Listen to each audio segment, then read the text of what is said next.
were in as well. So We lost like a lap, which is 2 positions. yeah.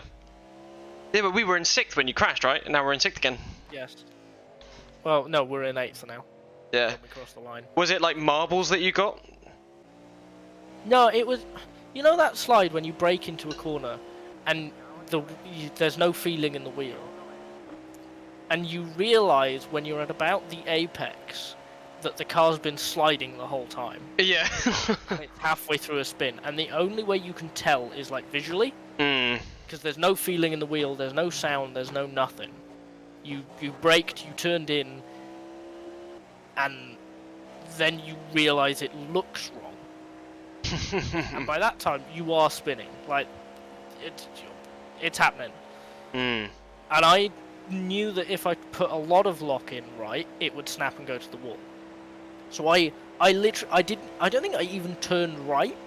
I like adjusted how much left I was turning, and it snapped to the wall.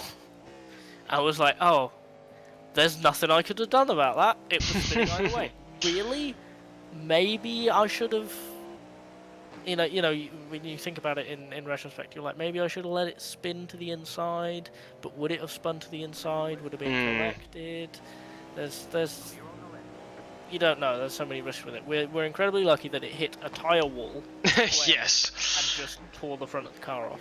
Because I swear I could see both of the front tyres moving. I was like, at least one of these tyres isn't attached anymore. It's one of those things where it looks like it's like not attached to begin with, and then it kind of like back in place again. I don't know. I've seen iRacing do that with like every single crash I've ever seen. Yeah, no, I know what you mean. It's only 1 hour and a half left, nearly, for our American compatriots. Yeah, they're getting to the end, which is good. No, none of it was falling off. I don't know what I was seeing then. All of it was still. It was literally just. Oh god, yeah. No, the car was sliding a lot. I'm looking at it on replay. I was like 15 degrees, 20 degrees in a slide when I realised what was going on. I was like downstairs watching on the television. I mean, we're talking, and I stopped talking, and she was like, "What?" And I was like, "Car's in the wall." And then it just like snapped vicious. You've overtaken 6th in the pits. Oh, nice. I have just realised why I'm actually struggling a little bit. I don't think I changed it. Yeah, I know. I didn't change the bias. I'll change it on the straight. I'm not going to change it now. It was the thing that you were afraid of. It's happening.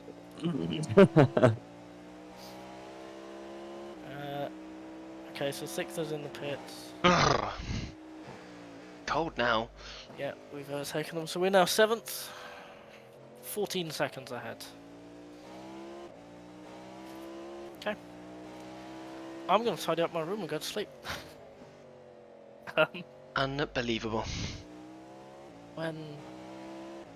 How many laps have you been in? You've been in 2 laps. So we're slightly ahead of schedule. Yeah, because you came in what was it, a lap earlier? No. We're better. We're late. We're going long. Oh. By about 5 minutes, maybe. Very nice. 15 and 45 left. Yeah, because that's good. So.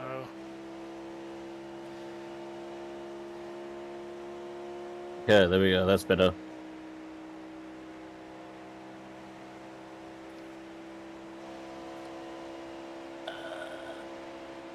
Okay, I haven't adjusted that. So, right, I haven't adjusted times to when the race started, so we're only using time left as a metric. So, that is 2 hours and 15. That's 2 hours and 15. So, I've got 4.5 hours. I'll be back about 1 AM. We happy with that? What? I'll be back about 1 AM. Sure. Sleepy time for a bit. Yeah. Okay.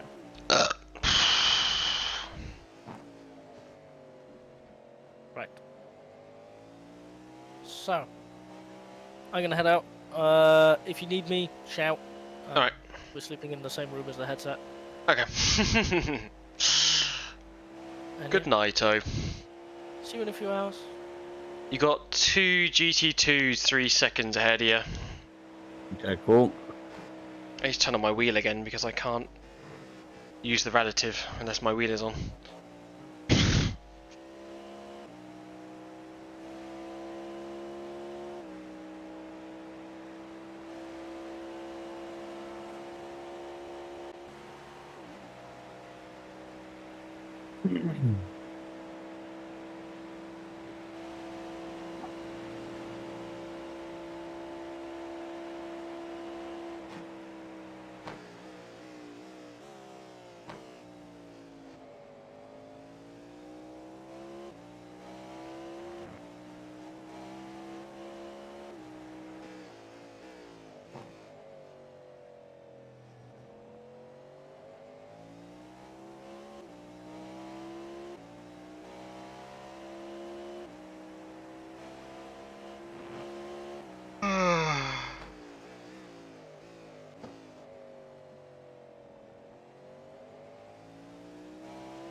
There's lots of marbles on track now.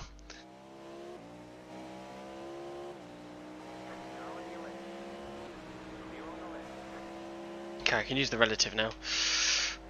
Next clump of GTs are all in one go, about 7 seconds up the road. Lovely, looking forward to it.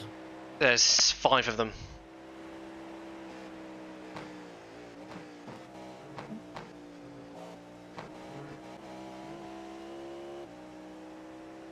It's the first time you've been in the car since the beginning of the race, isn't it? I know, it took me a couple of laps just to get used to driving again. Yeah. Car feels okay. Yeah, I always forget that fucking iRacing now has like fully repairable cars. Yeah. I'm so used to it just being like, okay, we've balked it. How's the car feeling for you? I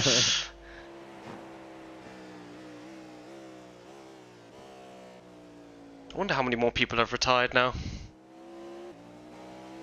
Oh, fair few. 2.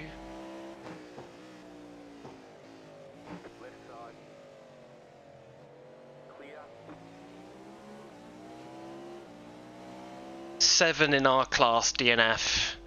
1, 2, 3, 4. And 7 in the other class, so 14 DNF.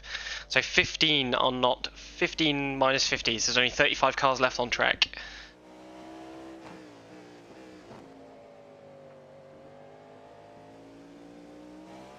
Wild.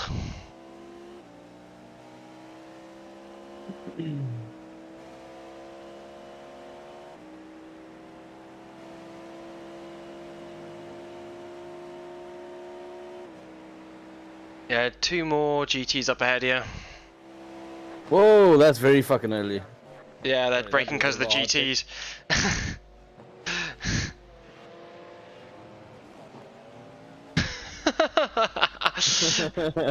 Poo just shot out. Everywhere. Get the hose pipe.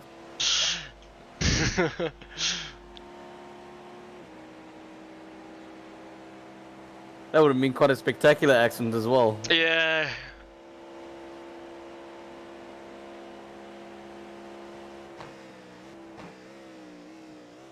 I don't think it is because of the GTs. I think it's because of this front hypercar.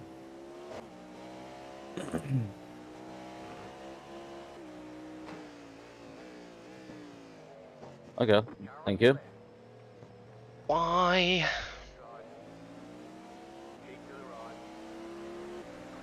They do be like this though.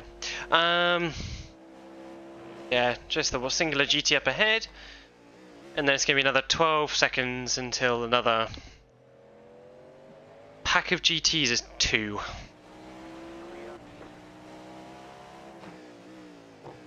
Looks like people are starting to get in the flow of driving on their line. Or at least the ones that weren't, they're dead. One of the both.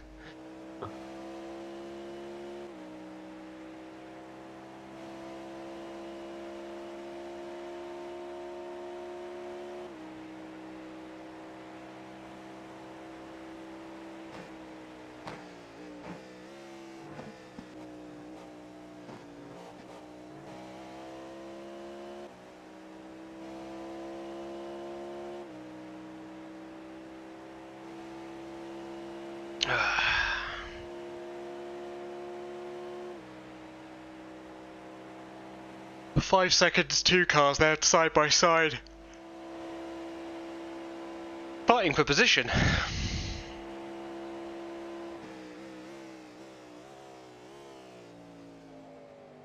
Sixth place is up the road, 20 seconds ahead.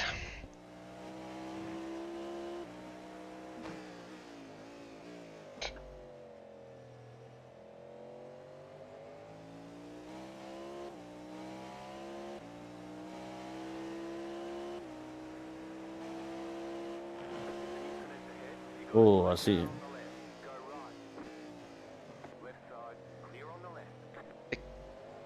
Or is that the keyboard car? Is it the keyboard car? No, I don't think so. Hard to tell, like a lot of the Porsches where they were fast at the beginning have just been dying throughout the entire race.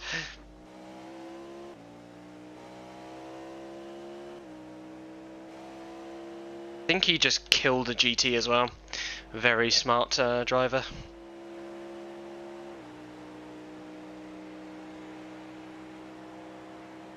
Next GT isn't for another 20 seconds, so you're clear.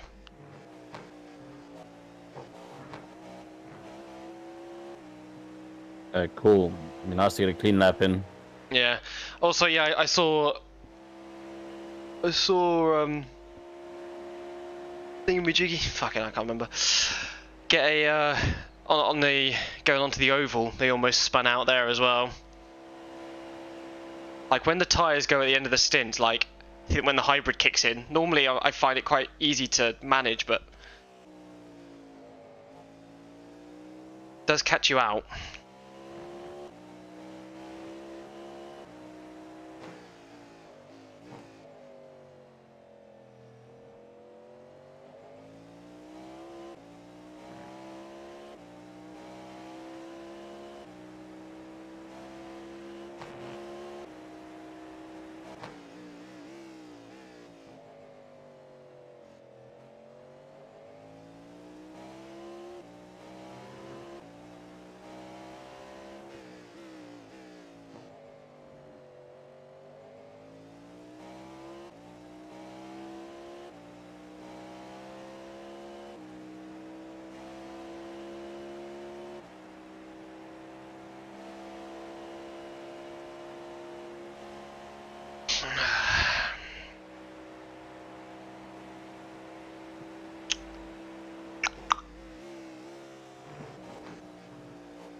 Ten seconds up the road, closest GT. A lot of them are in the pits actually.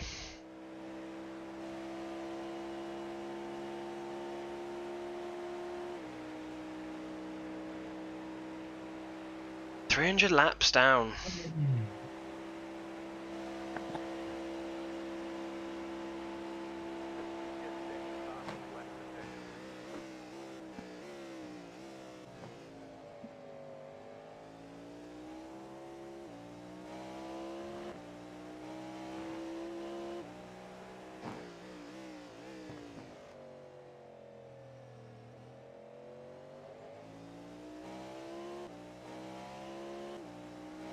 Yeah, it's 3 cars ahead of you, already spread out.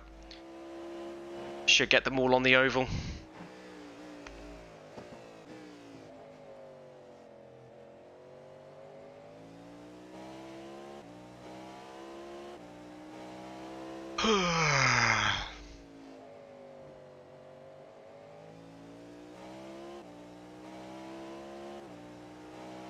Yeah, we're getting to that sort of the or point of the race where people start yawning.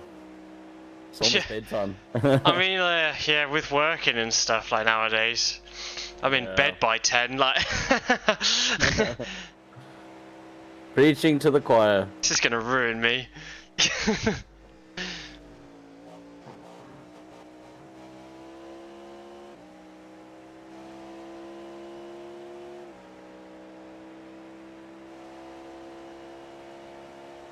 After this GT in front, it's 7 seconds to the next one. Still more GTs in the pit.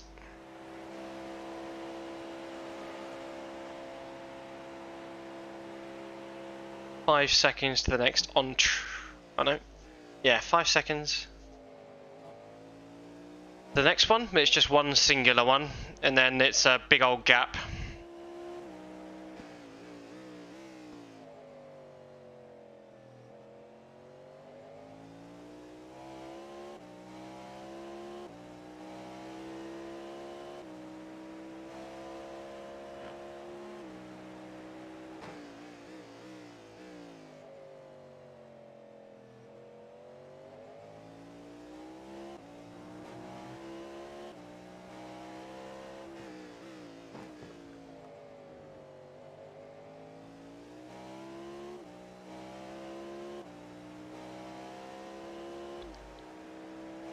Let's check on the Americans. They've got 1 hour and 20 minutes left to go. Where are they sitting at the moment? I know they had a bit of a prang early on. I don't know where they are in class, but it says 25th overall, but I have no idea. 1, 2, 3, 4, 5. 8th. Did you see they were on? They were on bottom split. Yeah. Oh yeah, I forgot you were here for that. Christ, that feels like an age ago. Literally, the first 4 hours of this race went by, and I was like, wow, this is pretty easy. And I'm just like, Christ. 6th place is in the pits. They've come in pretty quickly again, haven't they? I'm not sure when they stopped last, to be honest with you. I haven't really been keeping an eye on their pits. It was after you got into the car that you overtook them, I think. I can't remember anymore. Let me have a look.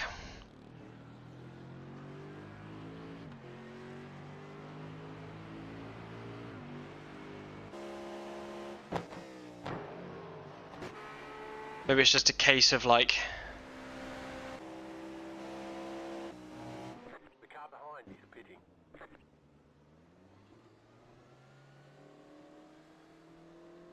The car... Mad Sim Racing into the Apex podcast has just left the pits. You should go up a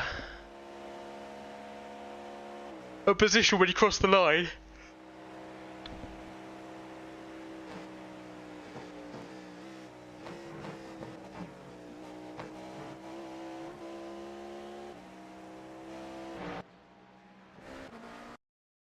If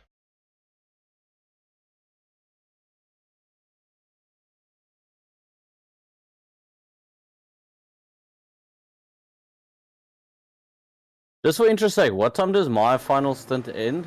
Or for the evening? good question.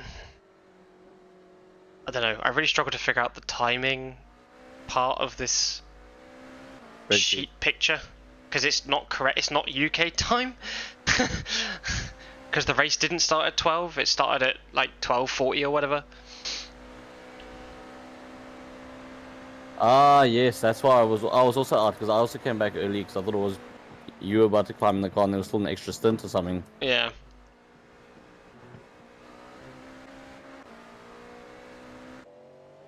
So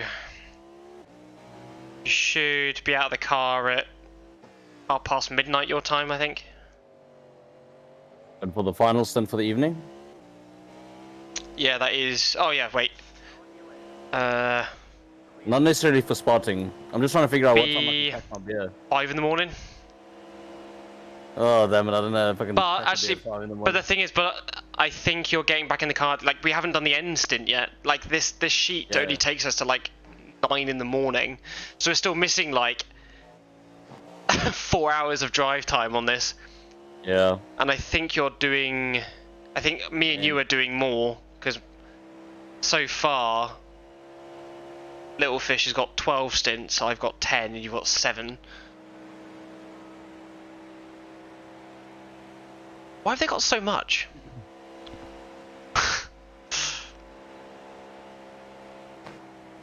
Because they did the 3 stints after we did the 1 at the beginning. I see. Yeah.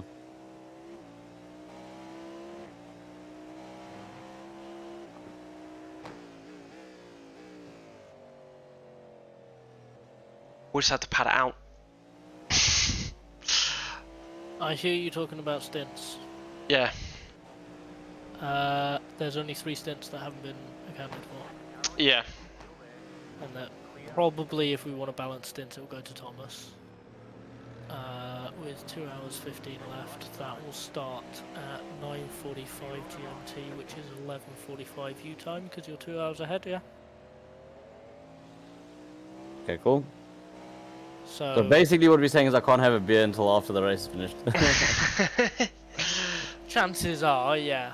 I mean, you can probably have like 1 in that break, but that's also your sleepy break. That's just a tease. Yeah. Yeah, no. Sorry, that's all I'm saying. I've got 19 beers in the fridge. I haven't had a chance to touch them for like 3 weeks. I haven't got. They've been there since Christmas. I have not got a beer in the fridge.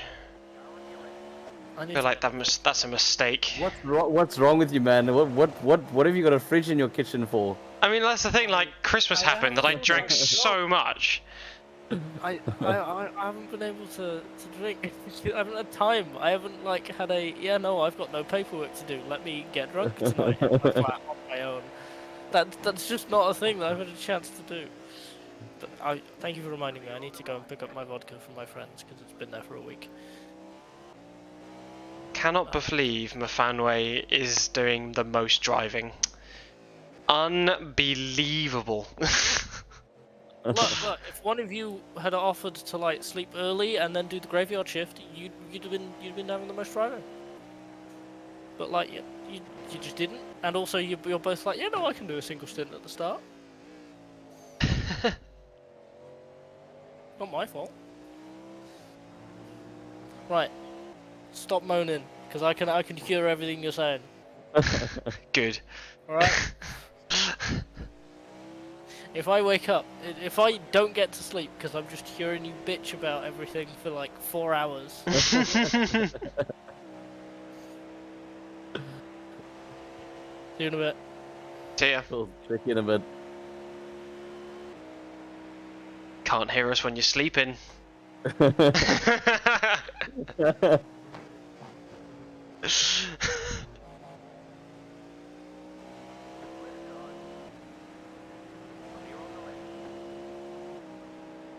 One more GT up ahead.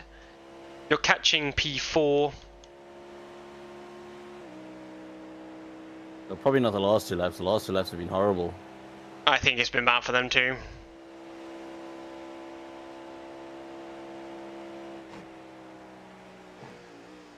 Not another 20 seconds until the next G. The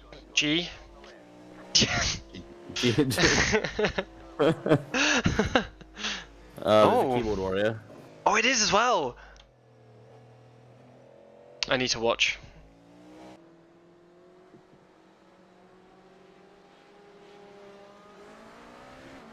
I think they just figured out. Oh, do you know what? Do you know what happened? What? They were on the pit speed limiter until now. Oh, I see. So he obviously forgot what key on his keyboard. Oh, and they've just spun it, and they're in the wall. Why is this person in the car? How the heck? No, even worse than that. How did they get in the same split as us? Because kick to my ego. Yeah, because the people that are in the car with them, they're like really high I rating. It has no drive. They smashed the back of the car and it has no drive. It literally has just come out of the pits and they put it into the wall. I would never offer someone to drive with me that would drive like that. If that makes sense. Yeah. Well, especially if I've got a high I rating, because to be fair, if you've got a high I rating and you pair with bad or like low I rated writing, sorry, fucking words, Thomas. I rating driver. You kind of are pushing to do well in the lowest stint. You want to try and win the lowest stint, but not a chance you're going to win it with that. I feel so bad for them as well. Like, it must be so embarrassing. You've gone to the effort of like somehow getting a C license. I don't know how they did that. And then you go to the effort of like paying for the tracks, for the cars, and then you play on your keyboard. Like, I don't even know if it's keyboard. Like, I have no idea, but it looks like it. It looks very much like it, yeah. It's very binary on off.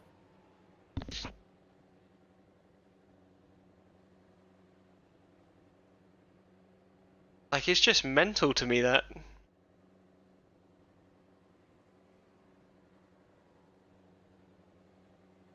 might keep myself awake by trying to play NASCAR 2003.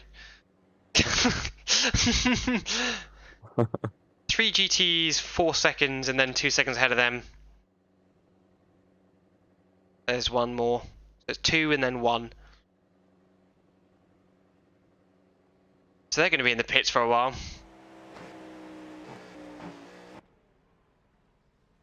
Well, at least that means we can all relax for a while. I know when I tried to get past them before, it was tough. Ah, damn it. Bloody mosquito. I'm gonna have an accident not because of a bad GTD drive or keyboard warrior. I'm gonna have an accident because I'm trying to swat mosquitoes while I'm I've driving. been bitten.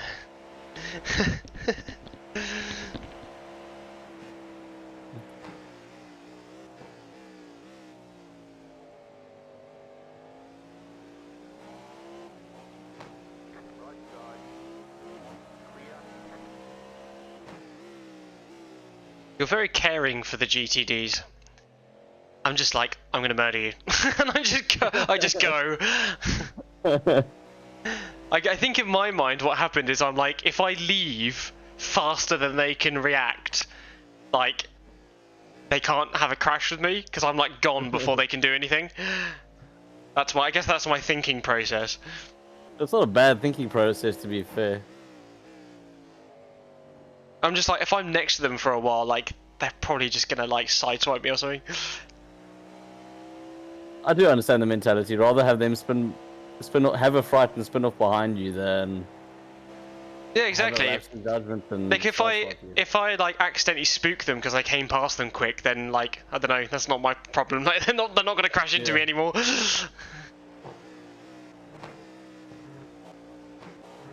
Times are looking good though.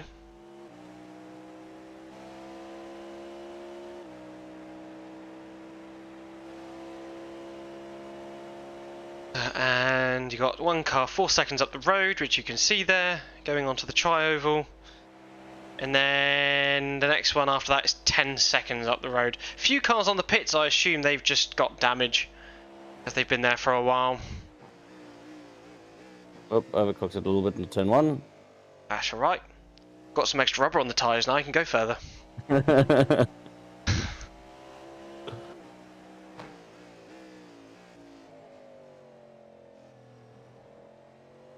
I love this yellow Porsche. Like, it's got a very real-life livery-esque to it. Okay, so you're gonna defend? What the...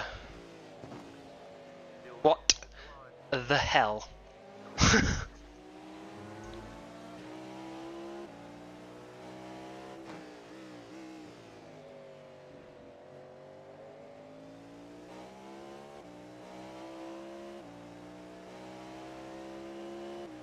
Honestly, I was like, when I saw the crash, I was like, oh man, here we go. But actually, when I think about it, we're in 6th. Yeah, we're a few laps behind. There's still 15 hours. Literally anything can happen in that time. Well, like I say, we're a few laps behind, but the other thing is the leader is 2 laps ahead of second. Yeah. So the only way that we would have ever had a hope of beating the leader is if the leader falls off. We're still sort of within touching distance of the second player's car. Yeah. I mean, one of the times we were racing, we actually won because the leader was like 2 laps ahead. Within the last hour, they had an accident. And it was like, okay, so we've won by like just being around. Yeah, well, that's often how it goes, especially when people start getting like, you know, they start relaxing at the end. Yeah. The last hour is the worst bit. Like, it lasts the whole 24 hours, that last hour. Yeah.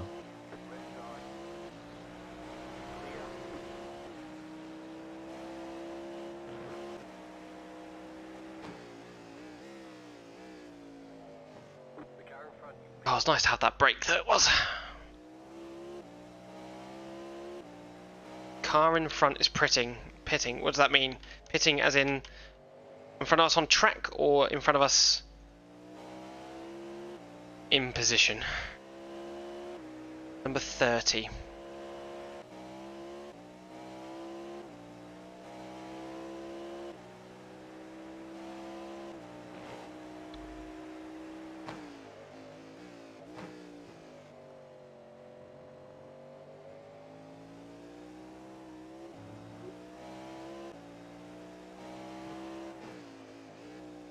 Oh, I just aced the bus stop. I was like 1.2 seconds down on my Delta, and now I'm 6 tenths down on my Delta. Nice. Yeah, I just kept going into the bus stop slower and slower and slower until like I was gaining so much time on the exit. It was just like the more I slow, the more I am fast. I just couldn't make sense of it.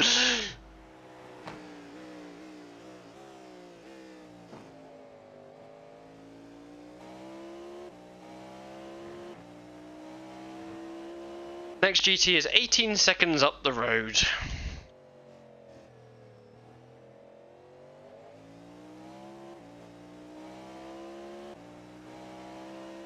Have a look around.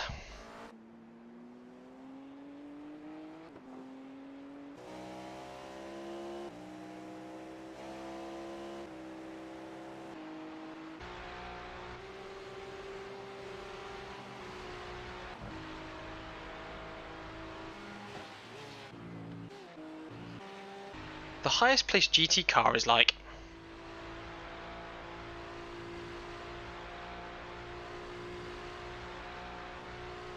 16th. They've got a lap ahead on their guys as well.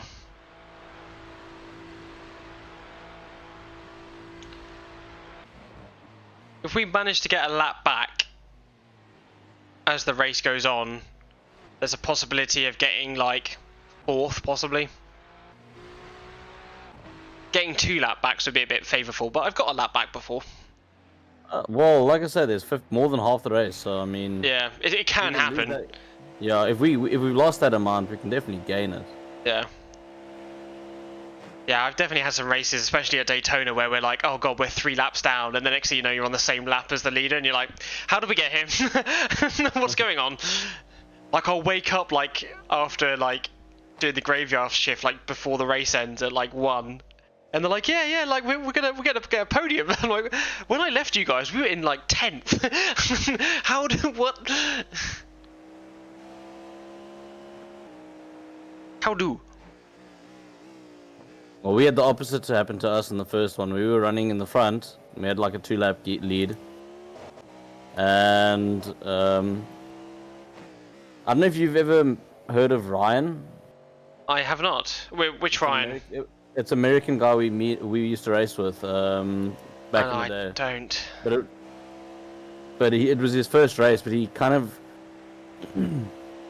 he literally sat around for the entire race. Like he didn't take any breaks. So crikey. Even when he wasn't, doing a stint or he wasn't spotting, he was still around. And what happened was obviously after like 18 hours, his brain was kind of cooked. They made like 2 or 3 mistakes, and next thing we find ourselves like in 6th. All right.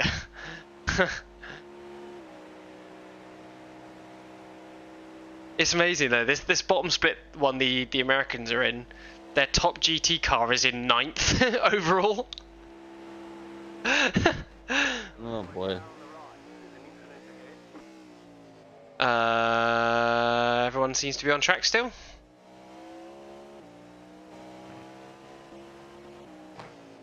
Just lots of GT cars. 4 of them. I can use it to regenerate.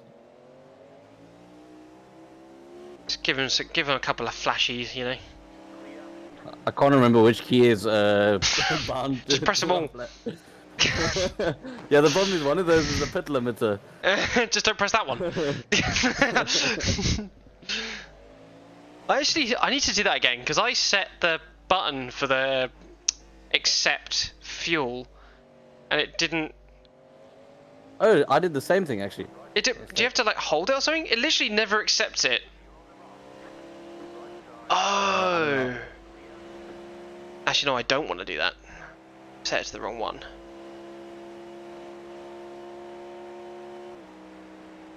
Try like this one? Don't know. There's a no boost toggle button. That might be really good for like just saving in the the immediate moment. The problem is I can't look at my steering wheel while I'm like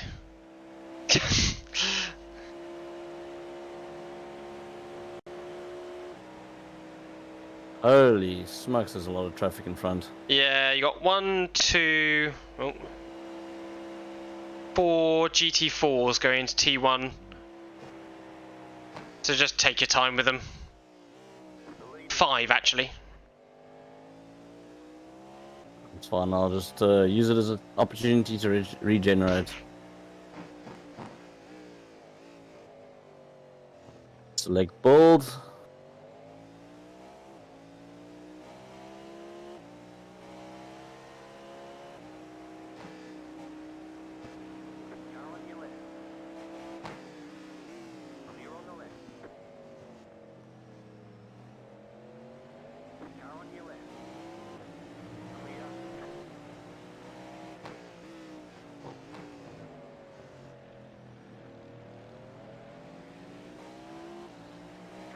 Helpful Ferrari. They haven't repaired the damage on that Ferrari because that right wheel is still stuck out. Or like it can't be repaired or something. Like they've been so helpful that they've just been rear-ended so many times that they just can't repair it anymore. I like the idea that if you can repair everything, like every team should get like 3 bonnets, 3 rears. Yeah, I actually agree with that, yeah. So there's a certain limit. Yeah. And then after that, you're just like it's almost like a fast repair, right? Yeah.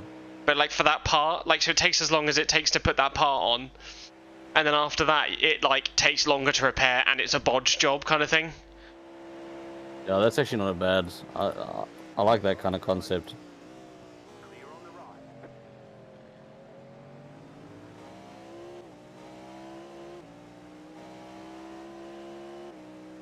It's quite funny because we talk about like modding games and stuff. I wish doing stuff like making changes to pit stops and stuff would be a little bit easier in some games. That'd be quite cool.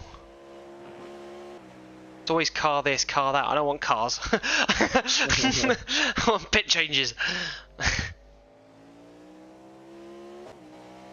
Yeah, I've just been modding the hell out. Shit, this is my fucking stream. I've been modding the shit out of NR 2003 recently, just because it's just nice to go around in circles sometimes. But yeah, I normally just mod the hell out of GTR 2, but yeah, me, Fish, Billy Strange, and Scooby, we all did the 24-hour Le Mans in the panels in GTR 2. Oh yes, I actually watched the stream for that, yeah. Oh, did you? Yeah, that was my mad creation that I need to go back to. It's the 1,000 kilometers of Nürburgring next in the ALMS schedule. I just can't put myself to like. I have so little time now that like when I sit down in front of a computer, I kind of want to play games. I kind of don't want to stare looking at a spreadsheet like trying to figure out like different like car speed disparities, like, because I have to go through like every single car. Well, I don't do it for every single car. I just do it for the LMPs because that's the class I'm racing in, and like try and figure out the distance in to like P1 of class would be such and such time. The next car is like 5/10 off, so I'd have to like get an average of 5/10 off over 3 tests in a private session. And then because I've got SimHub now to work with GTR 2, I need to like make them all have pretty good fuel consumption and stuff, but I just can't be fucked. Probably be quite easy to do when I think about it, but why do that? Been having way too much fun in like playing F1 mods on like AMS2 and practicing for this race to actually like sit down and do it. But it'd be good too, because 2001 I want to paint and enter my own car. That would be cool to do. Just a Porsche and GT in the FIA GT, and then I'd still be racing for panels in the ALMS. I'm basically purely basing it on like results that I get, and yeah, it'd be quite cool to do. Good. And then Petit Le Mans, I'll get like 3 people together to run that. 2001 has Spa 24, so I'll get 4 people together to do that as well. Le Mans 2001.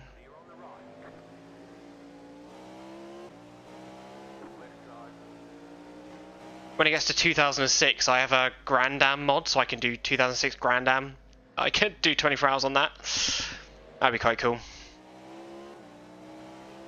Just setting it up, it takes a long time.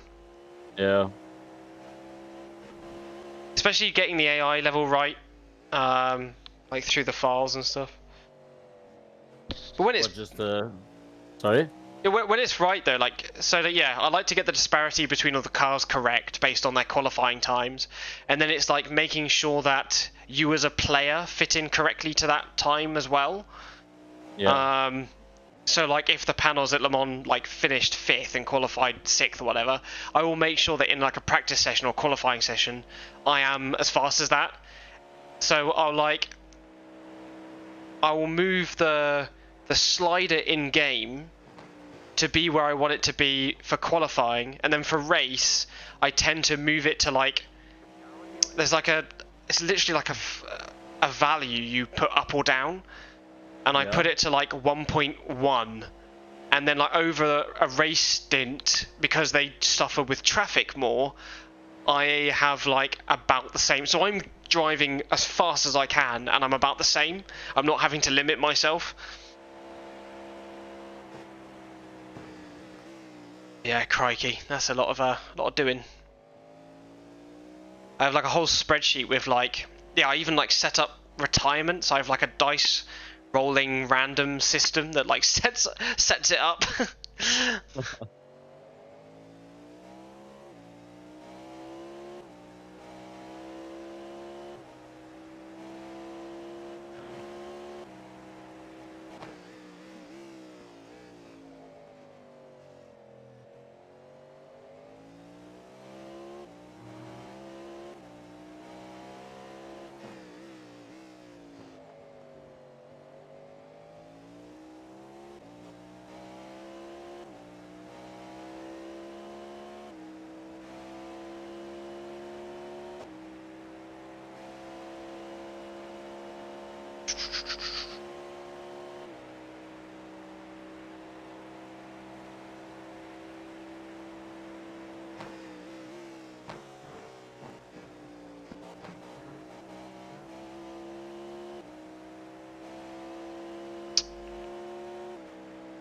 Just this GT ahead of you.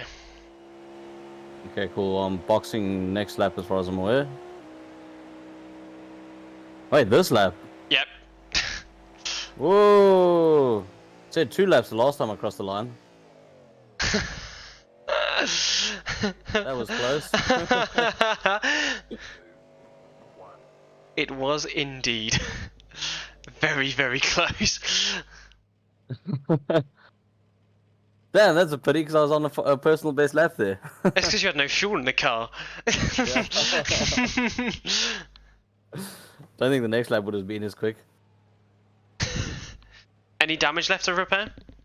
No, nothing. Okay, cool. No, I think he took all the options. It was only optionals from his accident. And Oh yeah, I remember. Yeah, that's so lucky. Honestly, it looked so bad, and then it was like, oh. I know. No, I was just waiting for, and then he started like wiggling the steering wheel in the straight to see how bad it was. No, don't do that.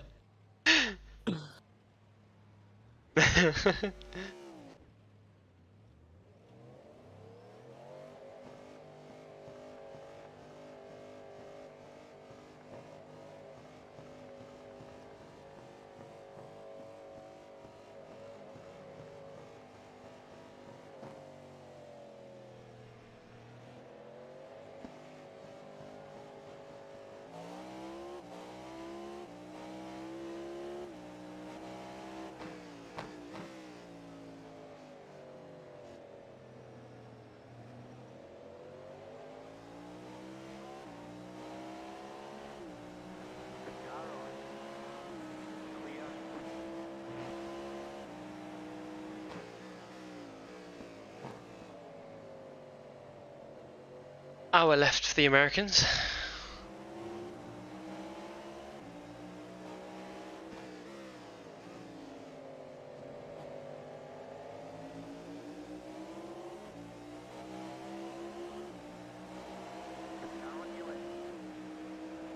second and first up your ass.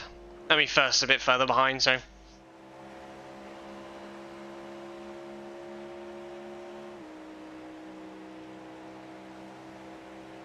Pack of 3 GTs, 5 seconds up the road.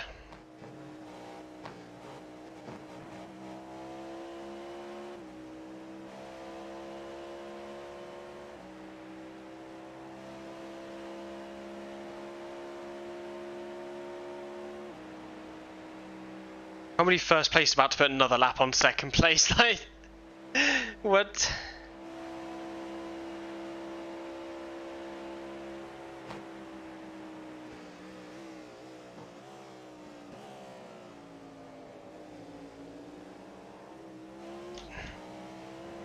Did first place just go off? No. I don't think so. I heard it like very heavily in my right ear, so it sounded like he just went from left to right and just like left. GT's here.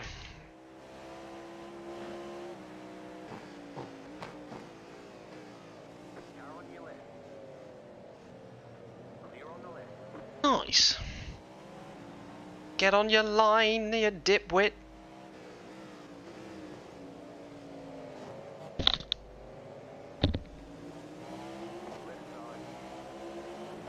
Just wait to get killed by the hybrid.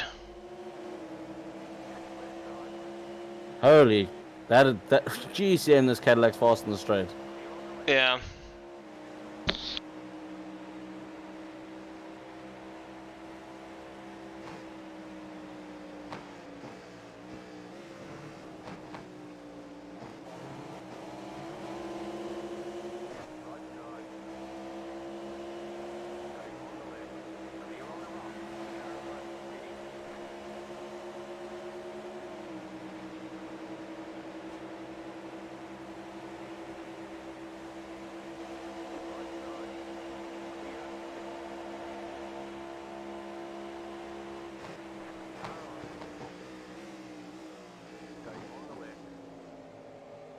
Hey, you fucking asshole.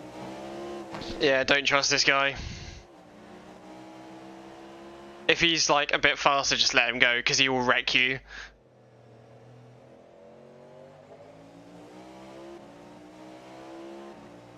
I'm not sure, what is his pace like?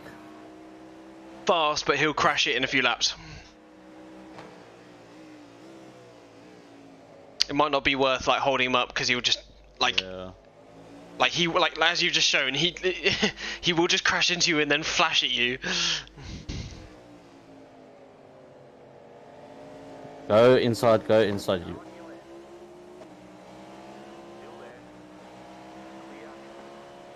Still 15 hours left to go. And they're still very far behind us. Usually for the French on your stream.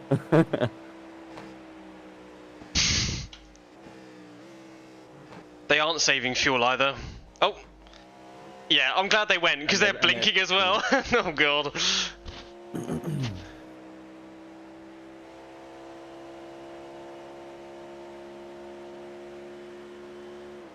Five seconds to 1 GT. They've gone past the tri-oval now.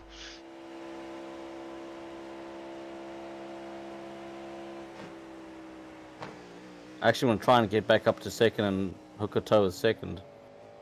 Yeah, they're making mistake after mistake. So they're right in front of you.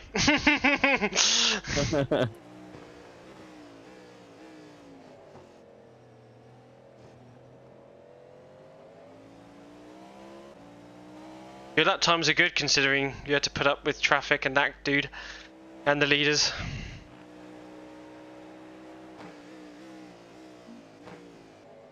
Wonder how many laps we'll get. How many laps we'll get? Yeah. Oh, what at the finish? Yeah. Do you reckon we'll get over no, we won't get over 1,000. No.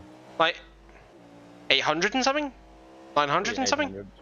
Yeah, I'd say probably around 800. Well, we know we're 339. Yeah. And we're 9 hours into the race. Yeah, I'd say 800 and something is a fair estimate. Yeah.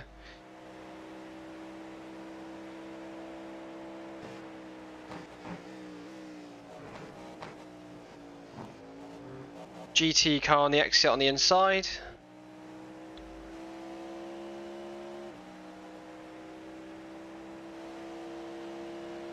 Honestly, with the way some of these GTPs are driving, they're going to crash into each other. I know. It's taking forever for the tires to get up to pressure. I've still got 2 tires. Oh, it takes so long in the dark. It's like... How many degrees is it? Where's the information? That's 20. You see this too? Info, here we go. Okay, close the door. Thank you.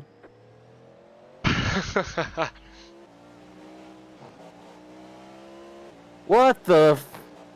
He's taking his racing line. I don't know. Okay, I'm here. You can't take your racing line now because I'm on it. More decisiveness.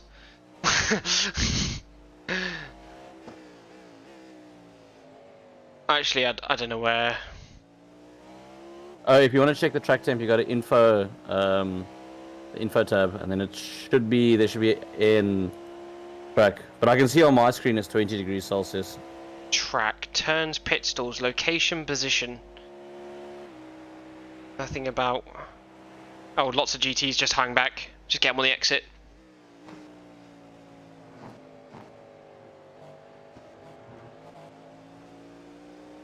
I like. I was behind a pack of 4 GTs. I went down to like second and then just slingshotted. Like I just wanted enough space that I could leave the bus stop as fast as I would normally do it.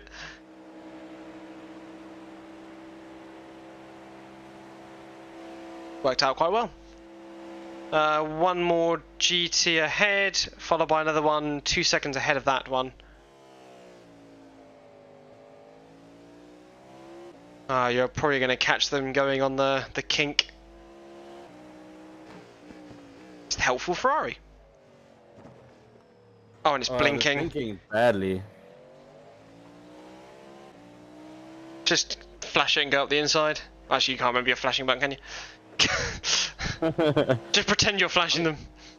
Yeah, I'll change my mapping, my MGUK mapping, and then I'll pretend that it's flashing them. But you can only do it 4 times. Well, that prevents me from doing a protestable action, so... People really protest over flashing. We get butthurt over that. I would be very surprised. Like, I'm almost tempted to say I wouldn't even be pissed off if someone protested against me. I'll just be like, what? Really? I know.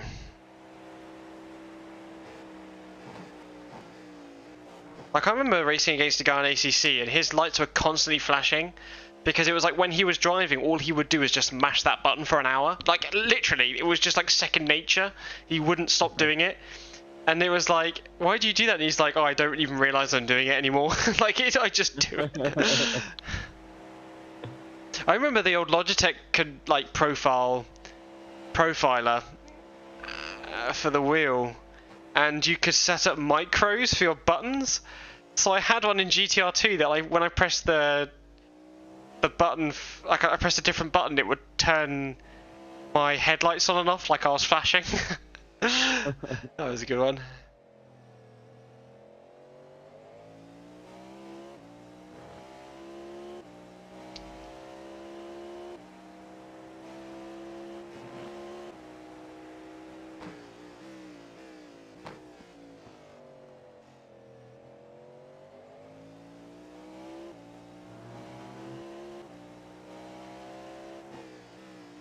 Yeah, 2 GTs here. Then 5 seconds up the road, there's another one. And you'll probably catch that next GT after this one, after the Barbie one, after the bus stop. And then, so you're catching P6, and it's another 30 seconds to the GT, next GT after this one. So you've got lots of clean air. Nice. That's what I'm looking forward to, because the last couple of laps have been a bit messy.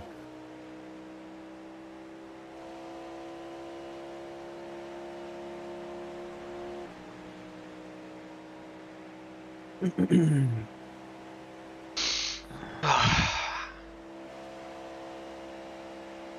fucking hell. You're starting to like the look of that wall for a second. Yeah, I was looking at my steering wheel, wasn't really concentrating too much on where I was going.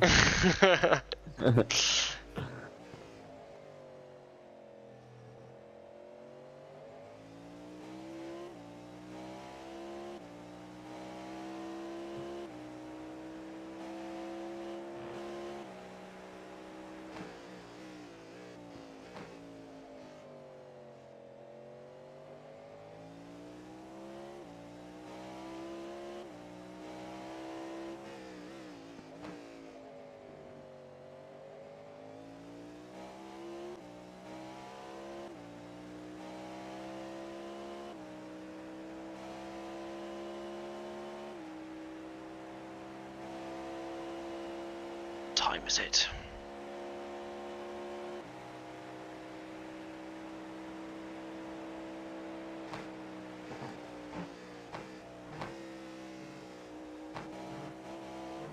Oh, that was nice. Looked on edge, that did. Our rear right of the car is sticking out. I think you have a bit of damage. That's probably from that tap with the other car. Yeah. He did hit the back right. Yeah, he did. Yeah, I don't think it showed up for a while.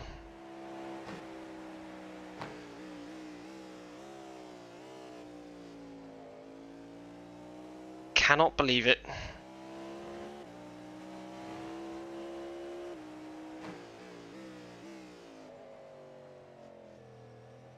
Next GT's 9 seconds, you won't catch him till the oval anyway.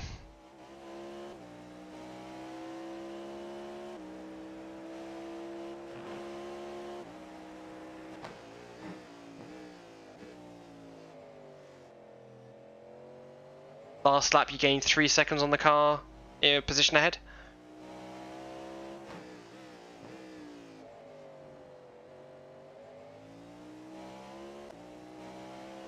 That corner's starting to throw us all off now, going onto the oval.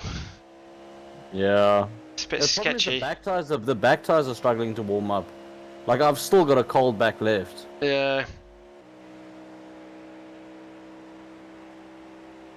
Have you tried burnout?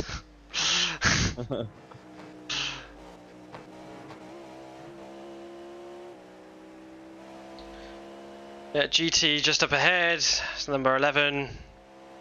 And then you have 2 GTs 10 seconds up the road after that. So you probably won't catch them until the oval again. So more beautiful clear track.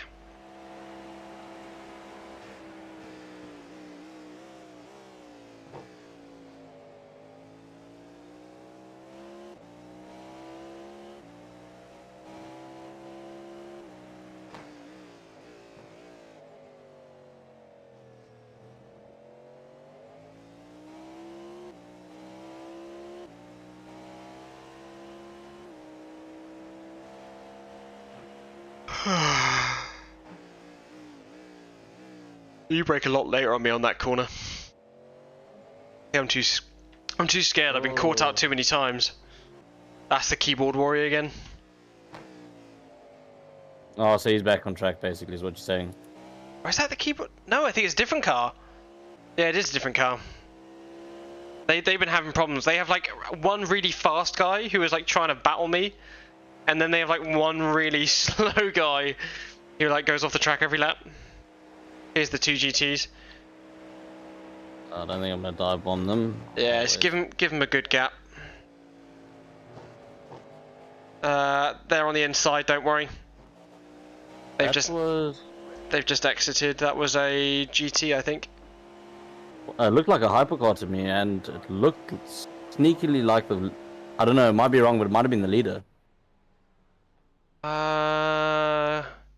Driven Motorsports is in the pit, but I don't know if they're the ones that. Well, they're probably towing now. That's the thing. I know it was them. Driven Motorsports. They were in position 14. Oh, is it? I guess the middle of nowhere. They hit the first curve, second curve, third curve, Fourth curb, they used too much curb on the exit, and it caught the car out. It pushed it left, they tried to correct it right, but it gripped up and it just threw them in the wall on the right-hand side. Second place car went through the grass to avoid it, like on the inside of the oval. That's pretty good.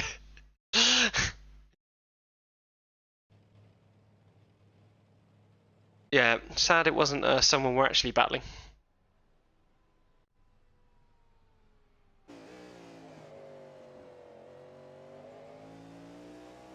You got 2 GTs up ahead, they're spaced out. 5 seconds, 8 seconds. And then 10 seconds. So it's 3 GTs actually. We should get them all on the oval, hopefully, or at least most of them.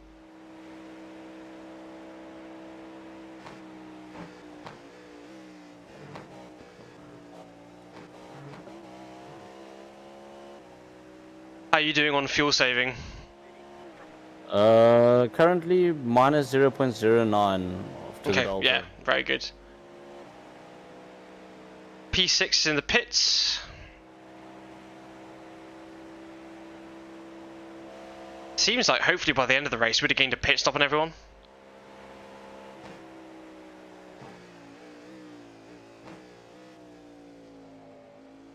$360 seconds never hurt anyone. Or like 80 seconds or whatever it is.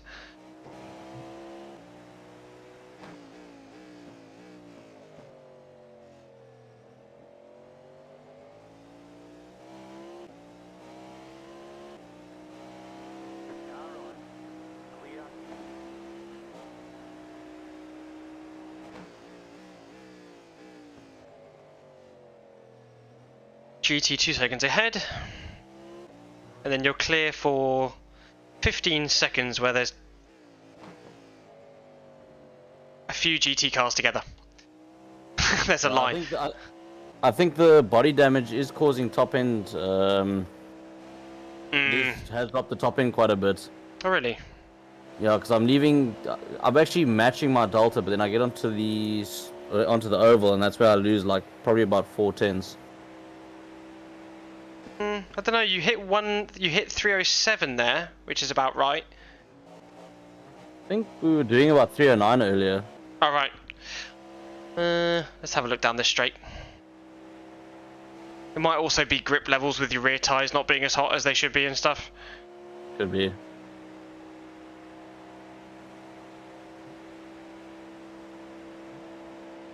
I have no idea what this is topping out at. Depends on your state of charge. It hit 314 there, but if your state of charge stopped, then that's good. That's fine.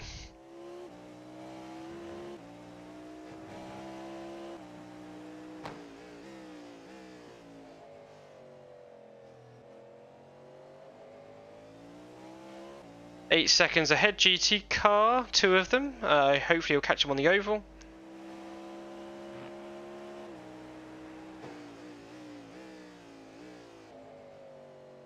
And really good lap times as well. He's still in the 33s.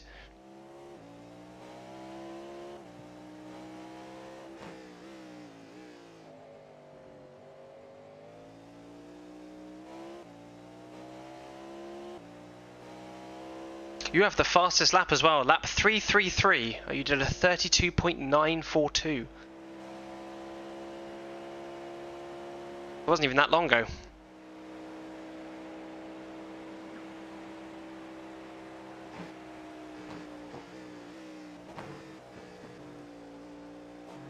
Sketch.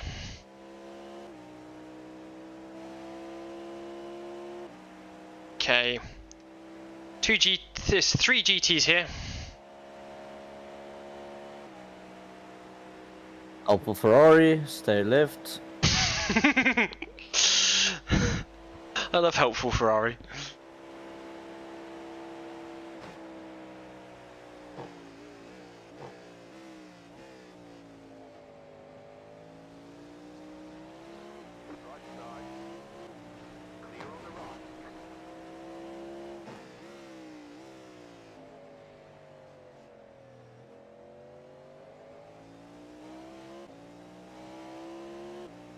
One more until It's a group of 4 GTs plus slow LMDHs, about 6 seconds ahead.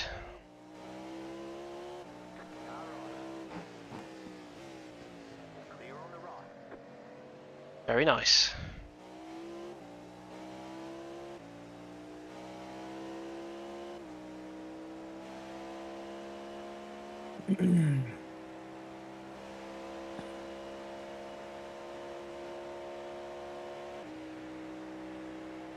Should get them on the second half of the oval, which is nice. Think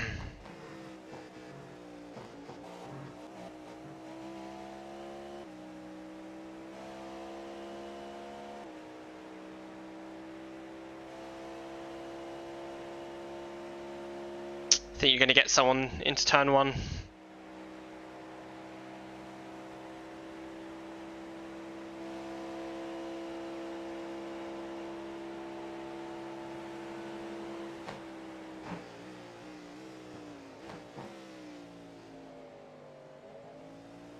Car exiting the pits.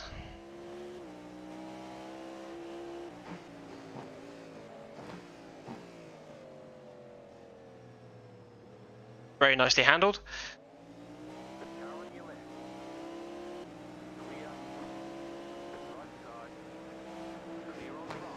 Oh, you love to see it. Oh, I love it.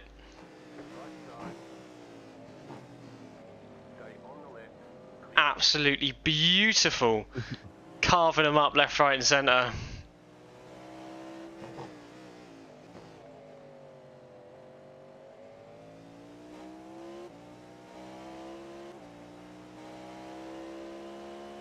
Yeah, hopefully we've got a bit of clear track now. How fast is the GTP in front of me? Not. Okay. Not fast at all. They really struggle to get past those GT cars. Just because of their lack of speed. Because those GTs in a straight line, like, they're pretty slick. Well, that's why I'm glad we haven't got LMP2s, because I can only imagine what kind of shit show. Oh, I think I would have loved it. It would have been great. Yeah.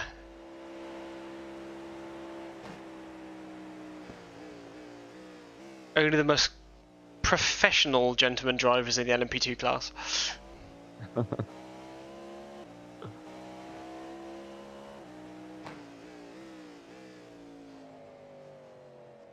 Two GTs up ahead of you.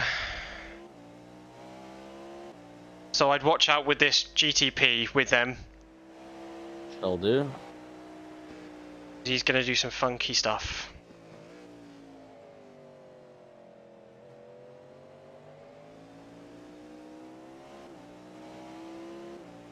Like, not even going for an overtake.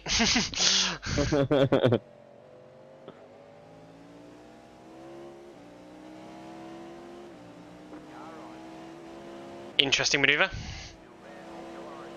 Crikey! Are you okay?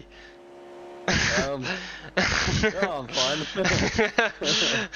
You see, I think it was it wasn't as bad for me because I couldn't see the GTP on the outside. So I think you can see the whole thing from the outside, and maybe a bit more stressful for you.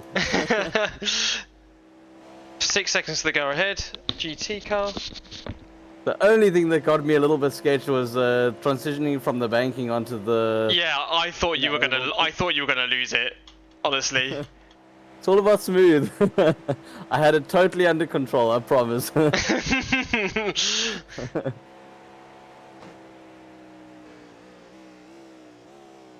Car exiting the pits, GT.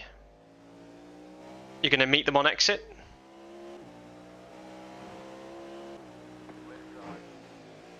God, that was like poetry in motion, that was. Singular GT ahead of you, and then it's not another 20 seconds until you meet another GT car. Get out of this bloody traffic mess. Not gonna lie, I'm actually quite looking forward to a bit of clean air. This is the. I'm gonna call it the anger car, the angry car. What could be better than angry? Tumultuous racing. Wait, which one? Is this the car that was Like, insulting? What was it? Yeah, GTPs because they passed him like on a straight or whatever. Like, man, actually, to be fair, like, I don't think you've really seen too much of what I've been doing against traffic, but I've not been like the kindest. Not in terms of like, pushing them out the way, but like on the kink, instead of waiting, like I will just go around the outside. Yeah. So like I have the overtake done before even like the braking zone, and like some of them have been so close. I imagine the people driving are like, "Holy shit, this guy's insane." Yeah, you see, the problem is I think we've obviously got the traction to like go through there at acute angles or go offline or Yeah, because we're in like fifth gear by that point. Yeah, exactly. For them, they're on the ragged edge. Yeah. I've been past there enough times before, to be fair. I think it's only fair. Yeah, and back then it was like 2008 DP cars, like they had like no grip whatsoever. Back when iRacing still had ice physics for tires. Stone physics. New Flintstone iRacing physics model.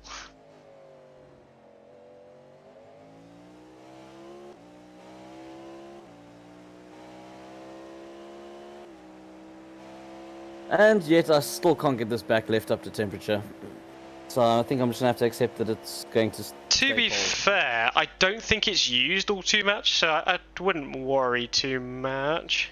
So what turns do you use it on? You use it on the 2 slowest corner on the tracks, and I think and this one. That's about it. Yeah, you see, that one scares me. The slowest corners I'm not too worried. That one kind of gives me the creeps.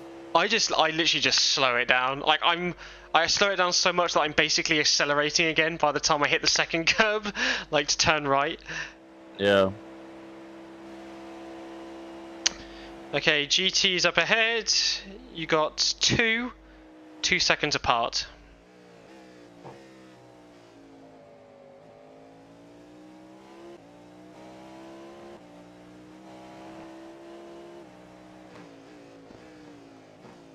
Okay, that's very considerate of you. Daniele, learn how to drive. To be fair, I don't blame him. There are some cars in this split in the GTPs that are literally driving on a keyboard, so I get it. I get why they're kind of a bit terrified.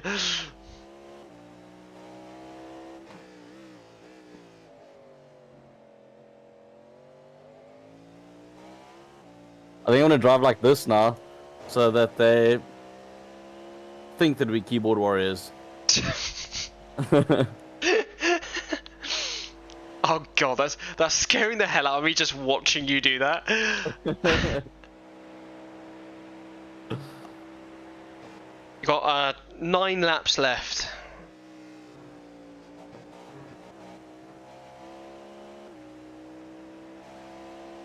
Micklimont. What a name.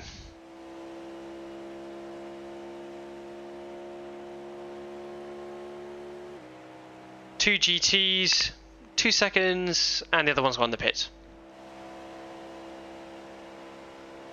And then you're clear for 20 seconds.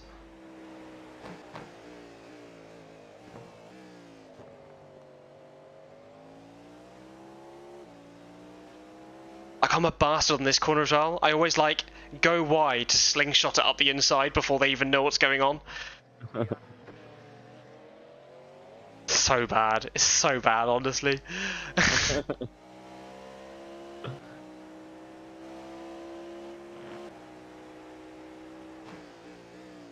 think it definitely helps having the VR headset, because I can just like, I can get pretty close without like damaging the car. I remember like driving on a screen, I'd be like, oh, I think I'm close, and they're like, no, you're like 5 car widths behind. No, I must admit, I am quite envious of that, because that's the one thing I've always wanted. Like, I'm cool with my little Logitech G27 steering wheel and all that, but I would love to race with VR. Yeah. Just for spatial awareness. It's good. It's good. It makes you far more consistent as well. Yeah, Mark was actually saying the same thing. Just the trick is just not get sick or get a headache. But do you just get used to it, or is it just some people? Some people can do it, some people can't. It's literally just like, Yeah. a lot of it, like, it's kind of like a given. Like, I talk to some people, I'm like, do you like roller coasters? And they're like, no. And I'm like, why do you have a VR headset? Or like, are you seasick? And they're like, yeah. And I'm like, what? Literally the same thing. But yeah, I don't get any of that. I've only ever met one person that doesn't get seasick or like anything, and they have a problem. But they might not set up the IDP, like it's the distance between the pupils of your eyes. If you set that up wrong, it really fucks your eyes up, like strains them and gives you like massive headaches.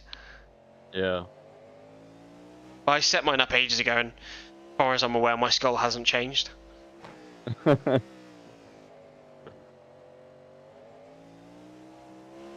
Yeah, I'm looking forward to a new rig, new PC rig this year.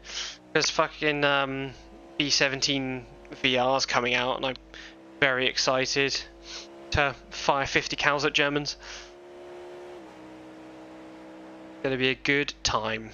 And plus, like, a lot of my friends, they have this thing called like the shit game of the week, where we just like they download a game because someone suggests it, and then they like they deep dive into it for a week. And they do like Star Citizen every so often, and I bought into it, but my PC can't run it. It's like the one game I can't run.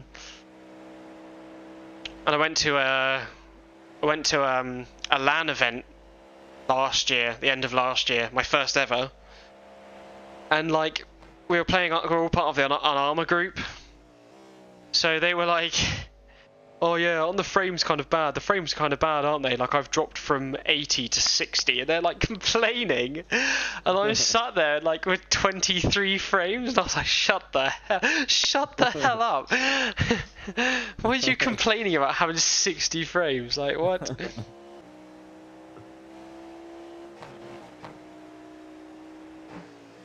I still do better than them every week. Like seeing through the Matrix, I guess. The Americans have 20 minutes left. No, they're probably just nursing the car home. Or are they in a race? Yeah, they're nursing the car home. Is it? They are like 8 laps.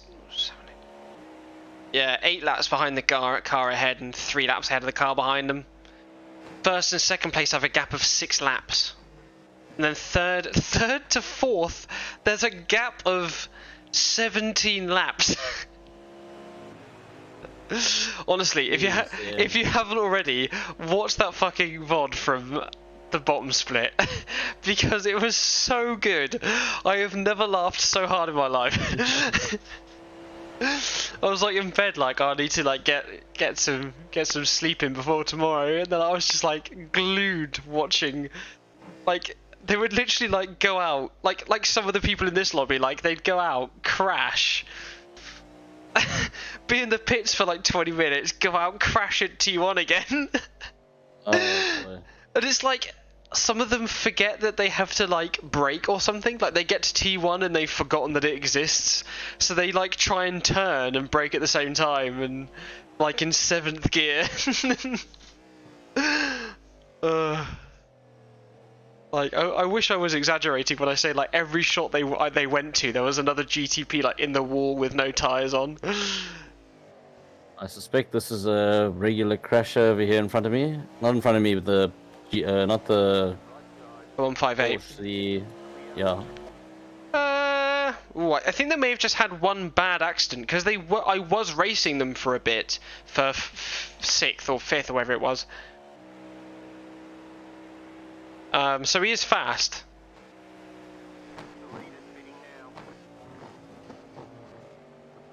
Oh damn it! That's my first off track for the race. Unbelievable. What do we pay you for? It's like, wait, we're getting paid? Yeah, exactly. We're getting paid. He is a bit crashy, I think. Like he's just very, very aggressive. Like another one of those drivers that doesn't really care if he like lives or dies. Yeah.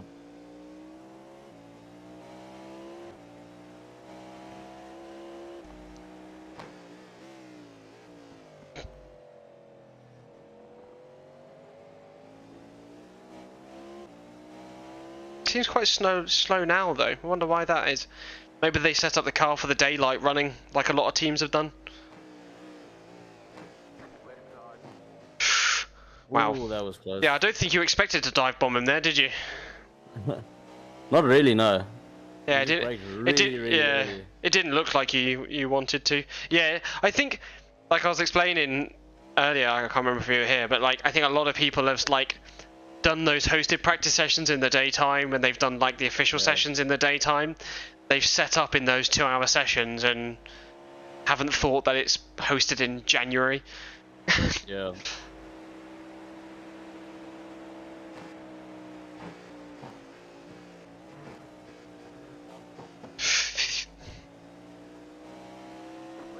Honestly, the back of that car, I keep getting confused for like highway patrol vehicle. Like checking the roads for like holes or something. You got 3-car strung out pack about 5 seconds ahead of you. Oh, no, it's 1 car and then 2. 1 and 2. About 5 seconds ahead. Then you haven't got another GT for 30 seconds. Beautiful.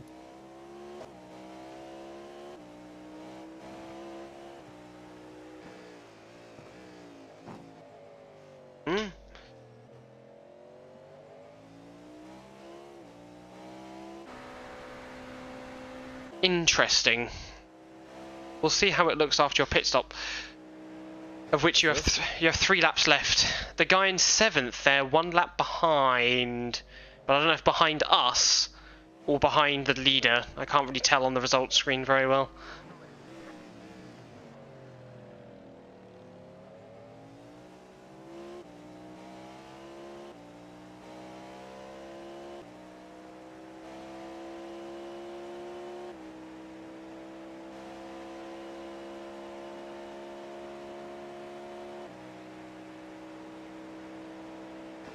Here's the 2 GTs.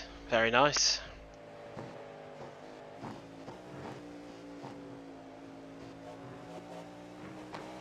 Perfection.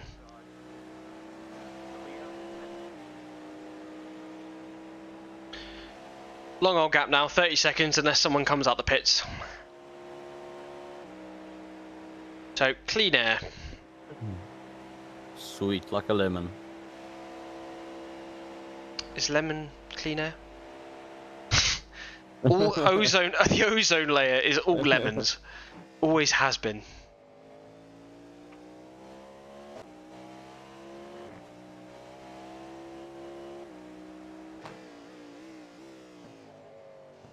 Honestly, I like the idea of like the 5 PM. Actually no, like how would that work? The American split is what it's that it's still there Friday, but it's like at 10, starts at 10 PM. I wouldn't mind that. It just means you finish at bedtime on Saturday night, go to sleep, You get a whole Sunday. get up on Sunday. Although, actually, then I imagine the lag would be pretty bad The lag, why? because it will be American servers, right?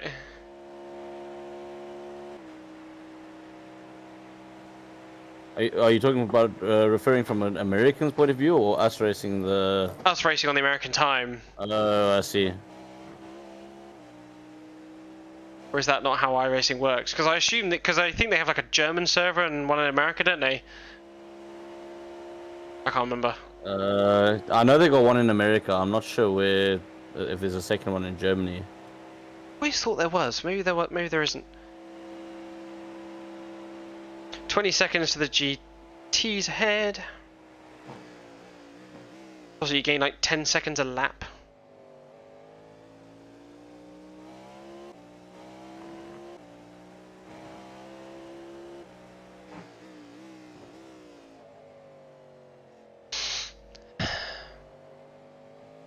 Getting a bit sketchy now, the back of that car, isn't it?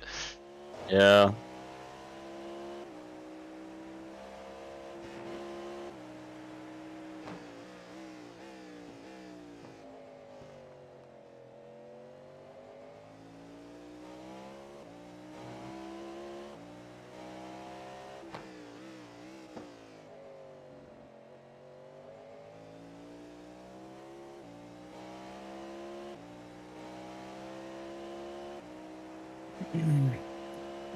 Come on, bugger off fuel level warning.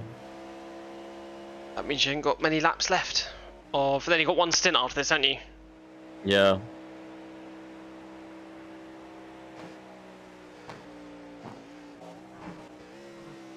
Oh, went in a bit hot there.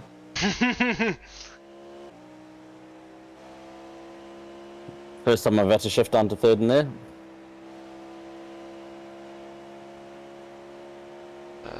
Two.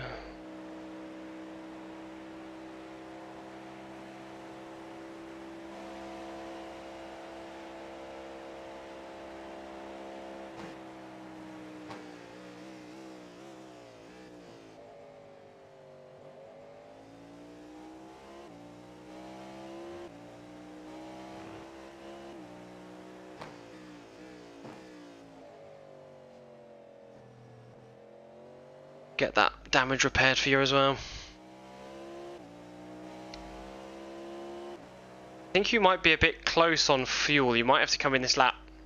Yeah, I think so too, to be honest with you.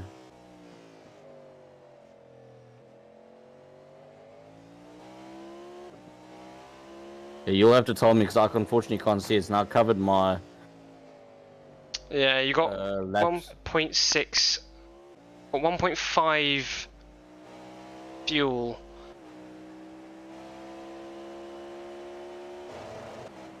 We'll basically have to tell as you come out of the, like, go around the last corner, basically. Yeah.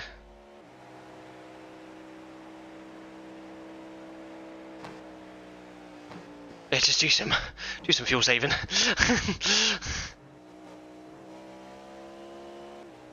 Okay, let's see what it says when it updates. I would come in. Okay, come in.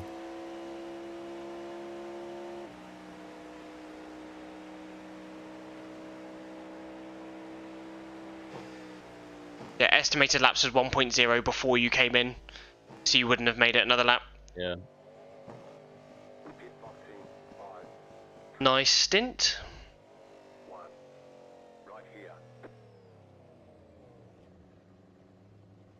Okay, cool. It's only 8.9 of optionals. Nice. Yeah, it did bend the the tunnel out the back of the right side, and so maybe you'll get a bit of grip back.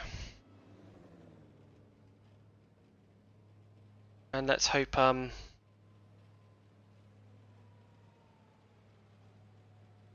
yeah, they've bent it back out. Yeah, optional just finished. Okay, I see what you mean by 3 stints feels long. Yeah, it does. The second one like feels like, yeah, it's okay, and then the last one's like, Christ. So 7th and 8th have just passed you. They've only just gone past T1. So you have gained majorly on them.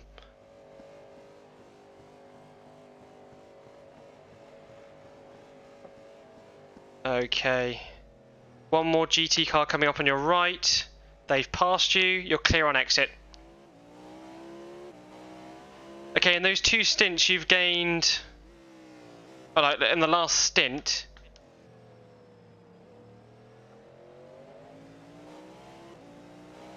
Gained about 4 seconds on the guys ahead of you. Oh, well. That doesn't sound very impressive.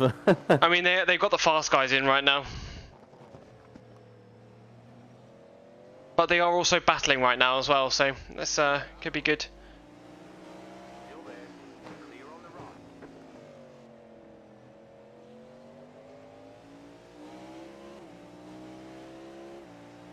Okay, got this GT that you're passing now, 1-2 seconds up the road, which you'll probably get at the bus stop, which isn't great. And then you've got 5 seconds up the road from that. You might have to fuel save a bit more this stint than you did last one.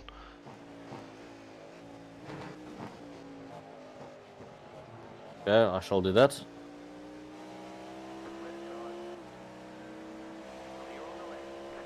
Five seconds to the next GT, so you'll catch him into T1 probably.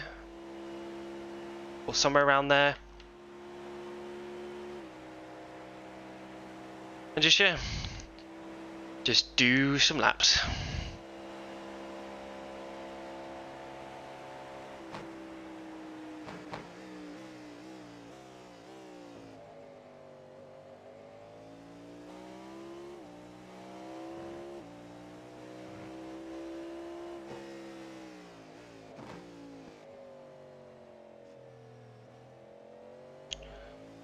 Yeah, this GT here, and then it's 10 seconds to the GT cars ahead of that one.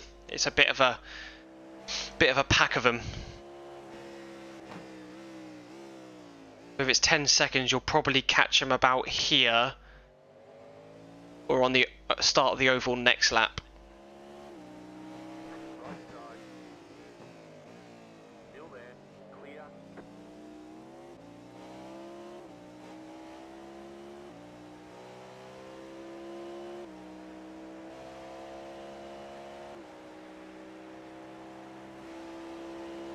I wonder how out of sync these two cars ahead of us are. Because that number 16 car has come out of nowhere, really. Okay, Ruthless Motorsports, the 6th placed car right now, is coming into the pits.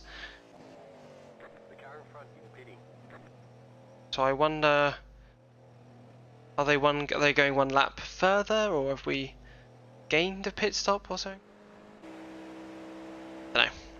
No clue. But you're going to be in P7.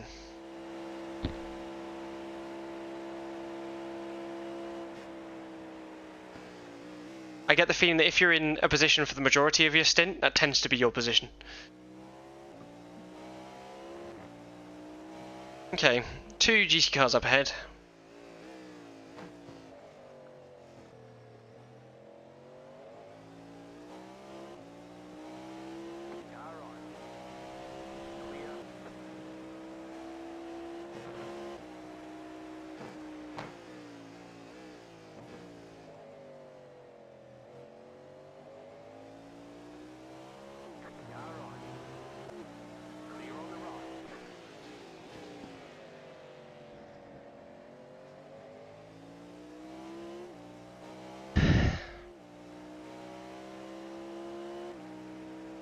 Two seconds, 3 seconds for the next GTs, and then it'll be 10 seconds for the next one.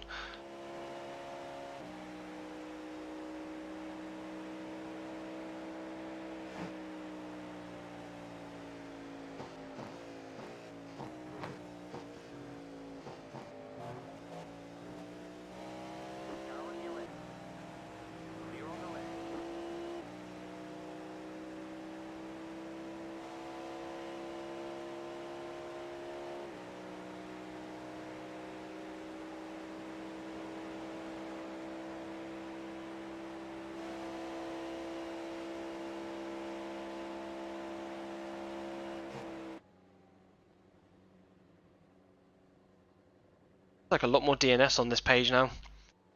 2.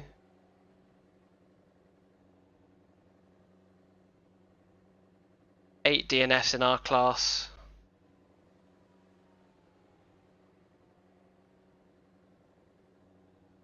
Seven in theirs. There's 15 DNFs. Oh, that's only one more since last time, right? Last time I checked.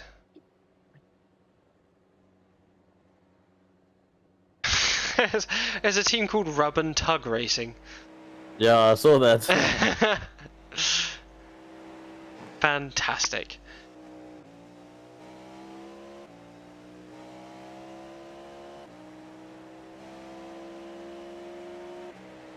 Uh, 12 seconds to the next one.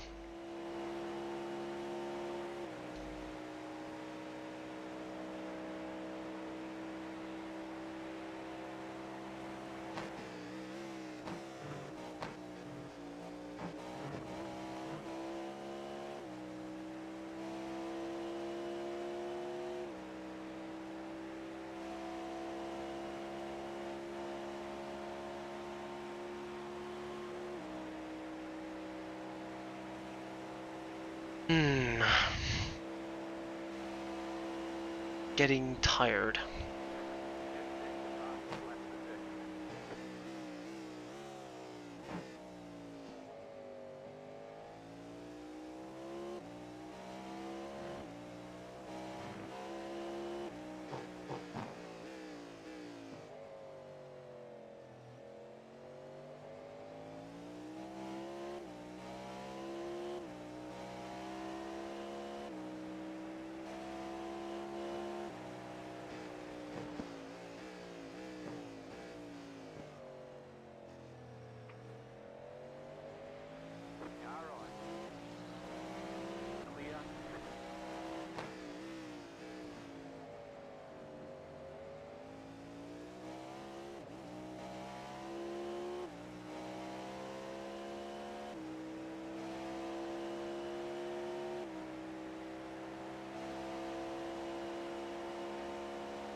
Next GTs are 5 and 8 seconds ahead. So just not too far ahead. And you are catching P6. They got the fast guy in at the moment, so it's not huge progress, but still faster than their fast guy.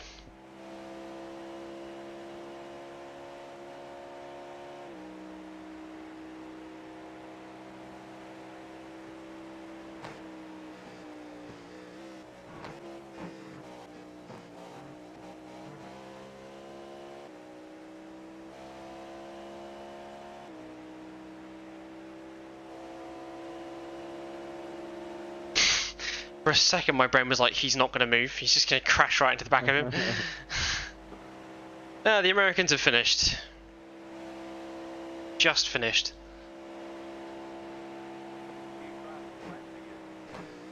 Ooh. 32.487. Very nice. You must be the fast person on track right now. There's no way. I'm sure the leader's faster. The leader was absolutely blistering. Only in... Yeah, but the thing is, only in the sun though. Like, as soon as it got dark, I was running faster laps than the leaders.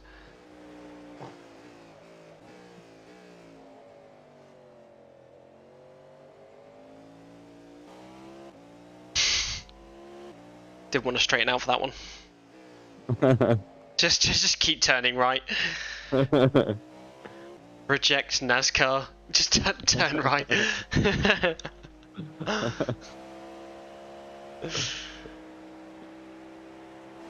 5 seconds and 7 seconds up the road.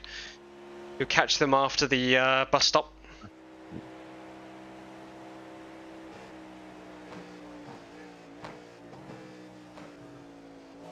Oh. Ryan A. Brown, I feel like that's someone in our class.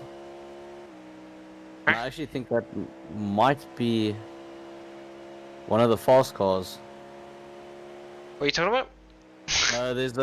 So Ryan A. Brown is busy bitching and moaning about someone on the track that's, I'm assuming it's a keyboard warrior. Alright. He says get off, he basically says get off the track, you're a menace. It's not wrong.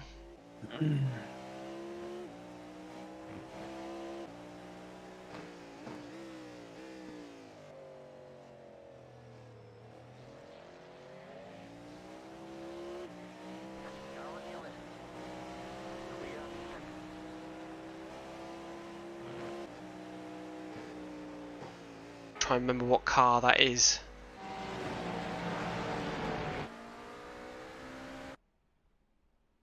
Yes, number 27. He's back in the pits again.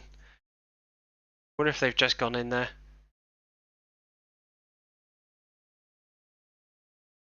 Oh my god, yeah.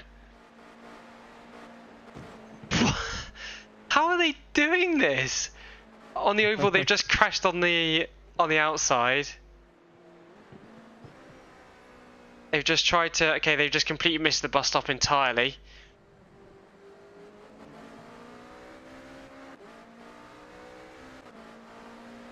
I reckon they're trying to set a record of most accident and incident points possible in a 24-hour endurance race. I mean, I've got some friends that I would do like GTR2, like I have done GTR2 like 24-hour races in, and it's like because it's fun, but I wouldn't let them do this. And they sped into the pit lane as well. They just crashed into the wall like twice, and then I think they're using auto pit lane as well. Is that a thing? I don't think so. Because that was incredibly smooth into the pit box.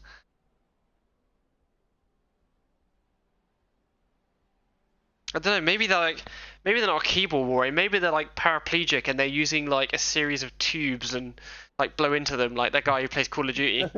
But then actually they'd be beating us all because I've seen the guy play Call of Duty that has no arms and no legs and he kills everyone. I reject it. Not the guy who has no arms and legs, but I reject the idea that you can't be good with no arms and legs.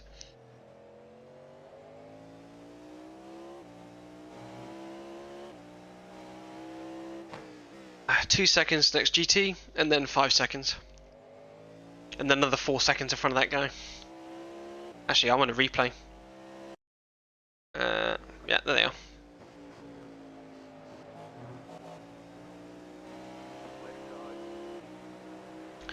Maybe I should turn on voice chat.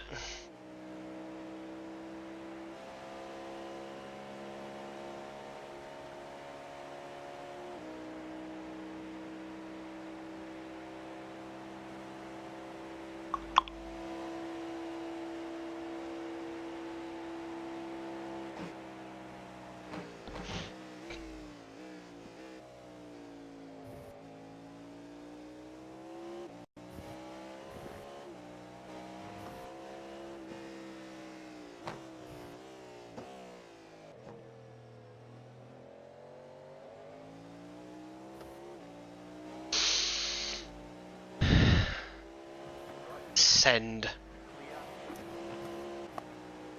Good.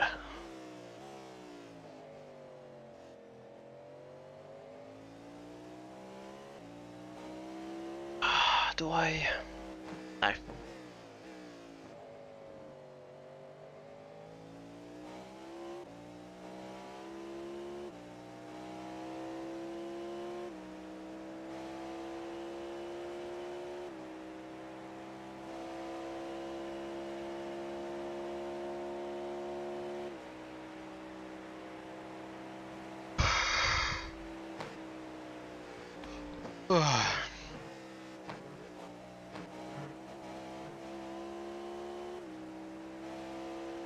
Oh, they're trying to look at their results, but the results page doesn't work. You got 3 cars 5 seconds ahead. 3 GTs. Robert Guy has pulled a bit more of a gap to kind of be where it was before.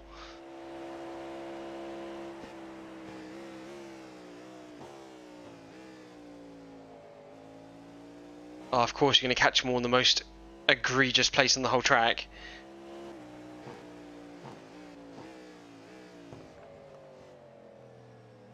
Oh, you get 2 of them before the kink.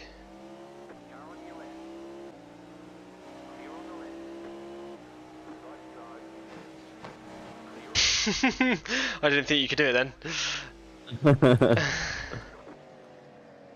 I'm being totally honest, neither did I. That's how my brain works. I make the decision and I go like, don't care if it was the right or wrong one. I've made the decision. As long as I show them my intention, like, I'm going for it. Well, my whole thing is generally half my moves are I'm just putting my car on the inside in case they do brake massively early or do something weird. And at least I'm not directly behind them. Oh damn it, this is gonna be the worst possible spot to catch. Do not kill the Barbie car. Yeah, no, I think the Barbie car is like the celebrity of the race. I've turned on voice chat, now no one's chatting shit. What the hell? No, it's very seldom. It's like maybe like once an hour you'll hear something. Oh, so I can enable voice chat but disable whilst driving. That's incredibly cool. I will do that.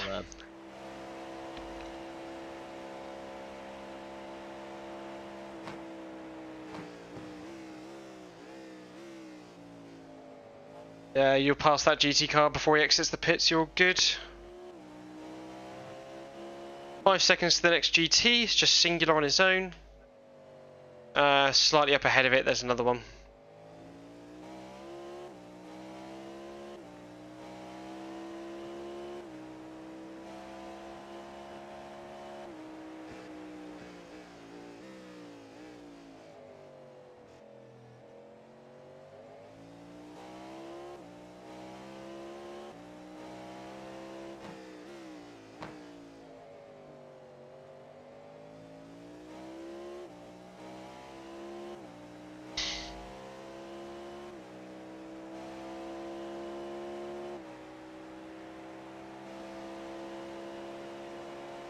Two seconds to the next one, so you're going to get him in the bloody bus stop again.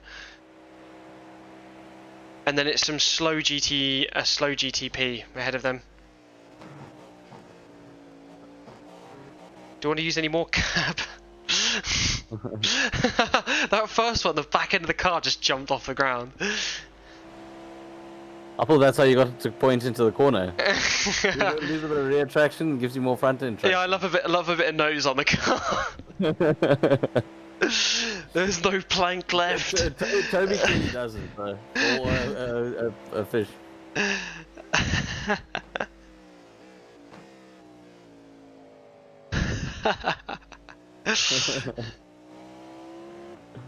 Yeah, so you're catching 2 GTPs. Number 23, 27. Let's have a look at who they are. See if I can recognise any of them. One of them is the keyboard warrior car with someone with a steering wheel. Okay, good. That's good to know. But they brake incredibly early. They're probably going to try and let you past, but they do it on the racing line, so be aware. And then his name is Fabrice. No, Fabrice. I guess they're doing 35s, so you're faster.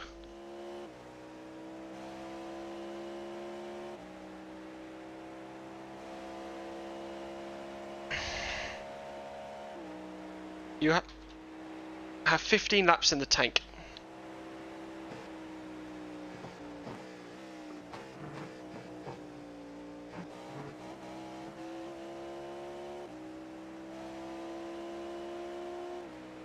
It's a shame they don't have a system for calculating safety cars,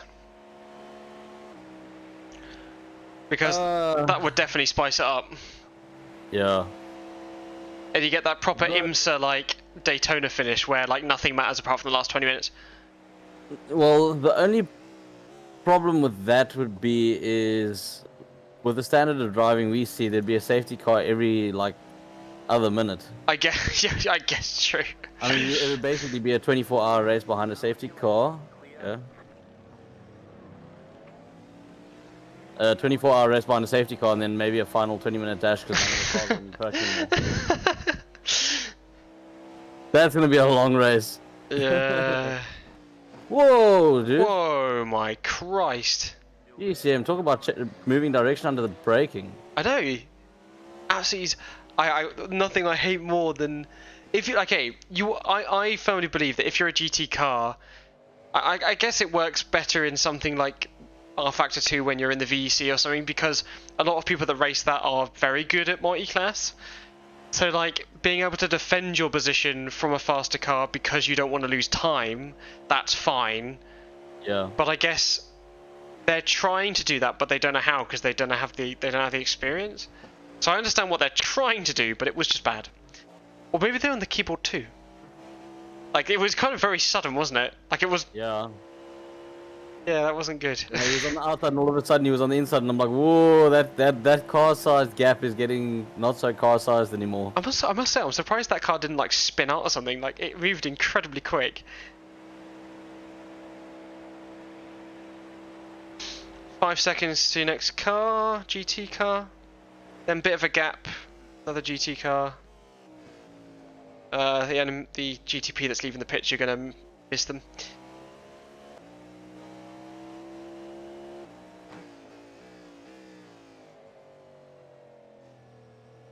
You've got 3 cars spread out in front of you.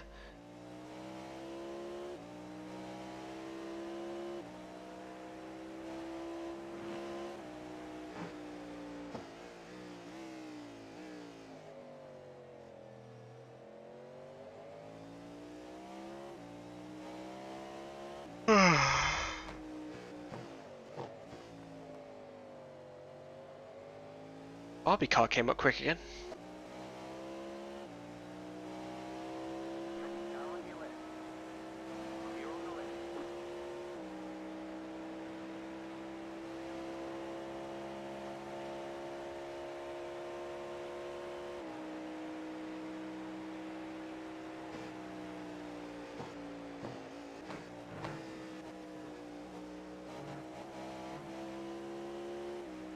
Two seconds to the next one. There'll be 4 seconds. Then there'll be another 2. Interesting. Somewhere along the line, that's one. Okay, that makes sense. I must have hit the button to go build. I was wondering what my state of charge was, 93.6%. Alright. I mean, yeah, you're going to be top speeding out for a few laps now.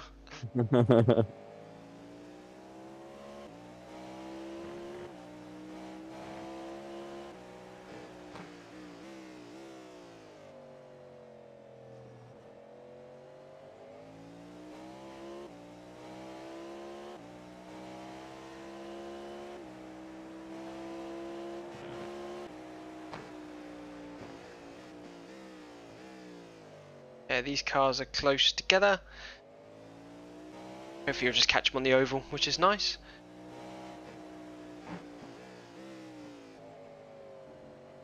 Very nice. And then you got 8 seconds up the road, which you'll catch after the bus stop.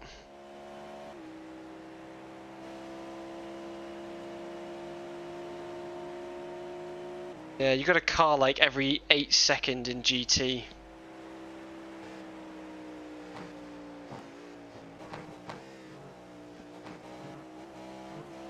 Very nice.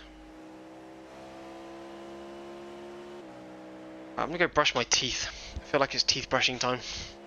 All good. I'll probably do that after my stint. Oh, my knees just clicked.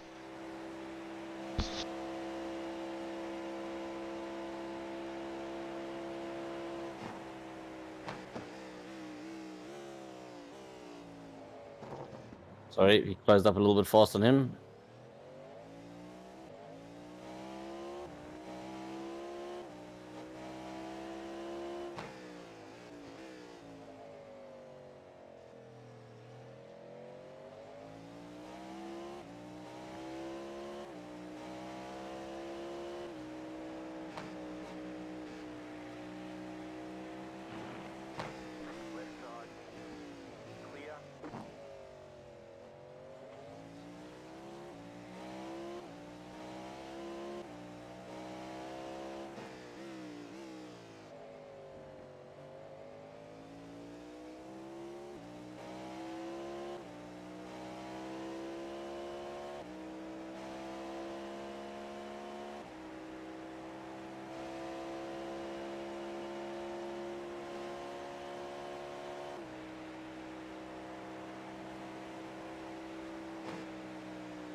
the hell is going on here?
Right, how many laps we got left? As of 10. currently, right now, 10.4. Be 9-ish.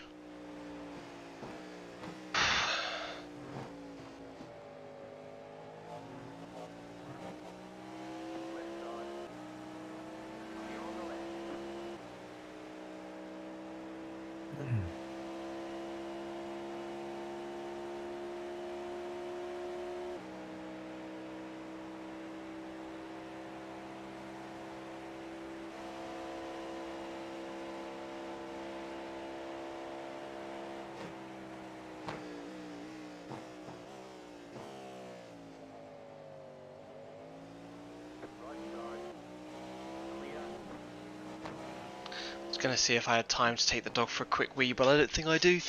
I'll do it after my racing. Plus, it will give time for Eva to not have to wake up early in the morning and take her.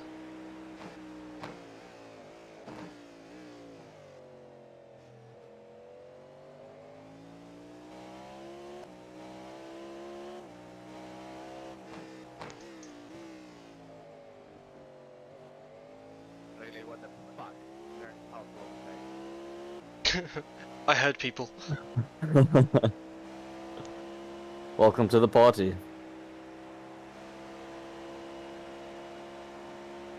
Oh, lovely. 3GT.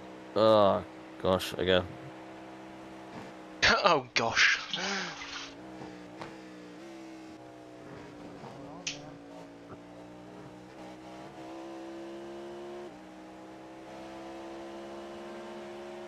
Hey, Red, is your weight coming down? I'm not getting around with people. That's always been the issue with Quandary. Can't actually hear what they're saying.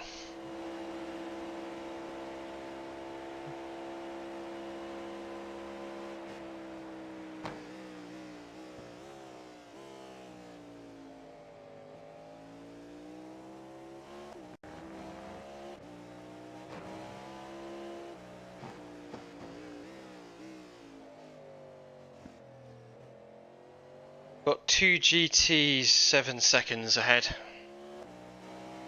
And then there's a cluster of 3 about 15 seconds ahead of them. Oh, or 10 seconds ahead of them, sorry.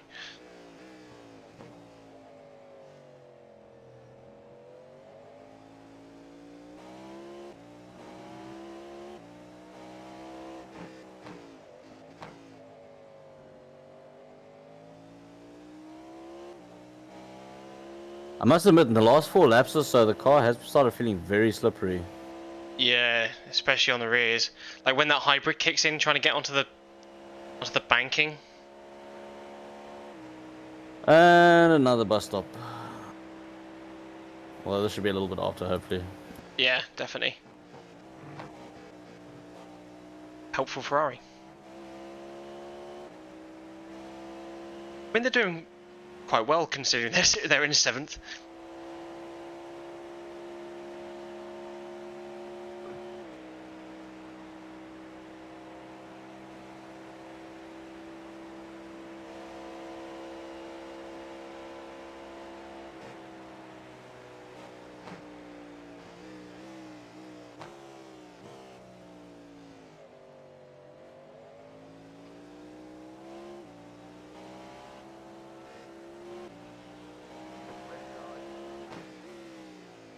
Stay on the right. Clear on the left.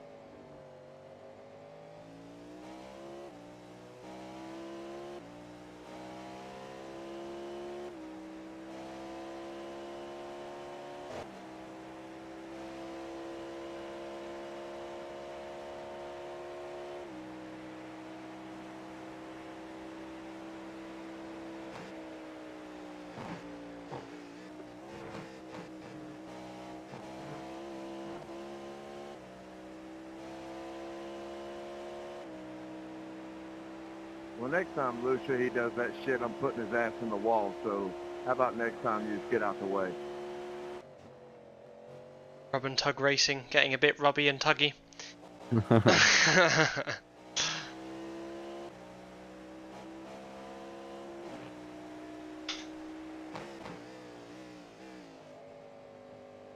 Hello.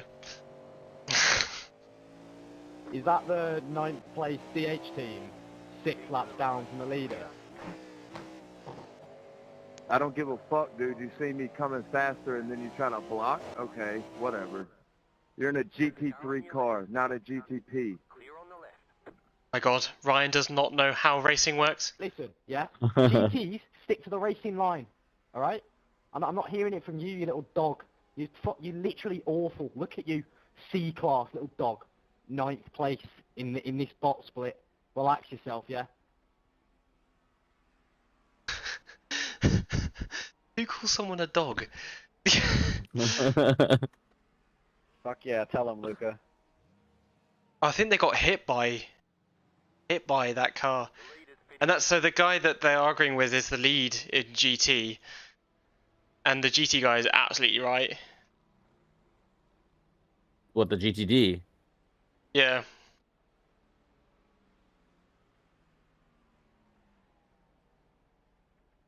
Yeah, the rub and tug racing guys, like, they're slow as hell. Oh, they're still slow. What have they done?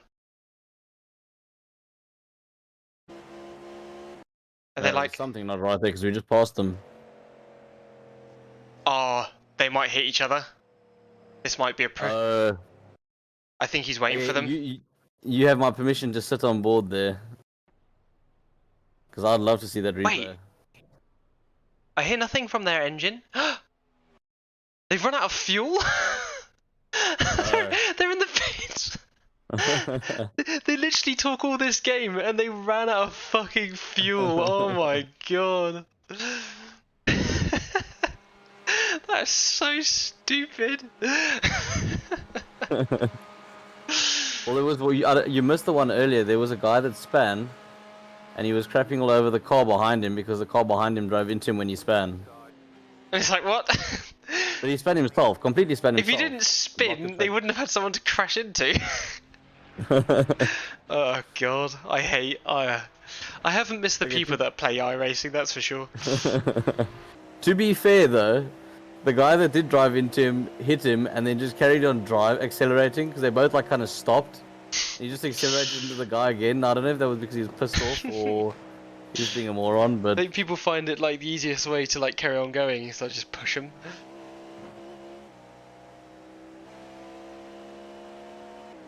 Chat box gone.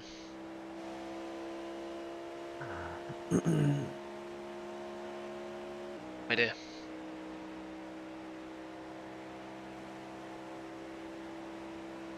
Oh shit, 5 laps. I'm gonna quit and put the Oculus up.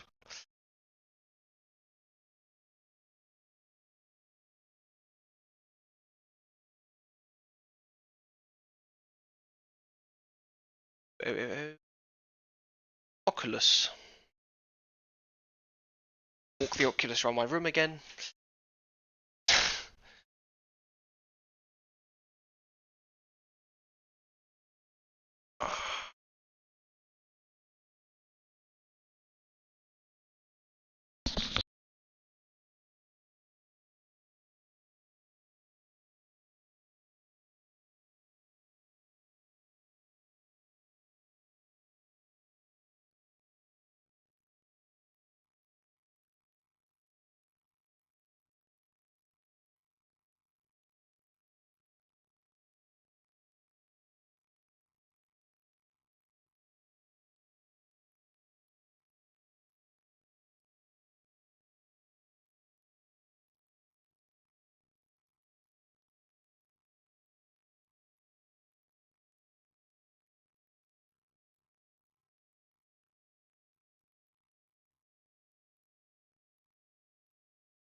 Okay, I'm back in the server. ooh. It is my turn to get in next, isn't it? Yeah. I've lost the plot a little bit. Don't worry, we all are, to be fair. Maybe also wasn't sure, like, in his second stint, whether he was in his second or third stint.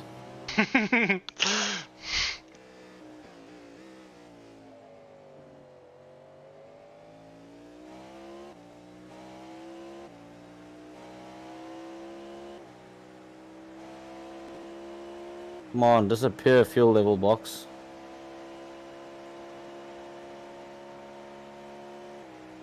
The fuel low accept thing worked last time, but this time it's refusing.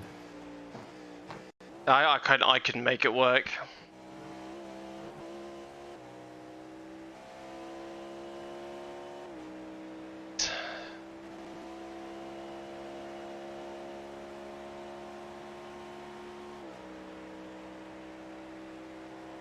Problem is now I can't see how many bloody laps I've got left. There we go, got it. What do you have to like hold it down or something? Yeah.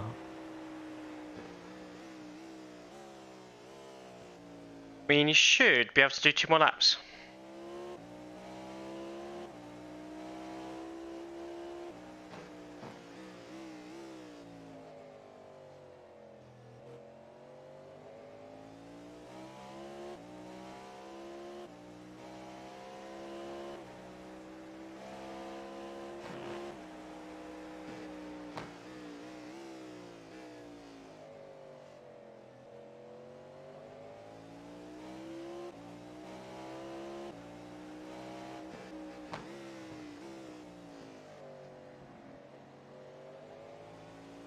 I really like that Porsche. Green suits it. Clear.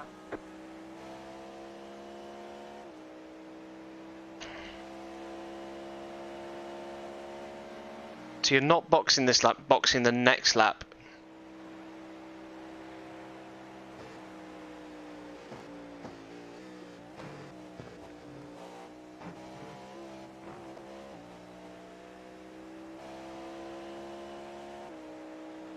My PC do be taking off.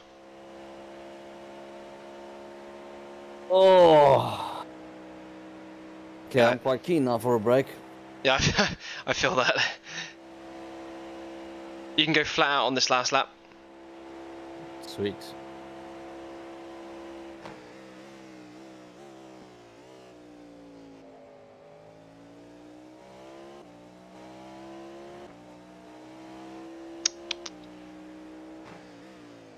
If I haven't So forgotten how to it's- go flat out.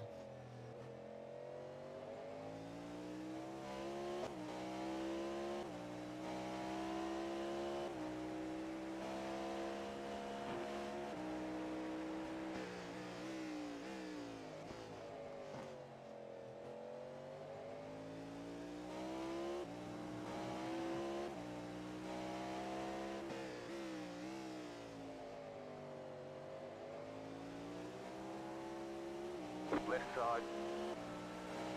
Clear.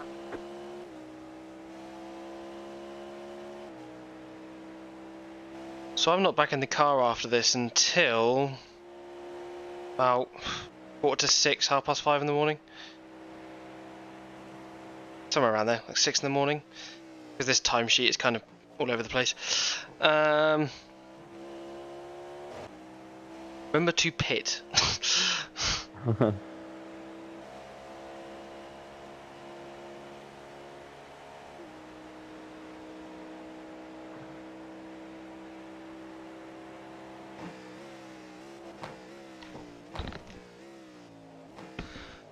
Very nicely done. Pit box in 5, 3, 2, 1. Right here. Okay, Beautiful. I'm out. I'm in. Yeah, cool. I think what I might do is I might spot you on exit, and then I just want to go get something to quickly to snack on. Get another Yeah, bottle go of for water. it. Let's do my adjustments.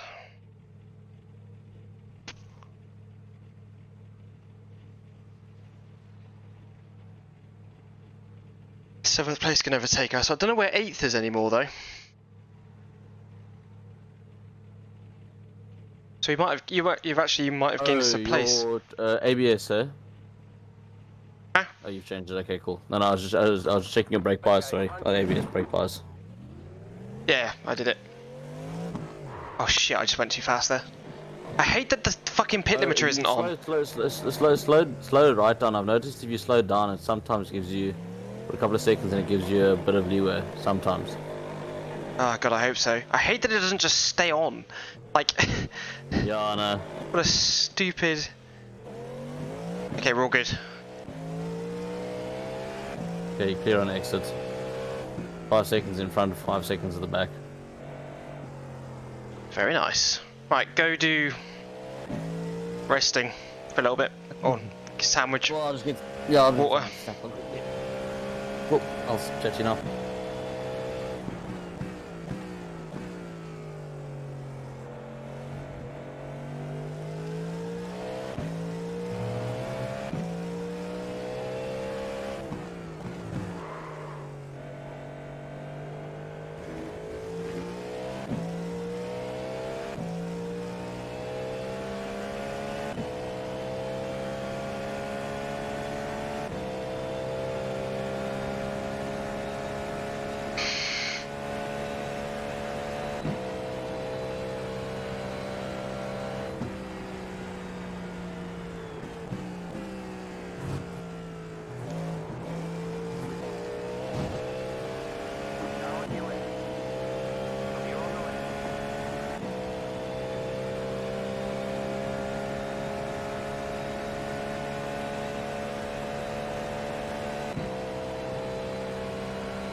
I'm such an idiot.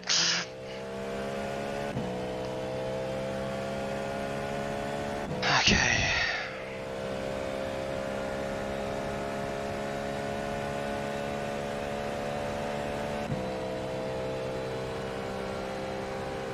Why did I close the window?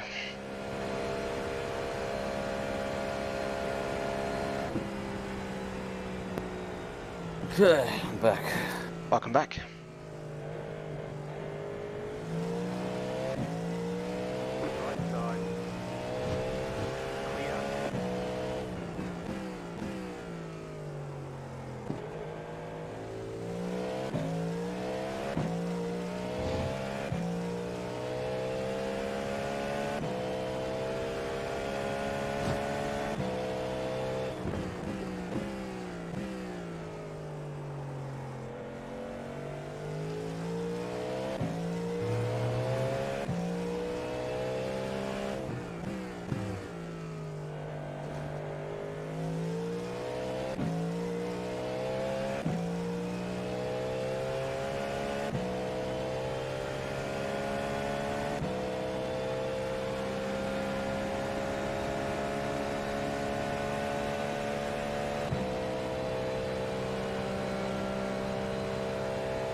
Car feels like super stable at the beginning of the stint.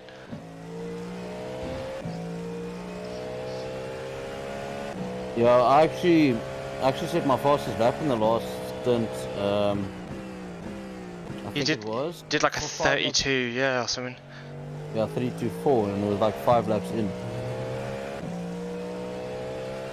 So basically, the tires got up to temperature, and then I was able to just bolt it.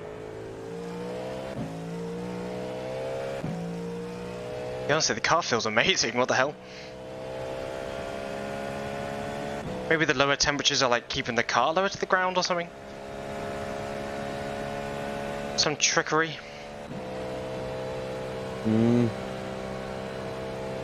I have no idea.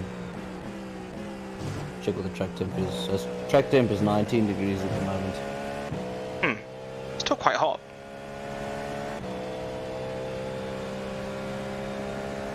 To be fair, I don't generally see it dropping much below like 18, 19. No. It do be Florida still. I was actually saying earlier, the one thing that I don't really enjoy about iRacing is they generally, with the endurance events, all of their track temps tend to be roughly around the same. So it's always like they kind of max out at around 40. Yeah. And at night they drop to about 18 to 20. Yeah, true. I mean, some of the best endurance races I've had is in ACC, because like the weather changing and temperature changing and everything. Yeah. I did a 24 hours of Kailami. That was amazing.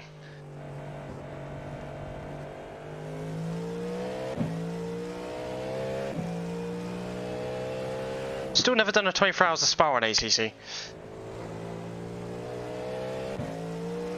The only thing with Kailami is there always is the endurance race, and the one of the traits of the area it's in is it's always hot as hell during the day.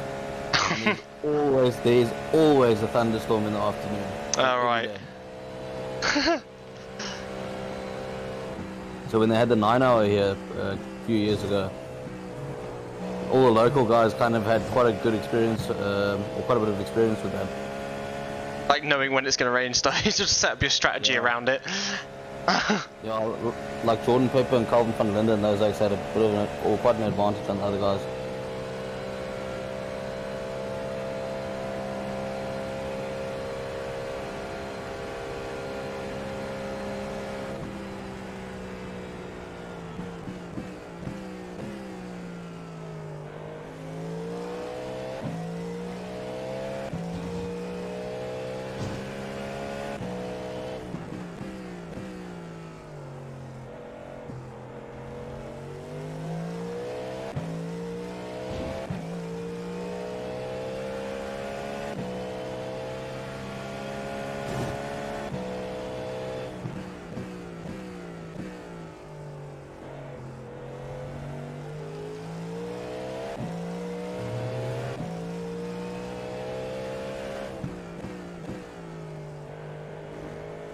I don't know whether just like the nighttime makes everything feel faster. Like when you run at night, everything feels quick. Like, I feel like I'm doing no faster than I do like in the day. Like still doing 33.5s. Literally no quicker, but it feels like so quick.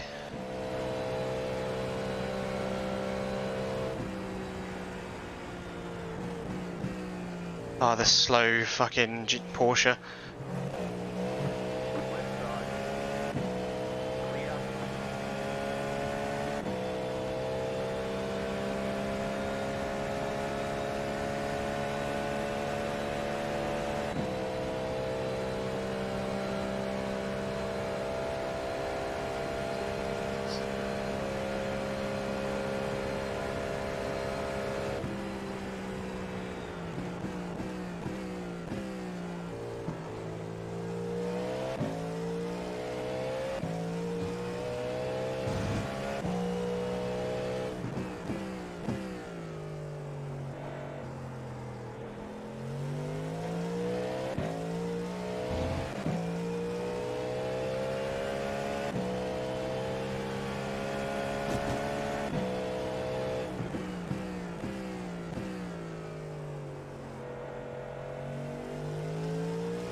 No, they're having a whole argument on the voice chat again.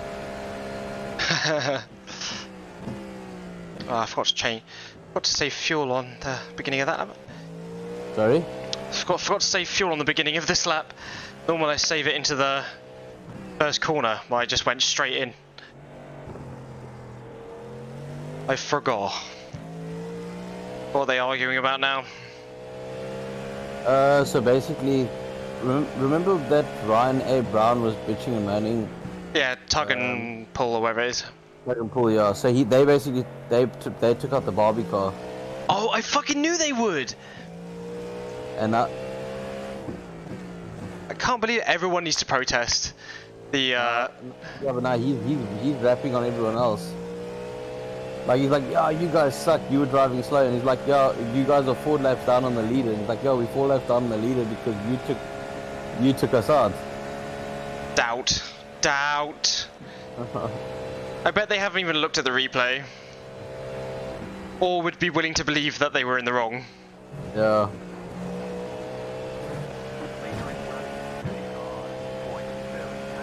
Cannot believe they would take out. Every time there's a takeout, like what the hell are you guys doing? Why? Literally, you're not getting paid for this. Just enjoy it. Just enjoy driving around. Oh, there's a fat argument. Sorry, I can't even hear really what you're saying because they're just like shouting at one another here. Just tell me what's going on. I need updates. I'll give you a summary at the end.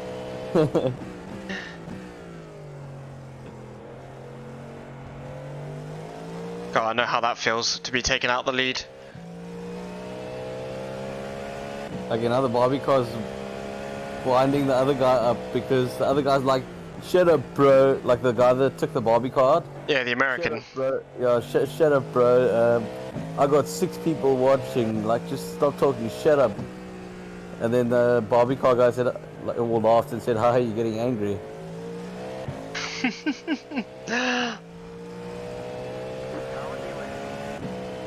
Fucking children. Literally, if that guy just shuts up and just protests it, like straight away, like that guy would get banned for a few weeks. Yeah, someone actually posted on or typed a message and said, I just want to point out that protest system does exist. Yeah, it does. Yeah, everyone's just telling that guy to shut the fuck up now. Which guy? The Ryan guy? Ryan guy, yeah.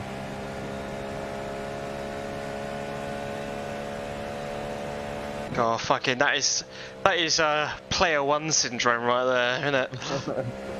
I'm the only one that exists. Like it was constant from the time that I told you they were arguing again to like literally just now. They've just stopped.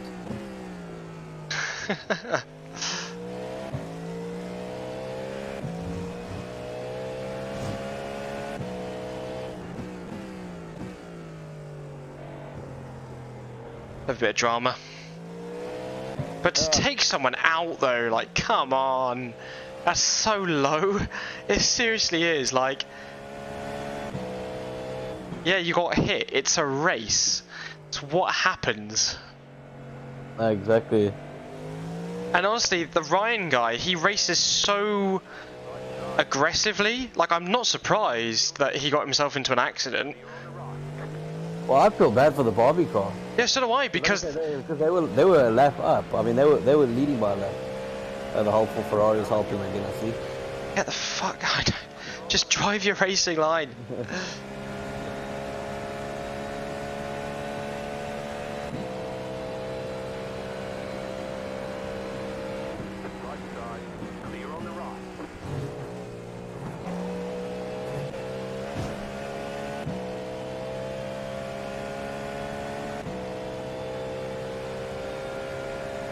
Yeah, crikey. I couldn't imagine being that Ryan guy, like, okay, you're gonna go into an endurance race and you're expecting not to get hit by the Barbie car who has done nothing but, like, be on the racing line.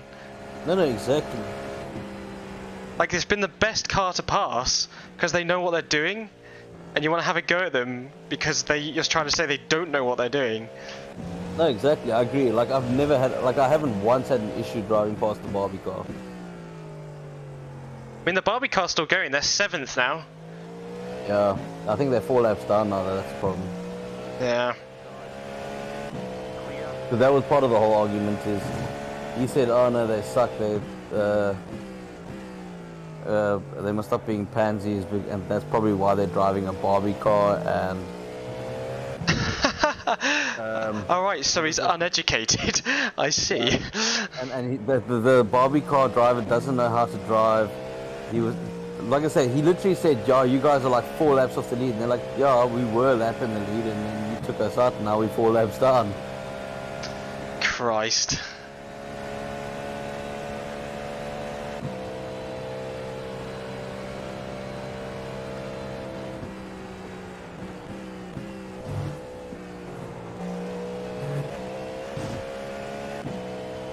I think that's one thing I do really appreciate about playing ACC leagues, is a lot of them have actual racing stewards, which is quite nice. So like, Well, that's the one thing iRacing does have to work on, is the discipline. it's been the issue for years. I remember in 2014 and 15 having the same discussions. But like, surely it can't be that difficult to sort it out. I mean, They don't want to, because if they set a precedent, then it's going to be so fucking difficult for them to keep it going.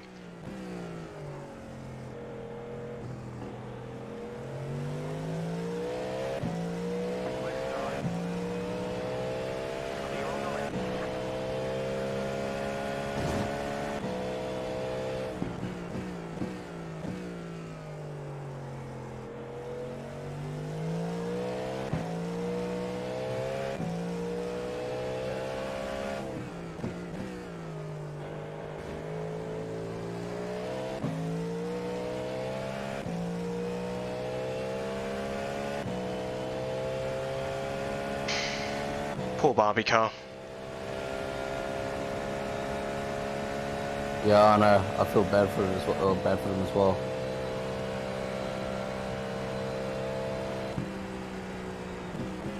That is the one benefit of being a GTP. Like, if you're driving wrong in a GTP car, like, it's very hard for a GT car to like have a go at you.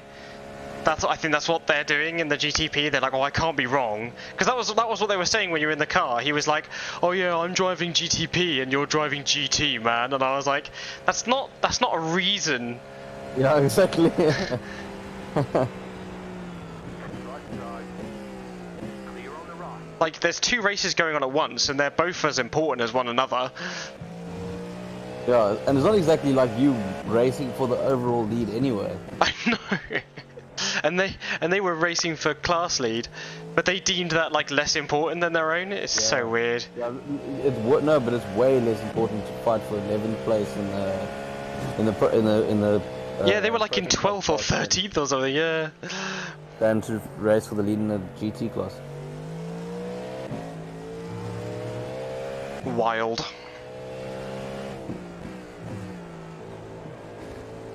Maybe I should get back into VEC again. Sounds like a few folks are struggling with connection issues. Yeah, I saw that on the top of the screen. Or the top of my forehead. Yeah, they're busy talking about it now as well. They're getting quite chatty now. Yeah, you're messing with the bandwidth by chatting. Just shut up, it'll go back to normal.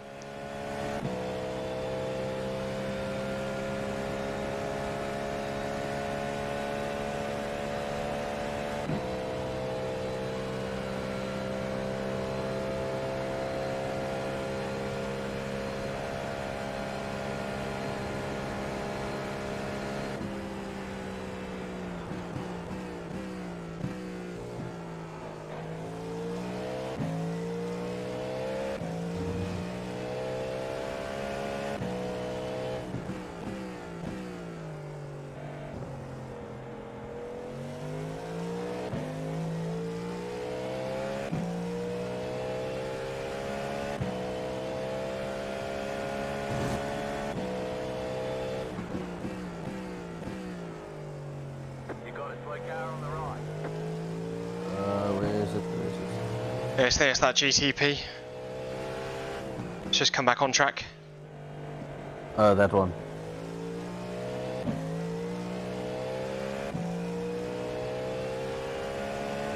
Oh, the other unhelpful Terry's chocolate orange Porsche.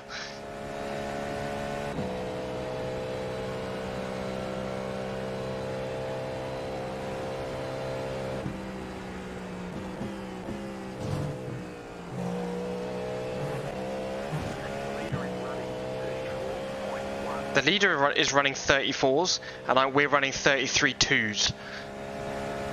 Let me check what if it's a new driver that's finally in the lead car.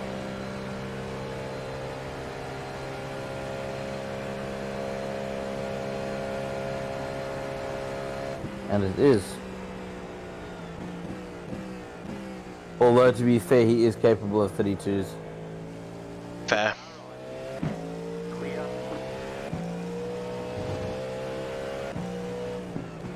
Like he's done 32. Where is this GTP going? Car on your left. Clear on the left. Where was he going? Is that the keyboard warrior again? I think it is.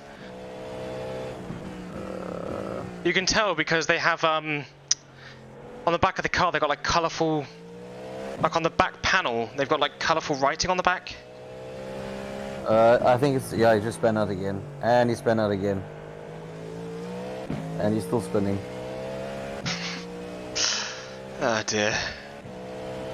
We jump in his cockpit, see what his... See what his inputs look like, yeah, that's a good idea.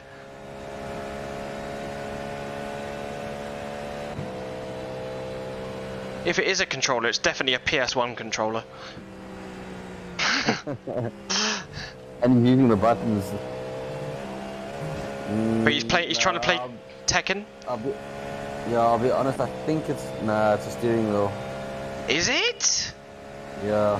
Are they letting like they're doing like a father-son race, but the son is like 3?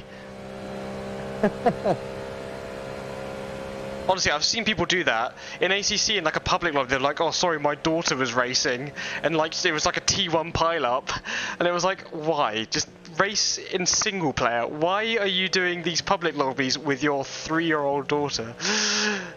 It doesn't make any sense. Actually, I'm quite surprised this guy's that slow because he was doing 33s and 34s in the beginning of the race. And now he can't seem to get anything under 38. Maybe he's had a stroke. Do you want to check on him? Maybe they just haven't noticed. Doing pretty well for a guy that's having a stroke. Or had a stroke. It's the stroke car. That's the law of that vehicle now. He's had a stroke.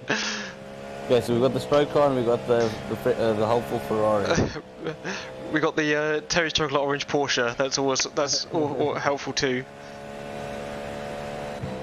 Bashful Barbie. Hateful Ray.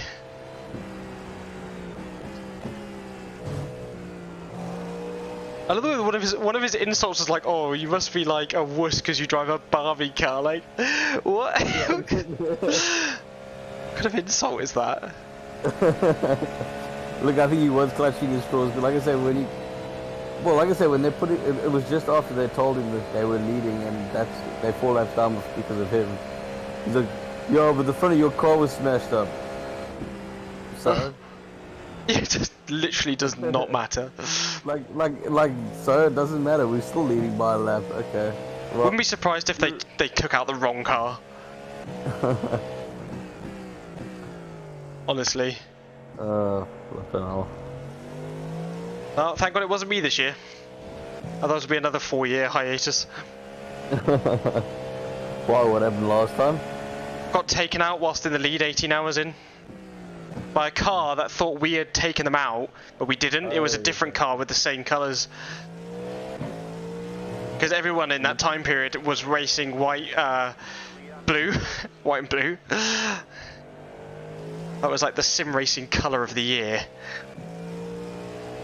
And did the The other team apologized afterwards. Or No, they were like, you deserve it, you fine gears. Like, you know, they were, this incident that supposedly happened on lap 1. They were waiting for a long time. Yeah, I mean 18 hours. Like, we actually had to avoid them like a lot during the race. And we were like having discussions with them, like, we're not the guy that took you out, we've seen the replays, and they were like, we don't believe you. Like, they didn't even check. Well, they probably didn't know how to. So stupid. And I was like, do you know what? I'm done with iRacing. It's just full of twats. It's such a shame, because I think it's a really good platform, but... Yeah. Not I race... agree, like, that's why I say, like, they just gotta sort the...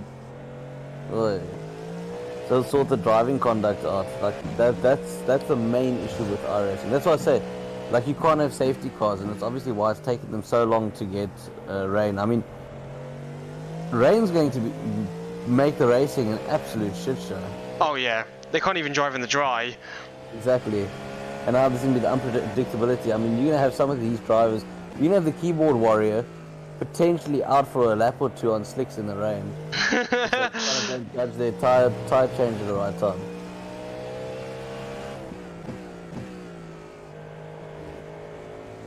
I mean, you might as well strap a hand grenade to the thing. But I think iRacing is very much like people, when they think of iRacing, they think of like the YouTubers who play it, who have like high iRating, or like the official streams which have like, you know, the best of the world, and they're like, wow, iRacing's amazing, I want to do that, and they can't. Yeah, I want to make money out of it.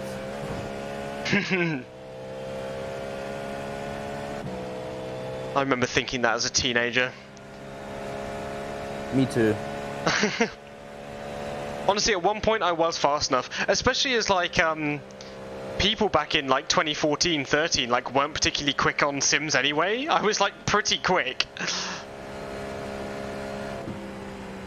Then carried on with VEC, Division 1 and stuff. Yeah, well, I can't say I've ever been that quick. I dreamt about it, but I was never that fast. I was like, oh, I might be able to race in the top tier. Yeah, I mean, I race for different reasons now. I race for immersion instead of like actual like wanting to win like big esports things or anything. Like before, I think I was really motivated by that. I wanted to be on the broadcasts, and I wanted to like not supposed to necessarily like win money. Like I wanted to be with the big guys. Yeah.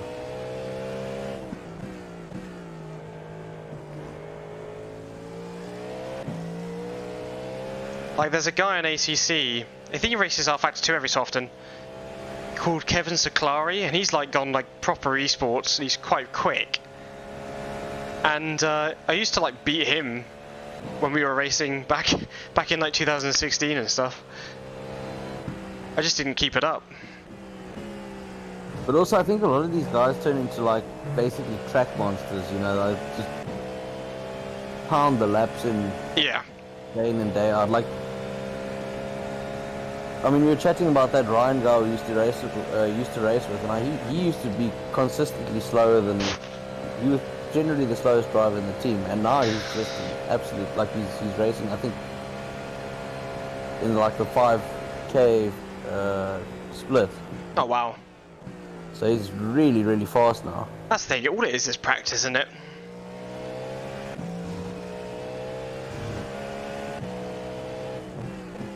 No, You know. practice is boring. It is. Plus, it just builds disappointment. Well, that's exactly what happened to us in the first Daytona, because we all clocked in mega, like, no one in our team had done any endurance event before. So we all clocked in mega mileage. I mean, I'm talking probably like 36, 40 hours of track time before the... Crikey, that's a lot. Before the race. I mean, yeah, it was like basically 3-4 weeks before that. It was like spend many hours every day, and we did the race. We were leading by like 2 laps, and then we got taken out like 18 hours or something like that into the race. Yeah, as well. yeah. And it hurts. It hurts so much. like, cool. That guy just wasted my time, my money. Oh, Leeds just done a 32. Maybe they just got bored and went slowly. They're probably trying different lines or something like that. Bit still clubby. Something like that. Maybe it might be faster.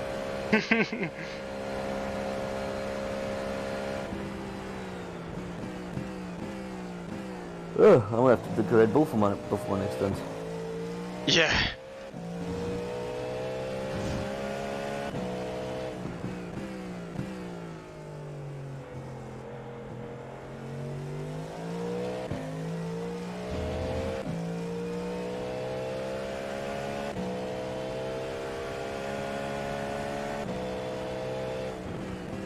No, it was quite funny because Fish was talking about. There was a guy posting on, I think it was GP Laps's Discord, and he was like, "Yeah, I've only got iRacing not too long ago, but I'm like quite fast and stuff." And I was like, "I don't know if I trust that." So he was like, they were like, "Oh, are you okay with 3?" And I was like, "Yep." I'm fine with going with people we trust. Or at least they trust, because I didn't know you before this. Yeah.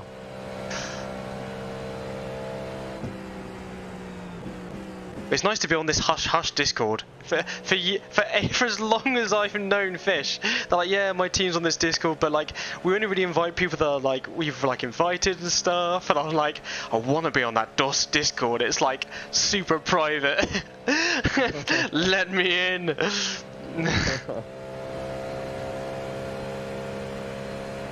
No, it's good. I've been meaning to find a team for a long while. I just kind of been jumping from people to people. Yeah. And then like whatever team they're kind of in, I just like race with them for like a bit, and then like I've left again because they've never really. I don't know. They're just like a group of friends or whatever. Yeah. Yeah, I must admit I actually do quite enjoy this. I'm really enjoying because we obviously. Me and Fish used to race for Turn 7 Racing with Colin and those lot. I mean, they were quite competitive. I mean, they were. Yeah, I know Turn 7. Yeah, they were quite competitive, and you had to put in like certain amount of track hours, and I don't know. I way more enjoy this kind of social setting. Yeah, way more casual. Yeah, a lot more casual. You don't have to put in a certain number of hours, and you don't have to show up for the team practices and Oh yeah. all that. I mean, it can be nice, but yeah, I think I'm over it. It can be, but it got a bit much. It was like and you have to do like all the endurance events. Like, you know, you can get out like 1, maybe 2. Yeah. But generally you got to do like majority of the endurance events. This is kind of, okay, cool, I've got a free weekend. Rock up and race. I mean, like I said, I only bought the car on Monday. Yeah, I bought the car like not very long ago either. Because it's funny, like, it's so long ago now that since I played that all the cars that I would usually use in Daytona that I've used for years are no longer part of the content. Because you used to be able to like even drive the McLaren for ages, and we did for like a laugh for 1 year. It did really well because it's super slipstreamy.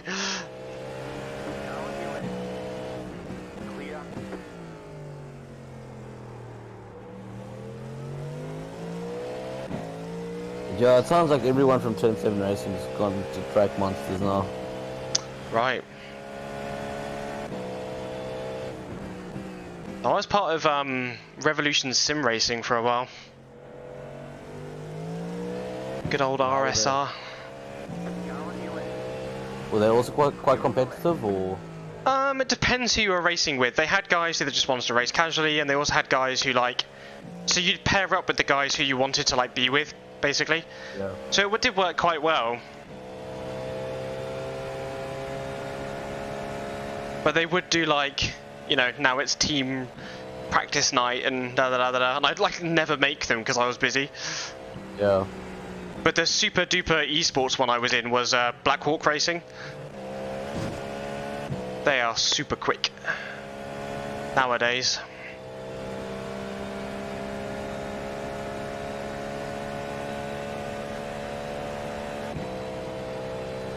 And one of the guys I used to race with, Shane, he now races with like Sancho, like that kind of team.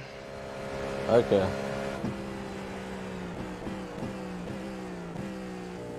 Our teammate passed away, sadly. Oh, that's, It all kind of fell apart. Yeah. Because they were two Australians, and don't know what happened. He just like passed away in his sleep. They used to race in the same series in real life as well. And then after that kind of happened, it was like, well, we haven't really got a team anymore. Yeah. So we kind of just went away. And then I had a bad experience with R Factor 2 at the time. And like the team was being super pushy about like doing lots and lots and lots of practice. And I just kind of snapped and was like, I'm not doing this anymore.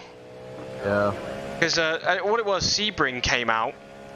And I used VR in the races and it was fine. But like as they did more and more updates to the game, the worse it got, like the stuttering.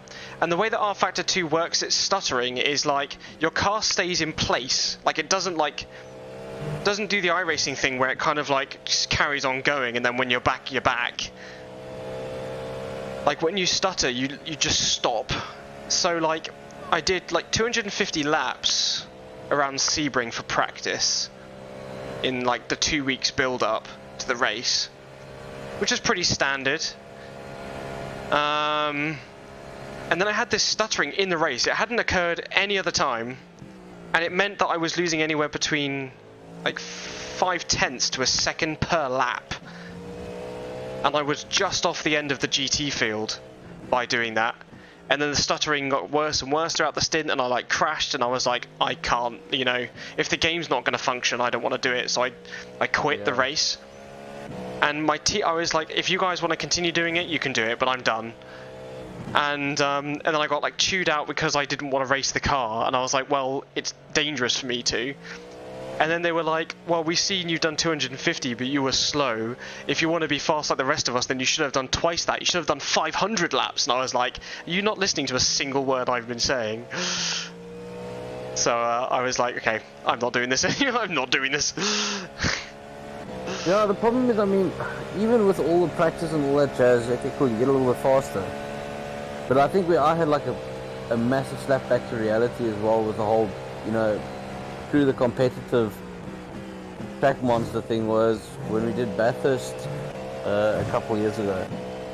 I put in hectic like laps with that, and I was fast. I mean, in my split I was by far the fastest, probably by like a second a lap to the next fastest car. Yeah. And then I found myself in a session with Max Verstappen, and he was 4 seconds a lap faster than me. Yeah. And I was like, okay. First thing, I joined VEC just to start to get popular, so like some of the big names in R Factor like were starting to turn up, but it wasn't like a death show. Like you could still like do reasonably well. And nowadays, if I think I tried to do it, like you'd be stuck.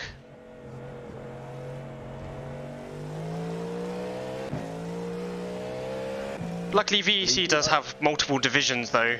They have like 4 divisions. Division 2 was great fun, because it was like gentleman races, but they knew how to multi-class. Yeah. So like, we were in like hours long battles with people, like trying to out-strategy them or out-race them and stuff. Because you have to go through a class system there as well. Like you have to do 3 races, it's like 3 Tuesdays, in like it used to be a Nissan 370Z, like a GT4 car. Yeah. There's actually a video of me racing that car on YouTube, and I overtook so many people it became like the crab stream, and like the commentators were like creating like crab puns, and all my friends were watching, and they were like hashtag crab watch, we want the nature documentary and stuff. That was a good time. Yeah, and it was actually through that race, because I overtook so many people and like my pace was so good and I was aggressive. Like I went in without knowing anyone in there, and I got like 3 like messages being like, do you want to join our team? And I just picked the one that I thought was the best. But So now do you think you're gonna get back into iRacing, endurance racing, or? I don't know. It's the kind of it's It's the expense of it that I have a problem with. I don't really want to pay like $13 every time I want to do a race. But I'll see what races. Like I might do like 2 more. Like I want to do Road Atlanta because it's just my favorite track. Yeah. Maybe Sebring. I don't want to do Nordschleife. The track is too big for how many cars are on track. I'm not interested in running myself.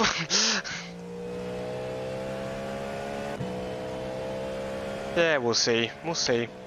I'll see what other stuff is going on R Factor as well. Not that I particularly like R Factor in terms of like... I don't know, I don't mind how it drives, but I very much treat it as like an immersion building game. Like, I don't really treat it as like competitive esports. I'm just like, it works well in VR, looks pretty. Yeah. I don't know, definitely, like you, my motives are very different when it comes to racing now. But I used to take it all very seriously. When I used to do flying... Okay, I've only got 1 lap of fuel left. I'm glad I checked. That could have been a disaster. But there's no... Oh, you don't have crew chief on, or... No, I keep forgetting to turn it on. Oh, I see. Like when I used to do like flying, I did it with like a proper air group, and it was like 1 life events, and like we'd have to train really hard to like, and it was cool when it all worked, but it very rarely worked. Like the server would shit itself, or like, you know what I mean? It's just kind of bad. Yeah. So like I did that for like 3 years, and I was like, do you know what? I like my Sunday evenings. The only thing I do religiously now is like Saturday evenings. It's Arma 3 night. Okay. I've been part of the same, well, the the realism group I was in closed. We merged with a different group that initially broke off from us years and years ago. It's a whole long story. I've been a part of the group for like 10 years. And yeah, they're just my mates now. So I was like going and playing. It's a good time. Missions last like anywhere between like 3 and 5 hours. 1 life events, modern, Cold War, World War II, anything you want really. They just did it. They did a Korean War one today. 5, 3, 2, 1. Right here. I didn't fuck up the pitting. That was a good first stint. Yeah, it wasn't too bad, was it? Went by incredibly quick. It's not going to go by quicker in the future. Also, the pig guy looks cool as fuck. with his stuff on. Let's check the P7 past us yet? Not that I have seen. Let me check where P7 is on the track. So they're exiting the bus stop now. Alright, we're gonna come out in front.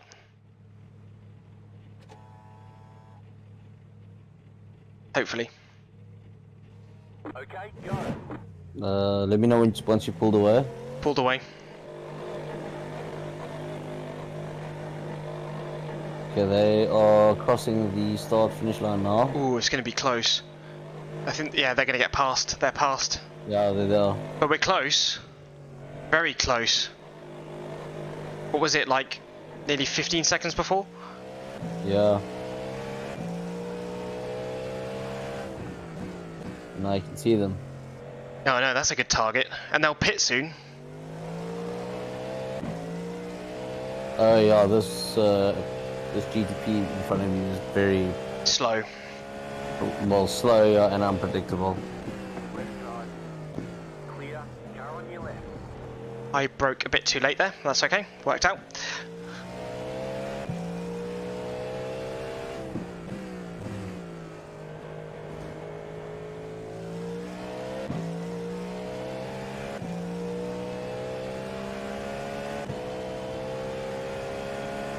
Oh, we have surpassed 420.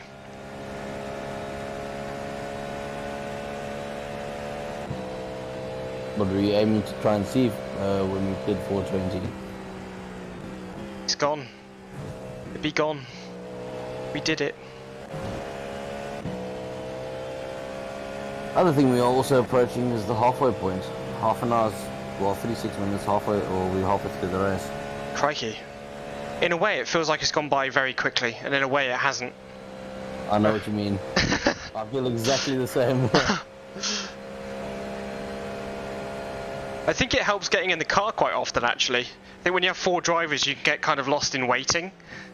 Yeah. And I feel no less tired with 3 drivers than we do 4, to be honest. Yeah, it's just the 5 o'clock in the morning ones that kind of kill me. Because the thing is, Yeah. I don't know why, I always find myself doing the night shift. Which, I suppose, but I think it's part of the reason is because I can't sleep like, you know, on command like Toby. I really struggle too. I have to be like really tired before, because my brain just runs, like, can't get it to stop. Exactly the same, yeah. And ironically, I'm actually more awake than when I went to lie down. I'm more awake now I'm in the car. Yeah. I think that's what I need to get as well, is get back in the car. 'Cause, the eyelids are getting heavy. Like I said, I'm gonna smash a Red Bull just before I climb in the car. After this, I'm going to take the dog for a wee, get into bed. By the time I do all that rubbish, I'll be fucking up again.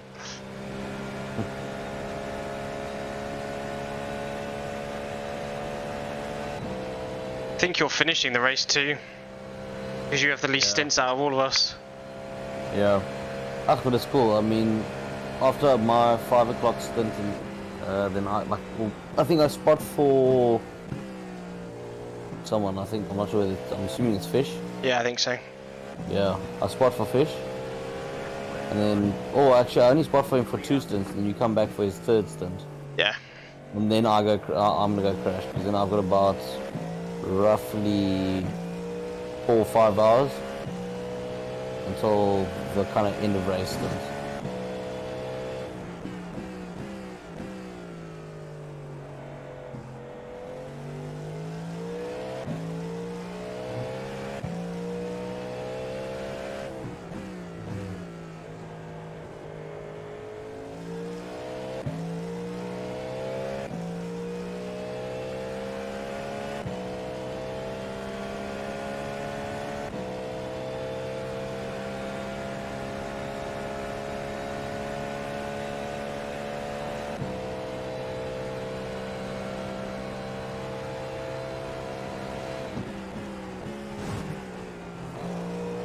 That was a bit sketchy. I broke a bit too hard and the rear like stepped out like a degree and I felt it and I was like, oh. It's actually happened to me a couple of times through there before, but I don't know, I think the downforce on the rear... Accident? I'm jumping ahead. Oh damn it, now between the pits I keep jumping the cars in the pits. I know, and the pace car. You definitely tell us NASCAR 2003. Yeah, I'm not seeing anything in front of you, to be honest with you. Must be gone by now.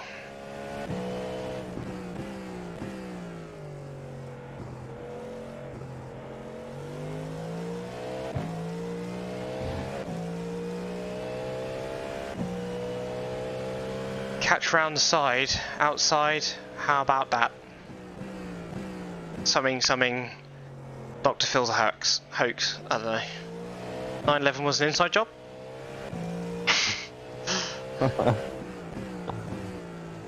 All the buzzwords to get demonetized on YouTube nowadays.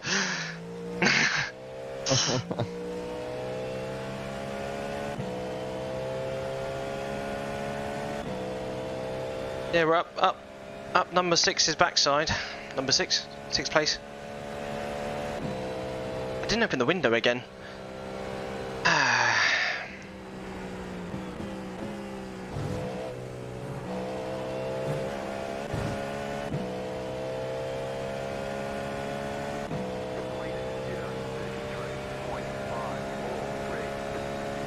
Doing the same pace as the leaders.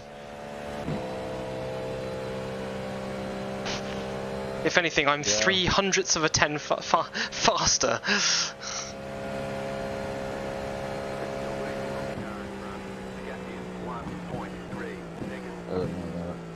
Helpful Ferrari. Okay, so first place is fast. I mean, they just set the race base lap time at 1:31.8. Wow. So they're pretty quick.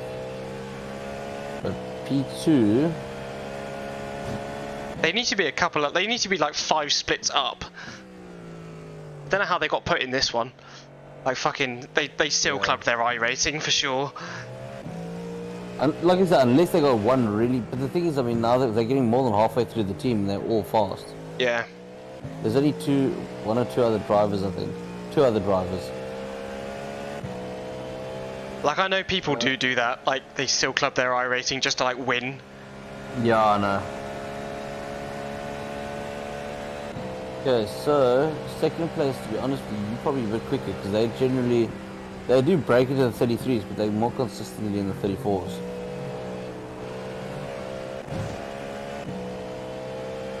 And I'm losing time behind these two. Guy ahead can't get past P2.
I think the 2 guys ahead of me are really quick. Like maybe their setups are more set for the oval or something, because they are just leaving me behind.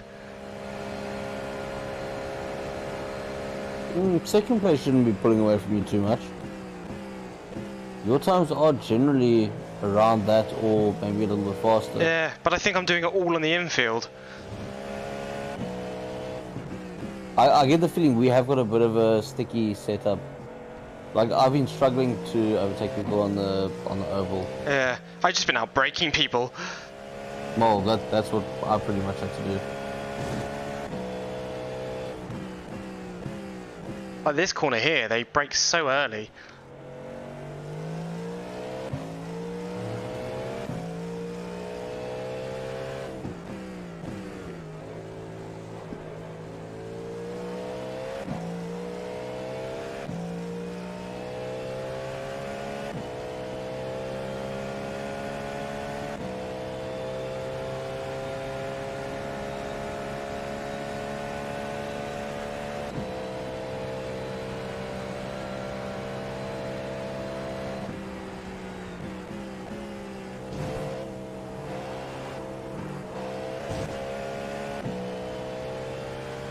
Oh, I was going to get my fastest lap there, but I messed up the exit.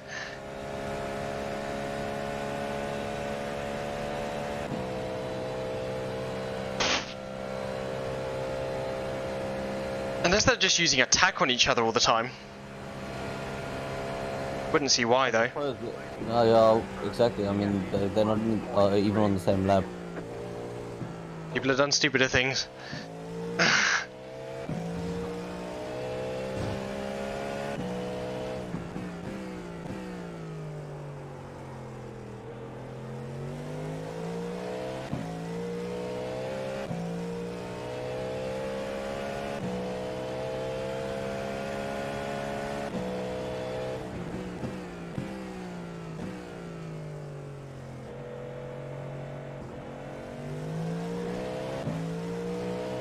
Right side. Clear on the right.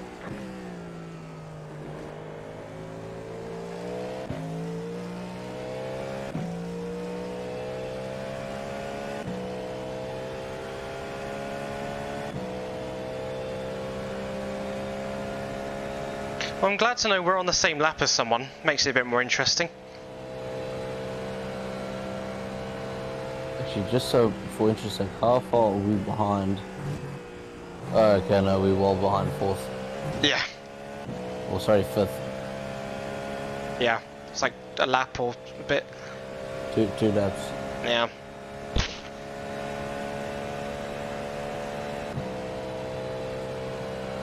I did say at the beginning top 10 would be good. Kind of would like to top 5. It's still on the cards. I mean, literally just one of them or one of the top runners have to drop off in the final 12 hours. Yeah. It's possible.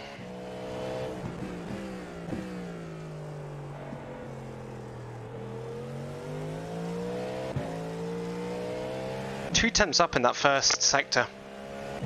What the hell? I think I'm just finding more confidence in the brakes than I was before. I think I was so nervous, I just wasn't willing to touch them. Yeah, I noticed I was able to be a lot later on the brakes as well in these cool conditions. Hmm. There was a phase where it kind of threw me off and it wasn't as good. Yeah. But it was only for about 3-4 laps, and I'm just not sure whether my tire temps maybe dropped under their threshold or something silly like that.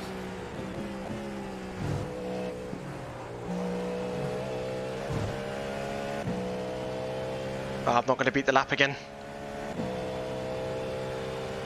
Actually, I think it's less that I get a good run. I think I had slipstream. That's what it looks like.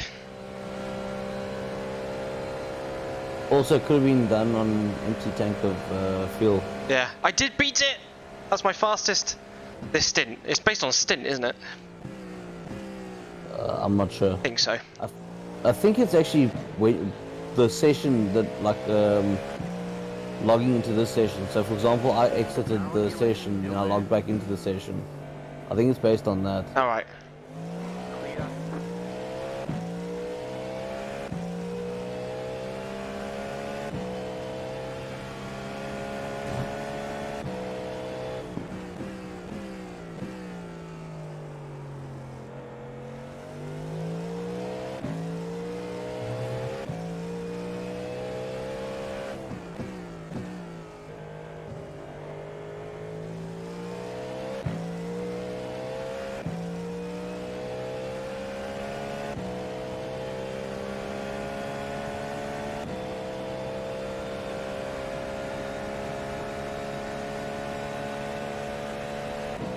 I gotta stay behind this car. Big lifting post. To be fair, with the big lifting posts behind these oaks, I found I didn't lose that much time as well. Maybe like half a second. Yeah, it's not too bad.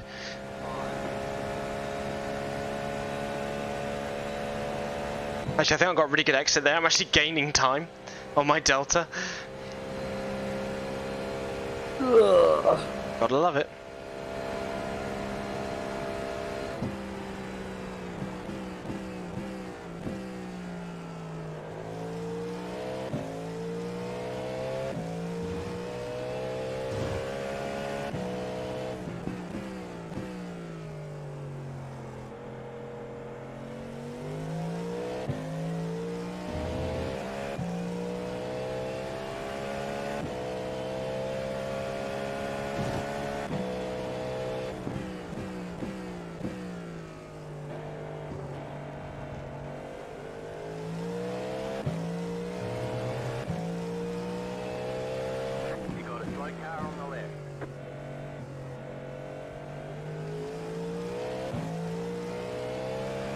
Who was that slow car on the left then?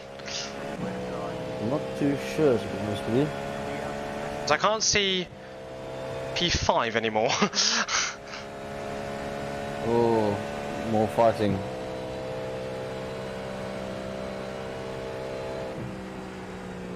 Fight, fight, fight, fight.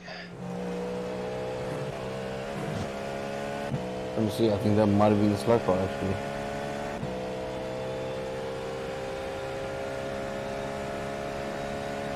People wouldn't know what fighting is if it hit them in the face.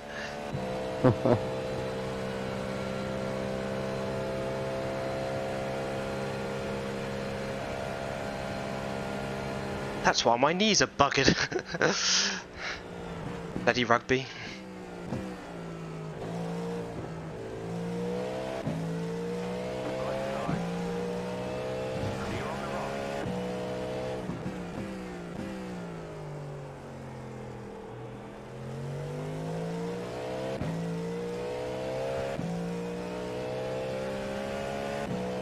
I'm still in P6. Where be... Oh no wait, I was in P7. Oh wait, I'm confused. Where was the guy I was chasing? I'm pretty sure he boxed. Oh yeah, to be fair.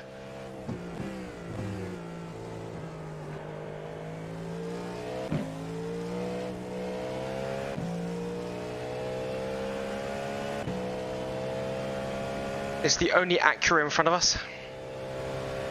It's definitely a French team. Olivier Poulin.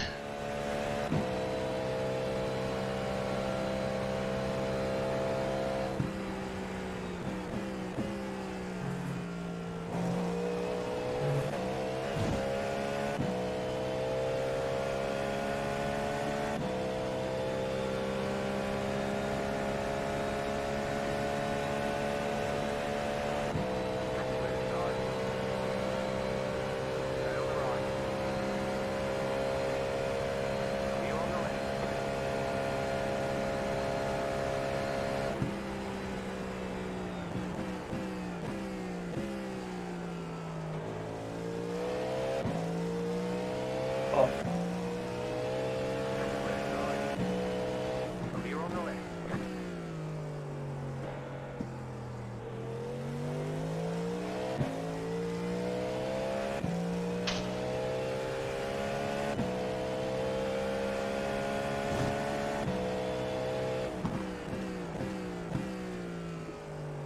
I know when I need to turn in because it's that, like, when I can't see the corner anymore because the bloody things are in the way, the wheel arches.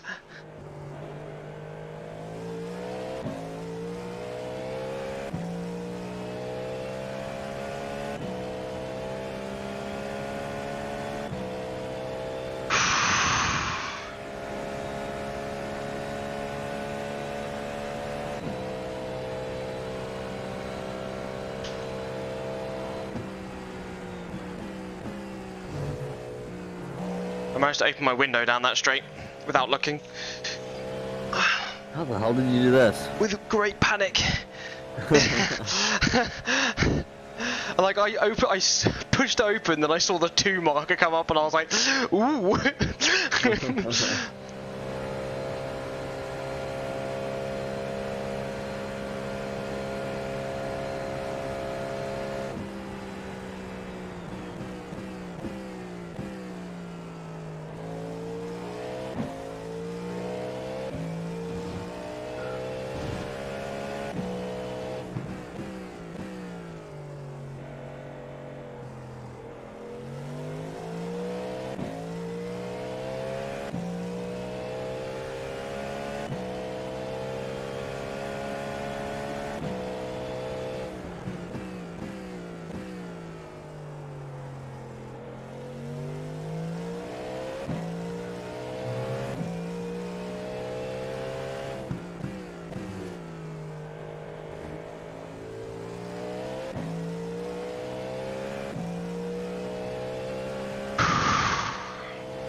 my fuel target's running a bit close. Another 0.00. So what are you doing at the moment? You're doing 29 laps per stint, eh? No, 28. 28, okay, cool. 29 I think would be pretty much impossible to do it quickly.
Oh, I don't think I'm going to get past this guy. Ah. Do you reckon he could be more helpful than just miss the chicane? I'm trying to see where's right hand side. Someone's had a big Cremont. Leader is running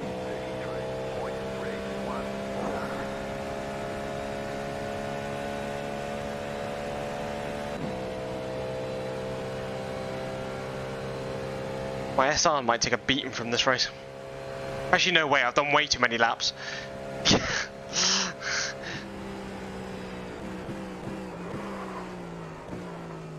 says.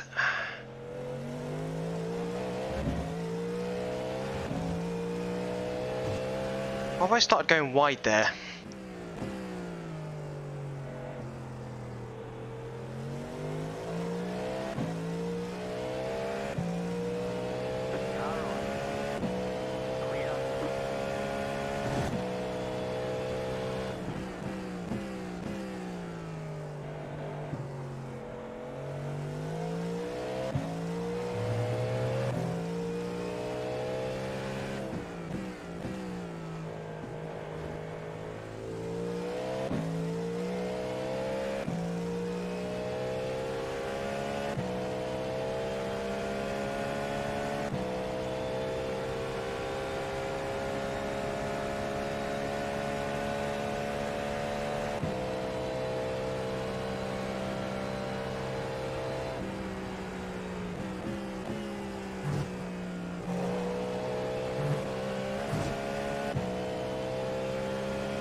Right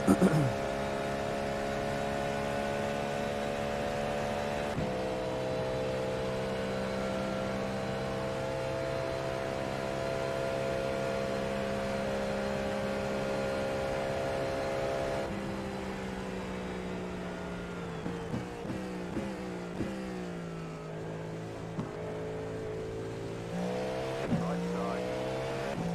Clear on the right.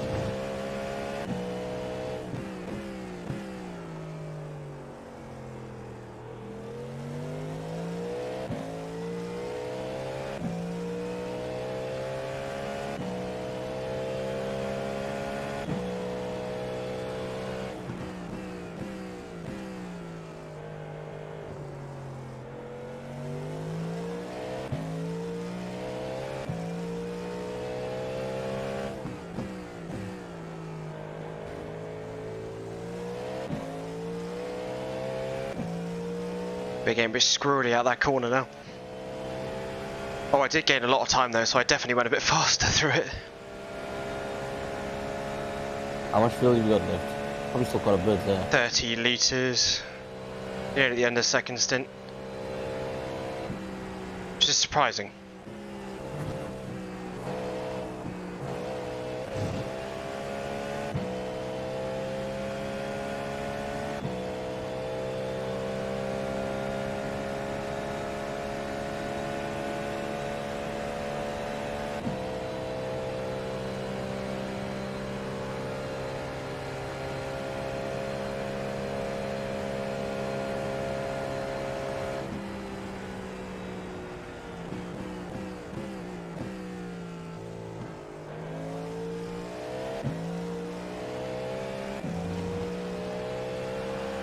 Left side.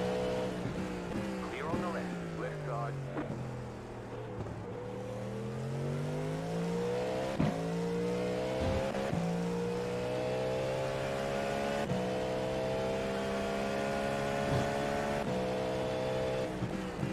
Oh, Terry's chocolate orange Porsche.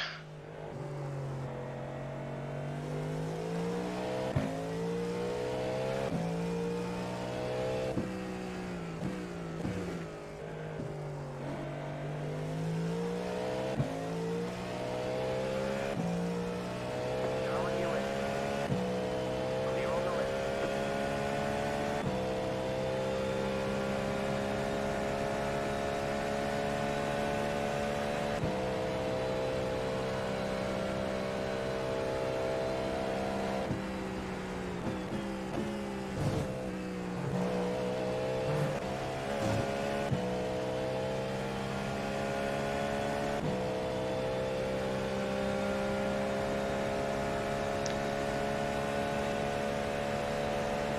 My rear left goes from like heated, not heated, heated, not heated. Yeah, I saw exactly the same thing when I was driving. Must be literally set up perfectly for these conditions, to be quite honest. And the ironic thing is, towards the end of the stint, it been cool and it stayed cool. Yeah. Maybe they expect you to fucking rag the shit out of it to get the keep the temps in it.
Did a 32.962. Nice. I think I'm gonna crack that Red Bull sooner rather than later. Yeah. Dozing off on the couch here.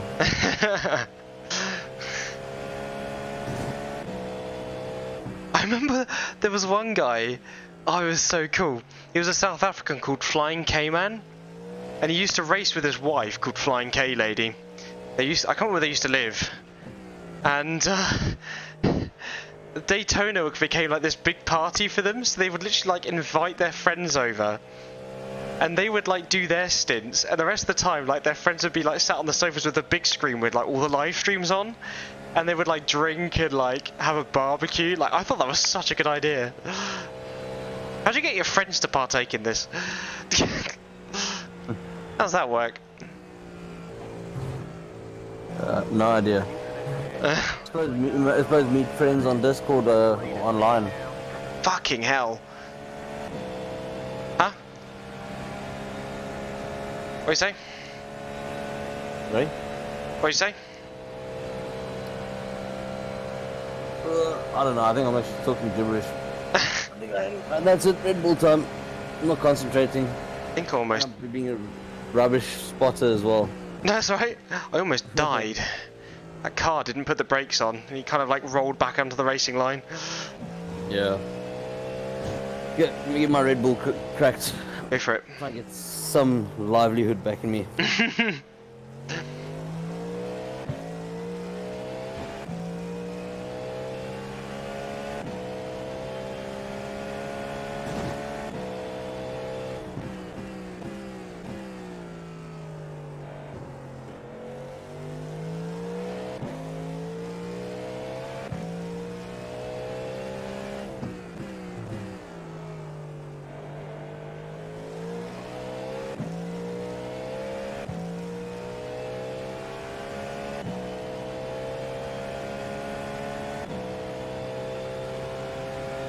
Good.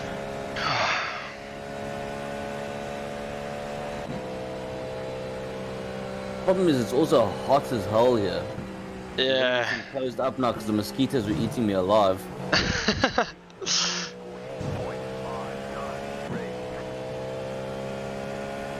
I don't even have a bit of a fresh breeze blowing through here to keep me awake. Hmm.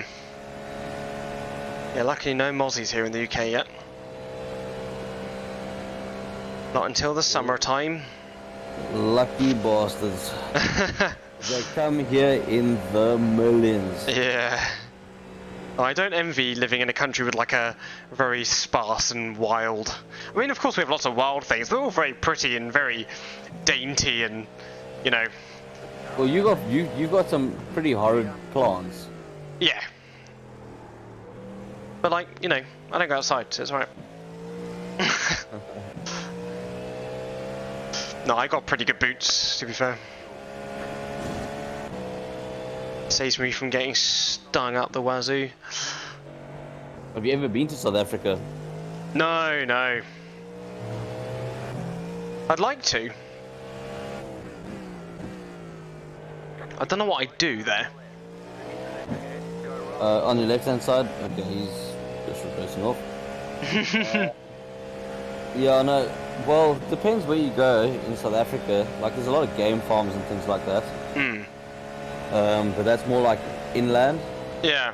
Otherwise, you've got Cape Town, which is like very coastal and. Yeah, I'd want to see like pretty beaches, I guess, and. Yeah, that's probably Cape Town or you can sorry, I've got the other people, the voice channel talking in my ear. Or like I say, you can go up the east coast. It's very there's a shit lot of forests and things like that there, and it's also coastal. Yeah. I've got a couple of friends that live over there, so I might ask them, like, maybe to even house me. Well, I know. ironically, it will be cheap as chips for you to come here with a pound. Yeah, it's maybe, yeah.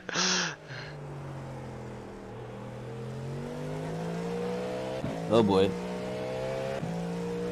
What are they saying?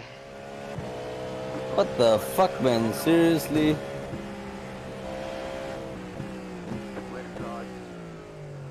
What's going on?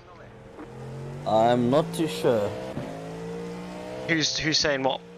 Number 20 is bitching and moaning at someone. I'm not sure who he's bitching and moaning at. Who's the? Oh, the number 20 is the Acura. Are they French? Yes, it looks like an Oliver Pullen.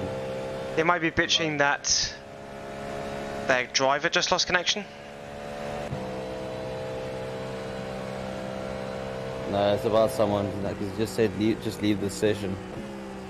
There's a couple more four-letter words in there.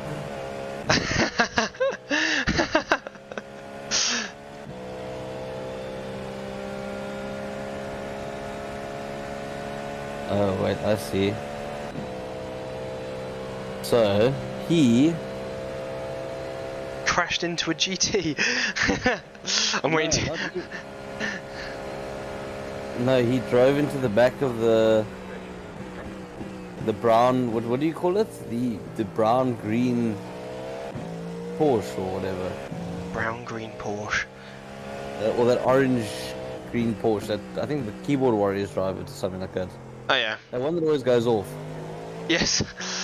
So he basically plowed into the back of that in turn one. Because they were braking, they were basically almost at a standstill going into the corner and he was braking in the normal area.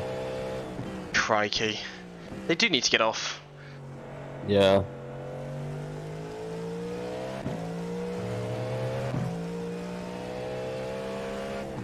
Also, did we... Sorry, go on. Go on. No, it's cool. I was going to say, did we ever figure out what split we were in? Are we in bottom? I actually don't even know how to check, to be honest with you. Neither do I. Usually someone else checks that for me. I got my butler to do it for me.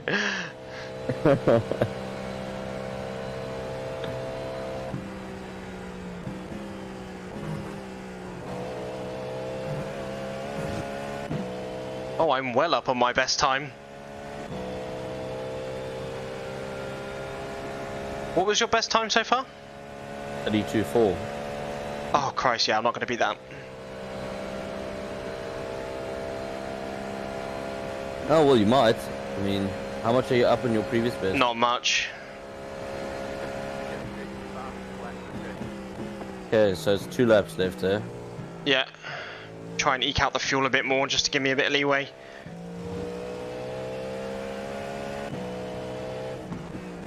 He says going... Now I've lost track. Are you in your second or third stint? I'm on my second.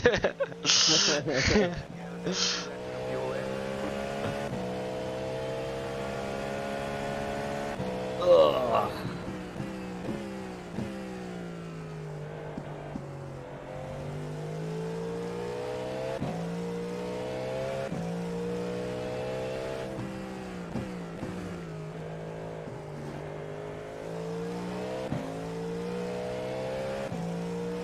I guess all these people like shouting at each other. You got to make your own luck as well.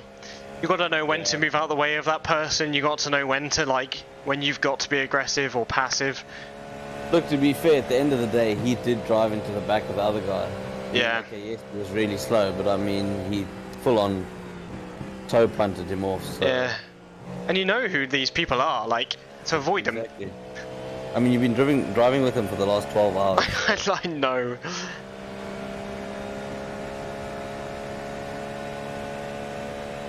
Speaking of which, we are just past halfway point. Nice.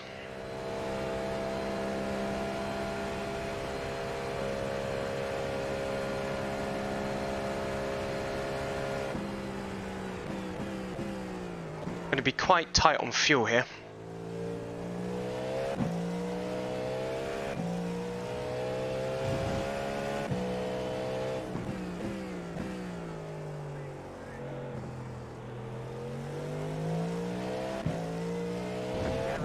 I think there's quite a bit of drama happening now, actually. I know, people, it's like a plague. Like one person starts it and everyone has something to complain about.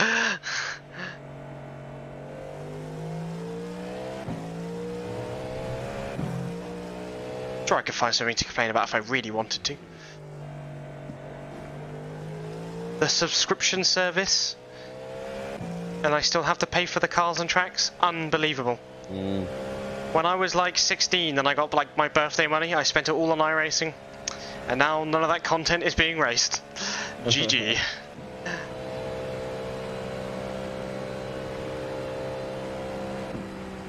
It's a bit sad. Could use that money for something else. Yeah. That's my biggest gripe. Like, I have spent so much money on this game already, and now none of it is relevant. Yeah. No, I mean, I think about the cars and all that I've bought. I mean, a number of other games I could have bought with that money. I know.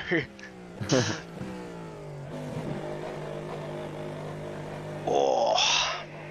5, 3, 2, 1. Right here. That was the best pit stop I've done so far. Only took a lot of attempts. Have some water.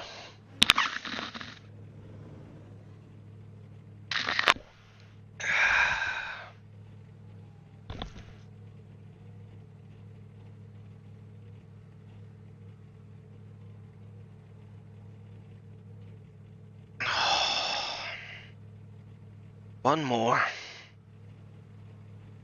Just one more, Mr. Frodo. One more step and it's the furthest from home I've ever been. It's a pretty good impression, I'm not gonna lie. Well, I am from the southwest, so it makes sense. I'd be offended if you were like, ah, it's not as good.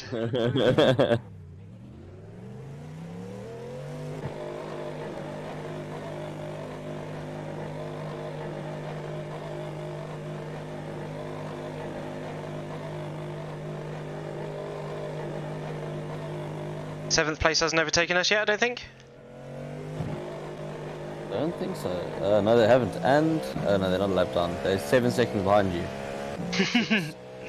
Get fucked. Out-strategied and out-raced. Unbelievable. He says. Okay,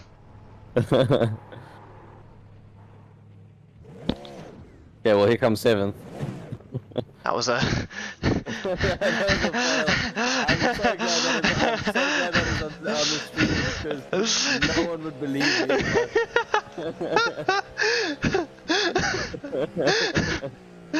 It's fine. Only the tears are real. This is all virtual. Oh, I'm so glad that's on the stream. Oh, that's on. There's a recording of that. Yeah, that's Why my tyres weren't this bad before? When I came out the pits the last time. I guess I just wasn't expecting them to be that bad. Oh well. The good news is that you're only 7 seconds behind them now. I was 7 seconds in front. Fuck.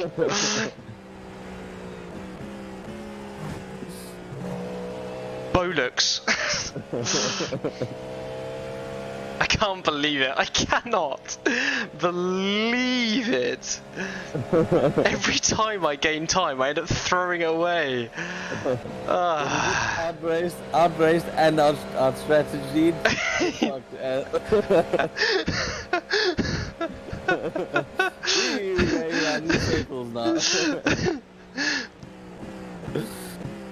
Like, I'll be honest with you, that made me laugh and woke me up a bit, so I'm not even pissed off. Good times.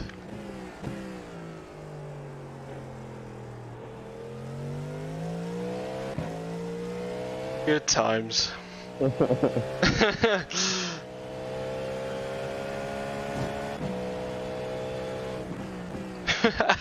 Get fucked. Spins.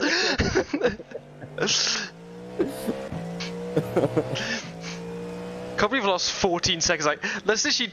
Why do I always do this? Every single triple stint I do, I like gain a shit ton of time, and then the very last stint, I'm just like, how do I just undo everything I've done?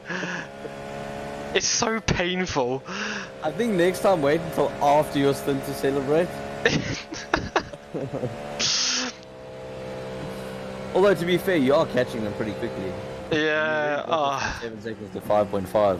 Just a shame. It's just something I need to work on.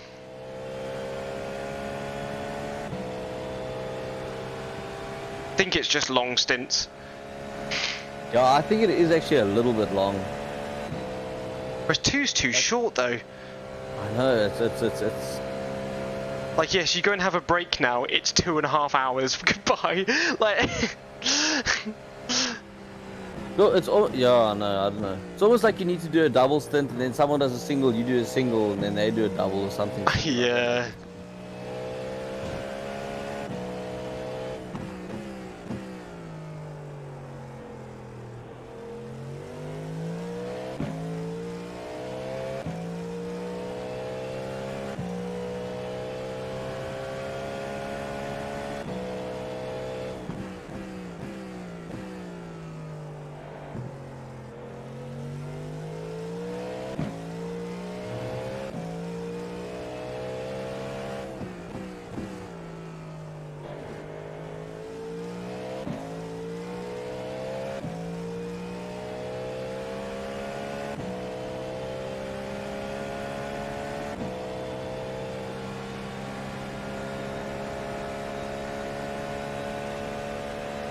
Bradley Beanman.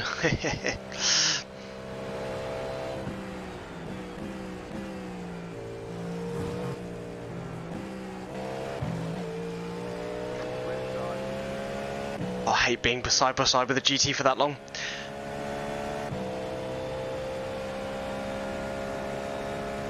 God fucking damn it.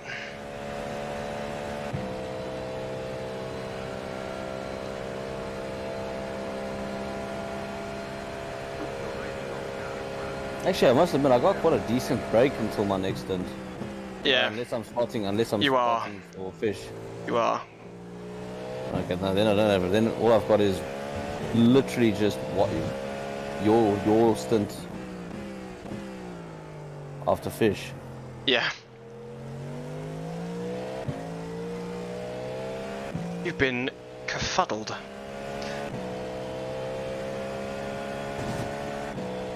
Who needs sleep? You've been out spreadsheeted. Get fucked.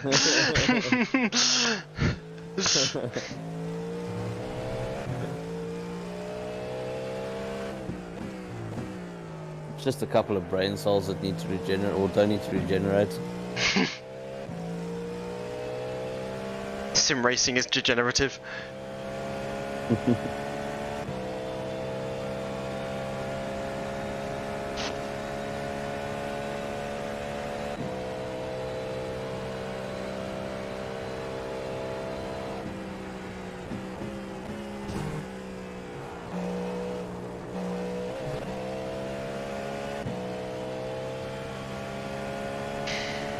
Come on.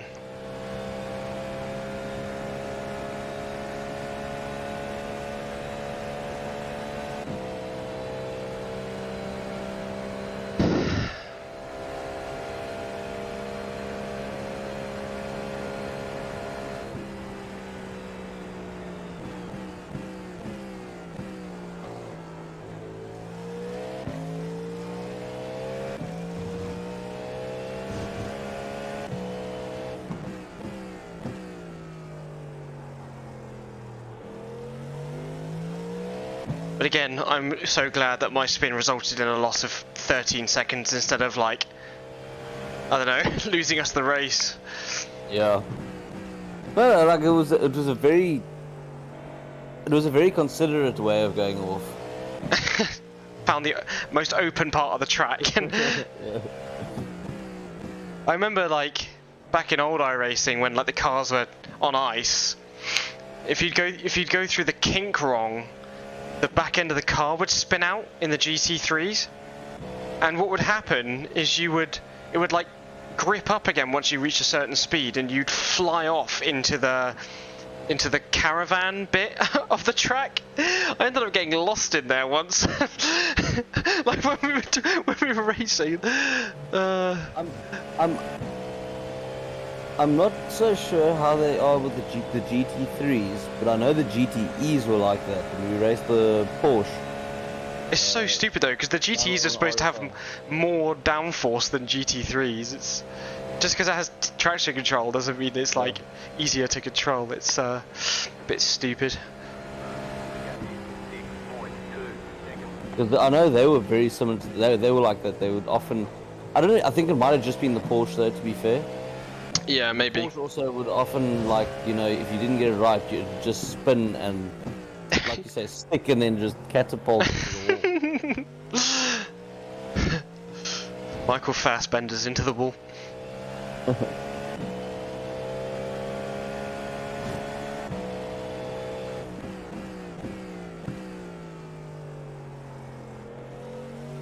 But yeah, I must admit, I'm really enjoying the Cadillac. I know, it's really fun to drive. And that's the thing, like, no matter what setup we put on, it wasn't like, oh, it's more dangerous. It was just like, it's just slower. Like, yeah, exactly, yeah. With the diff change, it was just like, okay, well, I just got to be a little bit more careful on the throttle because it spins the wheels up a bit more on the exit. yeah. And then apart from that, it was like, oh, car's basically the same, but I've lost a second. No, like, and what I like about it as well is it's not like stable and it doesn't feel slow. It doesn't like understeer or anything like that. I mean, it still feels like you can drive it on the nose. It definitely suits my a bit more. Like, I can drive it in a way that makes it feel quite neutral, and I can make it like turn on the four wheels, like with a bit of brake and stuff. No, myself as well. Like, I'm very much enjoying it. I'm kind of actually hoping to do more endurance races in the Cadillac. Yeah. I don't know what's going to happen with the future races, whether we're going to race GT3. I'm assuming if Mark races with us, we'll probably go GT3, because I know he hates prototypes. Boring. He says aerodynamics is witchcraft. Aerodynamics is everything. Yeah. It's like putting an imaginary elephant on top of the car, and what happens if the elephant... So why is he racing GT3 if he doesn't like aerodynamics? It's like a compromise, let me put it that way. Should he be racing a Lotus 49 or? So he prefers that kind of... I think he prefers that kind of thing. That's why they quite enjoy the... like the Camel GT stuff. The Camel GT and the Bathurst, 1000. Yeah. They enjoy those races, but it's kind of... Obviously, those only come around once every... Yeah, once a year. Yeah, once a year. So it's 2 events that year you race. So he's compromised with the GT3. I would definitely like to race this car more again, like Atlanta, Sebring. Those would be like my 2 I'd love to do. Sebring's not too far from... Have I mistimed it? Yeah, I just started, yeah. We're like 1/4 through the tank. And then Thomas is in for 3 with me spine, right? No clue. And then it's me. Okay, right. We're only a quarter of the way into the tank. I'm bugger off for another like half an hour. All good. I didn't expect to come back and fight crappy like that. I'll be back in a bit then. There you. Yeah, because I think when we decided the stint was 45 minutes, that's when we were not fuel saving. Yeah. No, 45 minutes is 28 lap stints. That's it. Because I remember the 45-minute thing was when, like, the very first day that we practiced. 28 laps and 94 seconds a lap will give you 43.87. Interesting.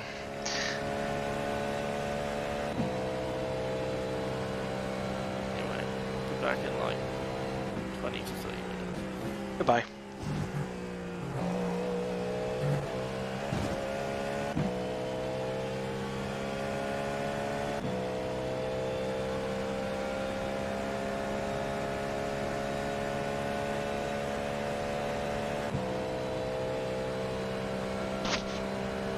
Oh, looks like the Barbie cars had more incidents. Dropped down to 15. I bet they've been crashed into again by the same people. I'm actually gonna go jump on them and see what happens.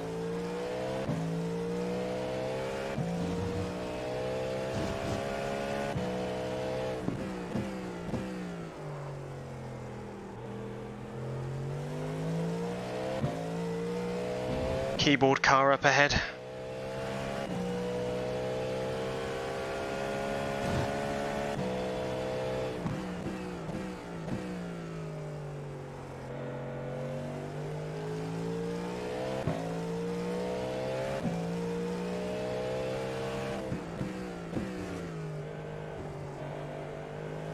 They've definitely watched a video that shows them all the esports lines, they're just not very quick.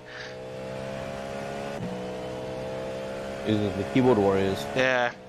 They're like doing all the like, how far out can I go without being like off track and stuff.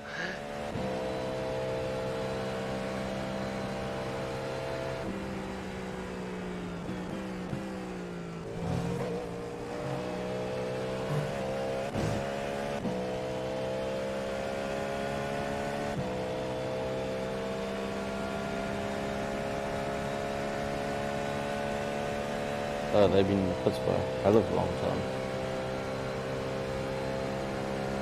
No, I think they've given up. They've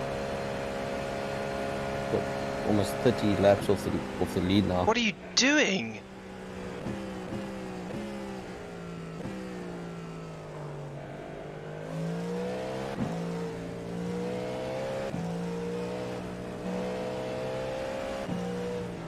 Down on your left, we're on the right, 3 wide. Left Oh. side, 2 wide. Clear.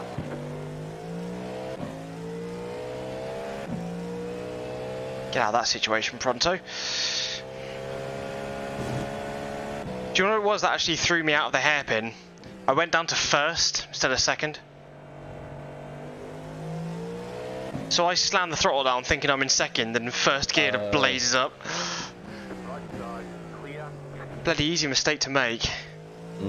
Because of course you normally go into that corner in fifth, and you come out of the pits in fourth.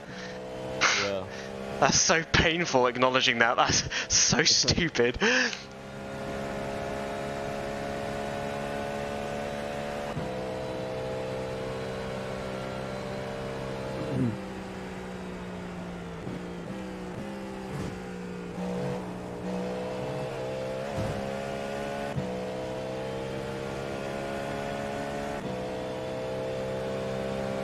God, due to that bad GTP, we've lost quite a lot of time.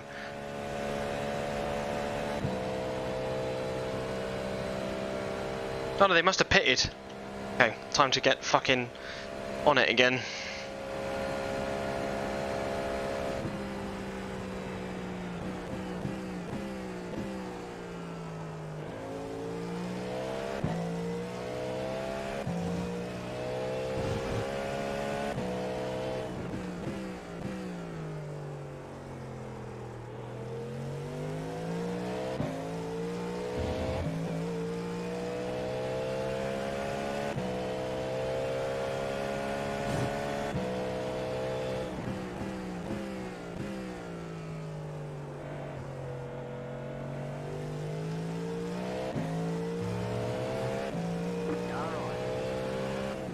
Clear.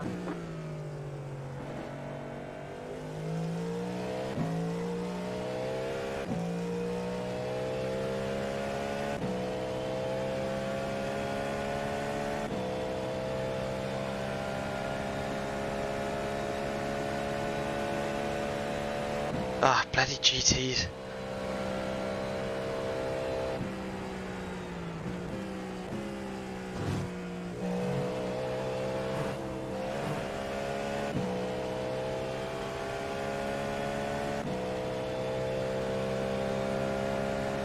Almost didn't back out far enough.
That is not your racing line, my guy.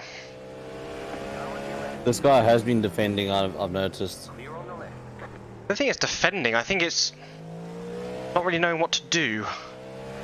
Because sometimes they've been fine, and I've had issues with them where they've literally just defended. Like one time went on the inside line here just to defend, block me off. I obviously had the traction to drive around the outside. yeah.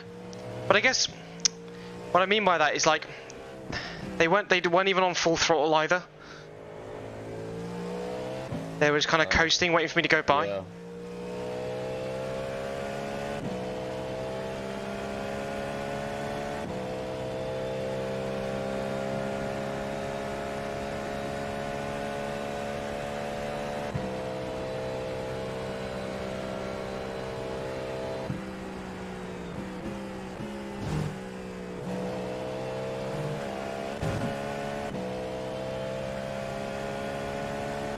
Love to race this car around Sebring. That'd be kind of cool. Yeah. No, I definitely think I'm gonna try and see if I can push to do more races in this. Like, Sounds nice too. I'm kind of a bit over GT. Like GT3, I'm not. I don't know. Like it's cool and all, but the thing is, I really enjoyed GTE because GTE was quite like. It was quite unique and It was quite difficult to drive the cars like fast. yeah. It was quite twitchy. But I enjoyed it. It was like if you got it right, the cars felt good. But I don't know. For me, GT3s it's almost like they just feel too safe. Yeah. Like they just understeer and. I mean, they obviously still handle well, but I mean, just compared to what this top flight racing, it's like they're very numb. Yeah. Definitely. That's the thing, like if I wanted to race GT3 I would literally go on ACC. It's a game built for it. Like I don't want to go in every single game and like race GT3s. Like I don't understand people that go to like Automobilista 2 and you go to like all the online lobbies and everyone is like a GT3 lobby and it's like, why? Yeah. Why you've got like Group C cars in here, like F1 cars and IndyCar and you're racing GT3? Okay.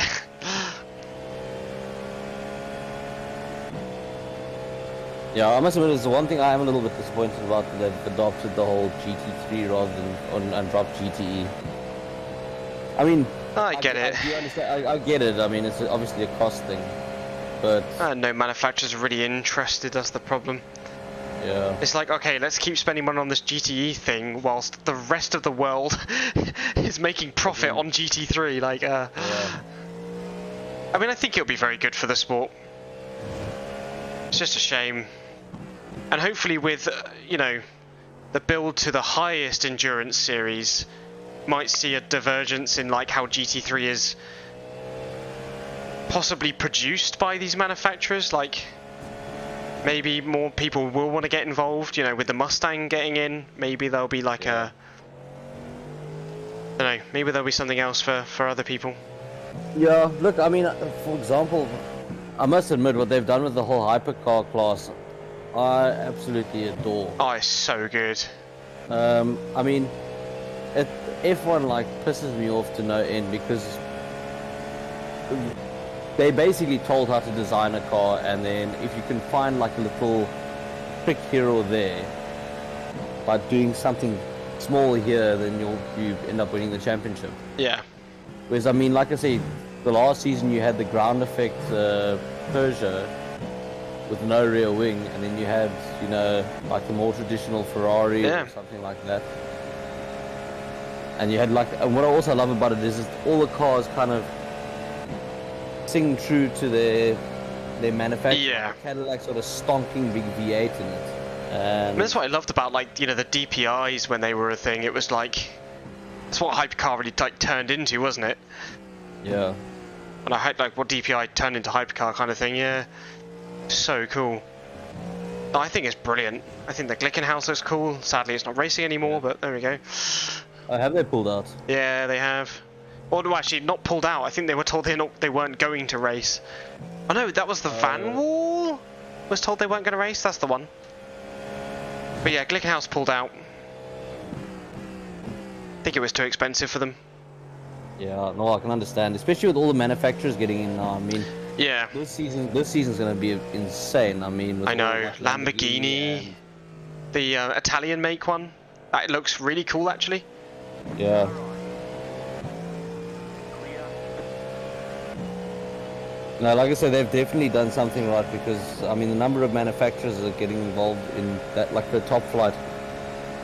Because I like the LMP1 as much as the next person, but I mean, realistically, Where for was how the many- people? Yeah, exactly. It was basically a 3-car class. Yeah. Yet, yeah. I'm glad that LMP2 is still going to be at Le Mans. Yeah, I think LMP2 is actually a winner of a class. Well, I mean, it's cheaper to race an LMP2 than it is to race a GTE or Yeah. GT3.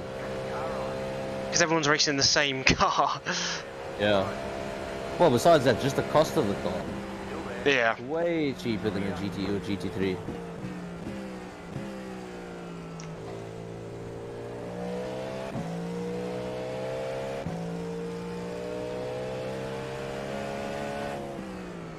It's this 24 car again. They're all over the place. Yep. I let them pass because they were quick, and now they're going to ruin my race. See, I hate one-lap heroes. It's the worst. I'm the worst in qualifying, but honestly, it has never made a single difference in my sim racing career, so to speak. I'm usually okay in qualifying. I sucked a bit in this qualifying though. Literally. Usually I'll pull a lap out of nowhere, and it'll be like a second lap faster than any other lap I've ever done before. But it didn't work out that way this time. This time it was just like, well, I mean, my race time is slower than my qualifying time. You put it that way.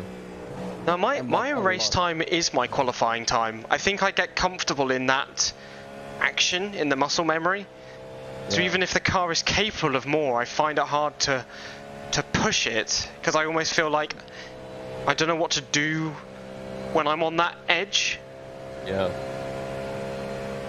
Like, there have been a few occasions in the past where like the setup and the track and me have like really clicked, but it's kind of like once every 5 years. I'm like Damon Hill of sim races, just like won a championship but doesn't quite know how he's done it.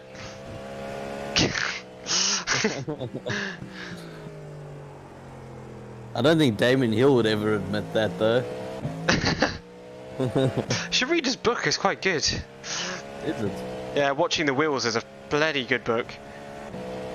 I actually picked up like 6 new racing books yesterday from Amazon, because I was like, I just fancy some new books, and just picked up a load of cheap ones.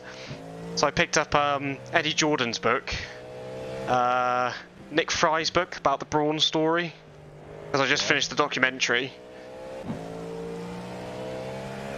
What else did I get? Documentary, I'm really keen to see that documentary. I must actually watch it. Yeah, it's good. Rawspawn, Eddie Jordan. I got Jason Plato's book.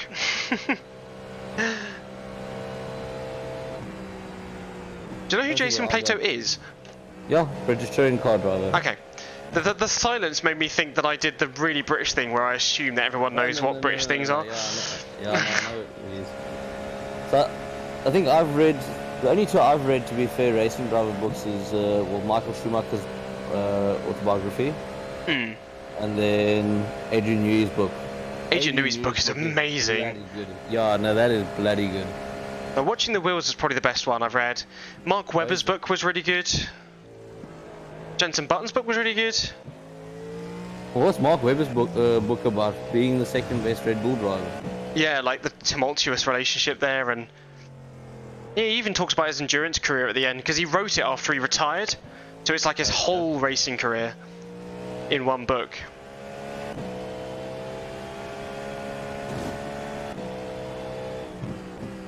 And he talks about like the Le Mans crash. Like, The one where you went flying. yeah. That's a very good comprehensive book. I still like the way he described it on Top Gear. They showed a photo of it. He's like, I think Jeremy Clarkson asked him, so like in a situation like that, do you still find yourself pushing the brake pedal? He's like, yeah, probably find the brake lights on. Believe it or not, at this point when I've now officially lost control of the car, I'm like, well, it's more an aeroplane than a car at this point, to be fair. Yeah, Mark Webber has found himself upside down a lot. Like in the Valencia crash when he went up the Lotus's rear, and he snapped off the brake pedal. Like that's some braking force. No, that's some serious braking force.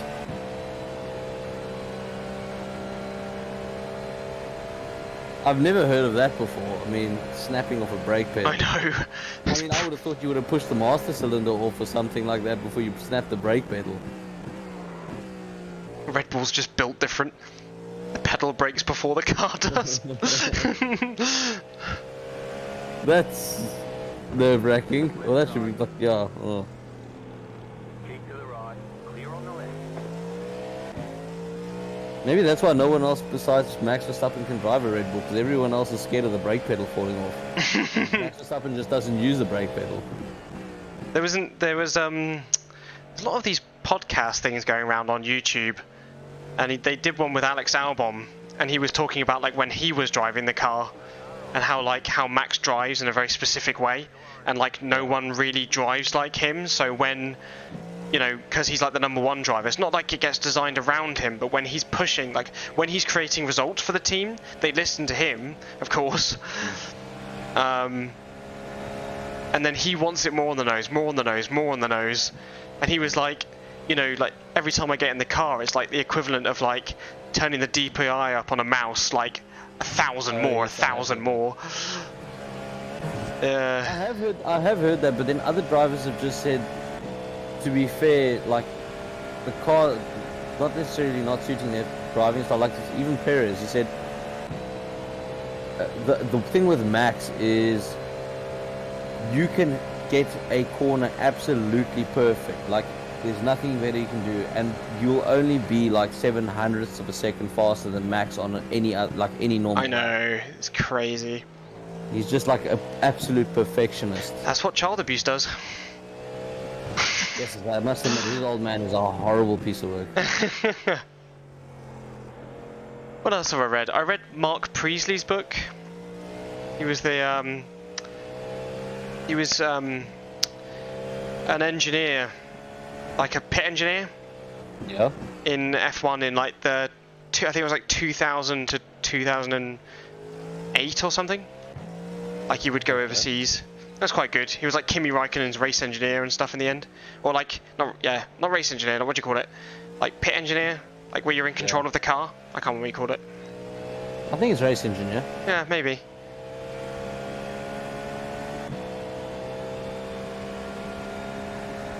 What other books did I get? It must have been pretty interesting being Kimi's race engineer or whatever. Yeah, we were saying that they used to always play pranks on each other. So like there's when Kimi Raikkonen won one of these races, I think it was like Brazil, they played a prank where they put like blue dye in his gloves. So he's on the podium and he's got blue hands. What else did I get? I also picked up Nigel Mansell's newest book.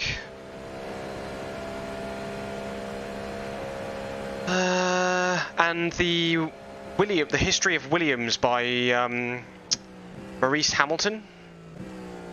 Apparently it's very, very good. Actually, I must admit, Williams has been a bit of a, like, I still don't understand where they came from, because a completely privateer team, Yeah. what they've done in history is pretty spectacular.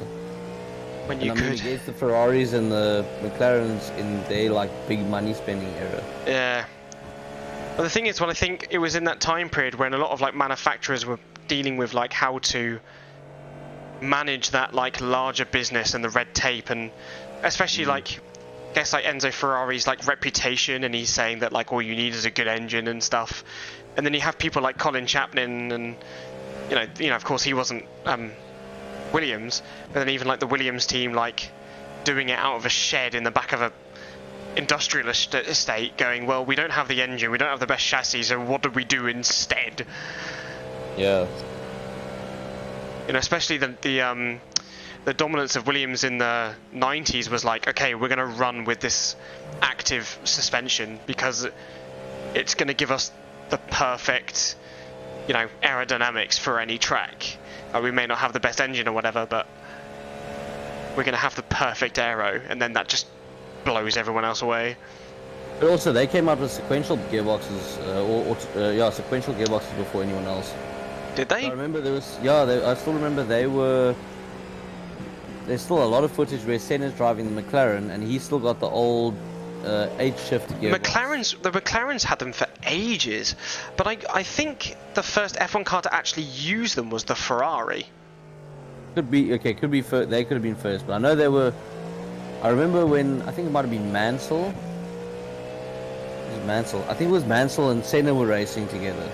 Remember, Senna was still clutching it and the whole works, and Mansell was on paddle shift. Yeah, because the first sequential car was the Ferrari in 1989 with the paddles, and they did on Beyond the Grid. They did an interview with who's that bloody guy? I need to get his book as well.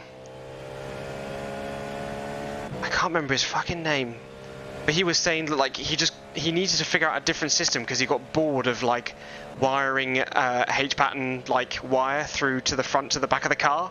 He just didn't want to do it anymore. So he created a whole different system. Do you know what their role was, this guy? Yeah, he was the designer. He was the car designer, head designer. I wonder if that was Rory Burnsdale or if it was before his time. No, I don't. I think it was an American. An American at Ferrari, that must be interesting. Yeah, and I think, oh god, I can't really remember. I've done so much of watching and listening and all this stuff. I can't remember everything in which particular order they're supposed to be in. Yeah. Okay, I haven't got much fuel left. 5 laps of fuel left. Yeah, 5 laps on the dot. So you trying to work. Do you think you'll make the 5 laps, or do you think you're gonna? Okay, cool.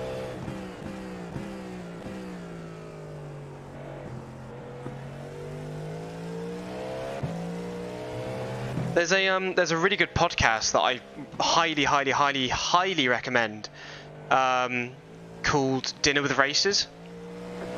It's mostly American like centric because that's where they're based. It's hosted by Ryan Eversley, who is a gold rated FIA driver. He raced in IMSA from like 2014 to 16 with like Acura, and then he did like the actually he was an ALMS for like in and out for a few years. Nowadays he races in like the TCR or GT4 class in like the Michelin Pilot Challenge and stuff like that. Yeah. And it's like his friend who is a social media guy who actually very recently got a job as a crew strategist for a team in IMSA.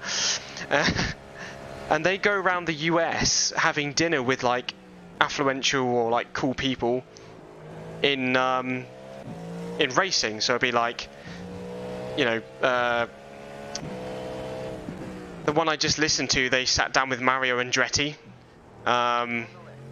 which was really cool. And because they're just like sat down and dinner, like shooting the shit, you like learn things you wouldn't hear like if they were having like a formal interview kind of stuff. Yeah. Like Mario Andretti owned a pig for like 17 years.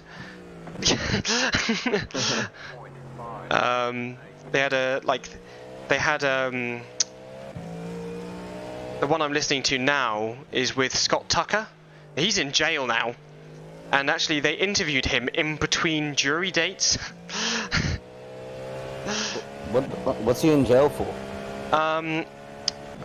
Is it like fraud? I can't remember. Basically he owned Level 5 Motorsports, which is a team in the LMS in like 2012, kind of before. And you know, they had a lot of money going into the team, but his company specialized in like payday loans. Yeah. And America being America, decided all of a sudden this was illegal, and he was found to be in breach of these new laws that they had created for the last like 20 years. And he was like, well, you know, what the hell? But yeah, he's in jail now. It's like the fucking marijuana thing that what's it, Truman did? The Truman? Yeah, I think so. Yeah, they even interviewed like Don Whittington and stuff, who was like those IMSA guys who funded their operations with like drugs and stuff. So they were racing like Group 5 cars, and yeah, they're interviewing all these guys. It's so cool. And then they'll be like, I'm gonna quickly get myself a Red Bull, and then I'm gonna get in the seat. yeah, because it's not long now. I have less than 10 liters. Cool.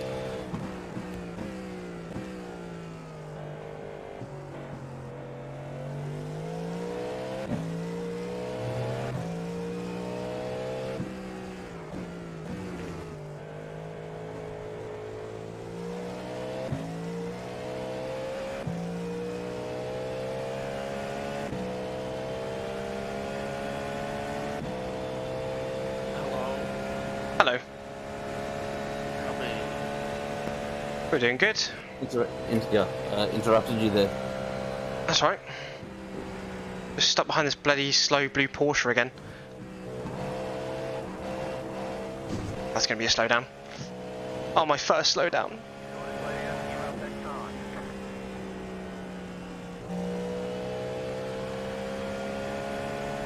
Yeah. So I've got another.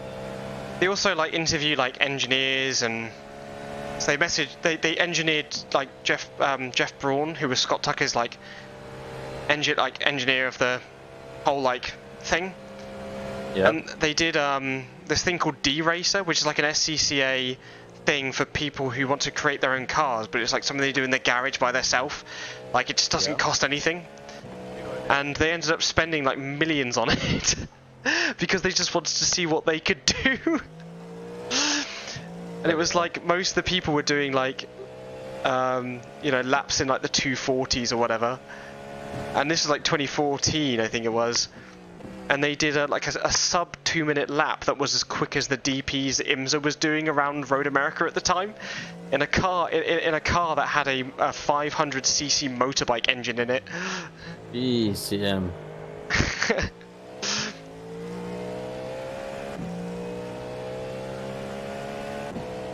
And they'd like, Slightly close on fuel, 0.3, 0.4. yeah, you're right. Oh. A little close. It's fine. Okay, so since there seems to be a tradition of when someone else arrives, we talk about the incidents that have happened in the session. Do we? Yeah, well, we have to. So Krabby had a moment, he came out the pits and we'd overtaken P7, like legitimately. And as he came out the pits, he's like, he basically said, beating them on strategy and beating them on the track. What was it? Fuck him. Fuck you. Fuck him, and then it goes around the corner and then spins.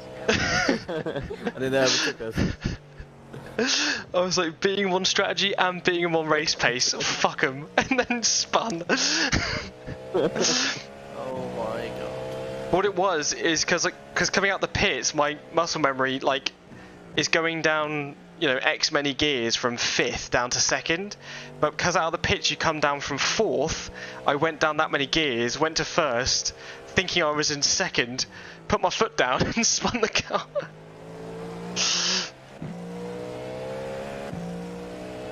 But no damage, it's all good. Well done. I'm so proud of you. That was such a good moment in the race. Literally, as He was doing it for my benefit though. I was dozing off and I needed something to laugh at, so he did it for me.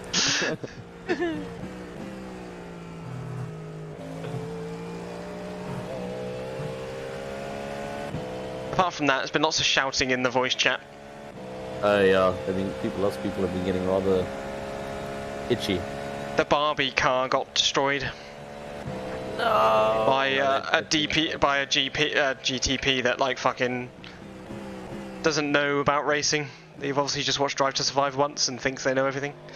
Oh my god, they're gone. Yeah. Oh. No, they were about 30 laps down when they were still in. Right. Oh, why? Crabby, you can never find the pit box. Why? You are 52.5, aren't you? I've changed it for you. Oh, shot.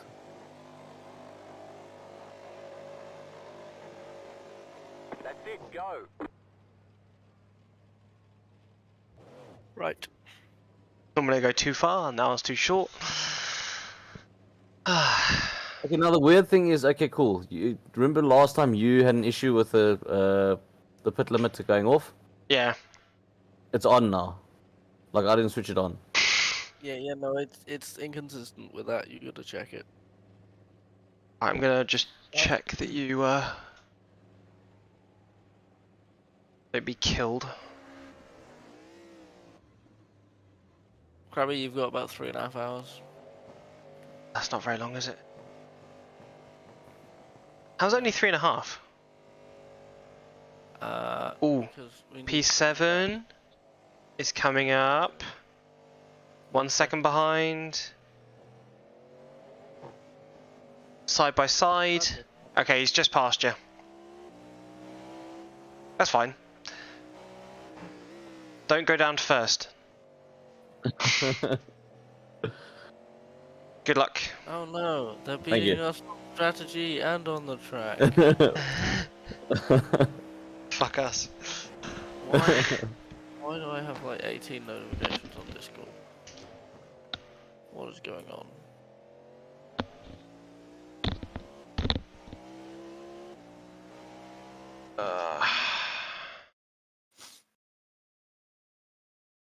Almost did the same. Well done.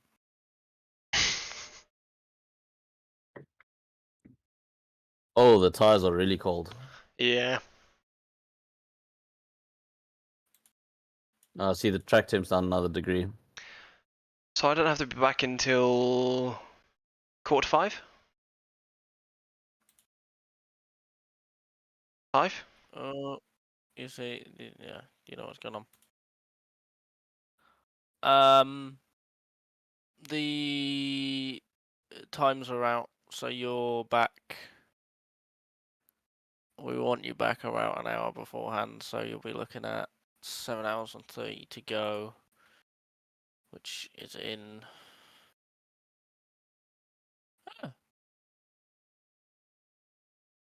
What's that? 3.5 hours. So, 5 o'clock. Yeah, cool. Gotta walk the dog. Good luck. I also implore you to have like some form of nap. Yes, I need to, but the dog needs walking too. Not like for a walk, she needs a wee. I didn't restart the stream. Oops. Big-o mistake-o. I'm gonna do that when I come back. Start that stream. Yep. That's oops. Well, your stream exists, so it's fine. If I can find the bit where I spun out. Wait, I need to restart iRacing again. I was like, yeah, I'll go now. My stream is just showing my desktop.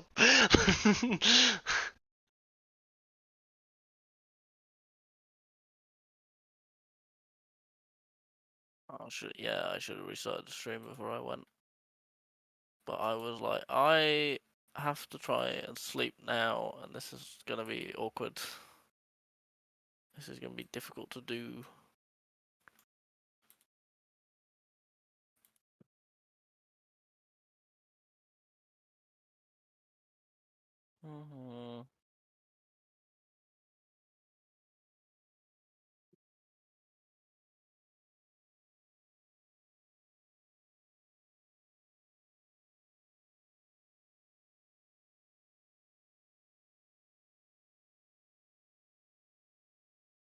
Bada bing.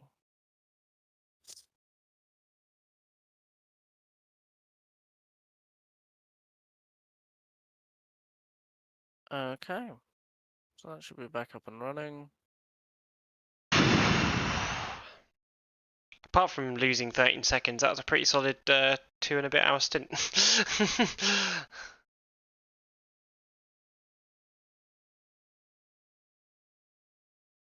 Oh my god, why has it suddenly started pinging me for an ad blocker? Go away. Tube is on to you.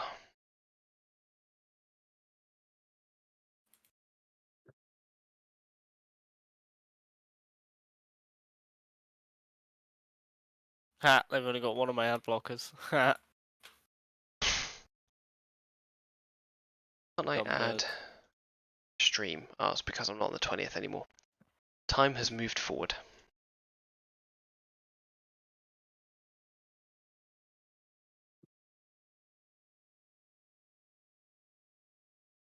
So there's like a lot of casualties now. Yeah. Especially because most of the deaths now have been retaliatory revenge deaths. What? There's There's- been intent wrecks? Yeah, there's been a few, but I think 2, maybe 3. Okay, so we're down to 35, but there is currently like a meatball flag.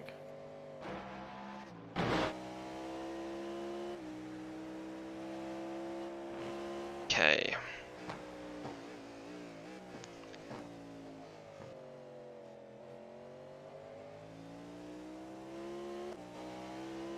Pedal's done this again.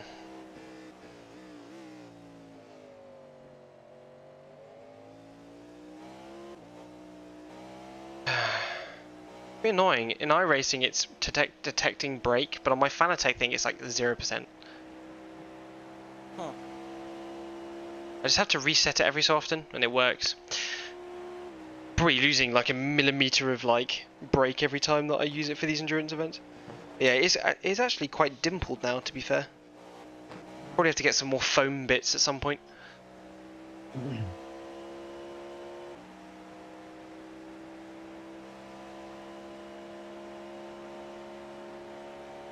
I wonder how expensive they'll be nowadays, or if I can get one from Fanatec, to be fair. You're losing on the car in front.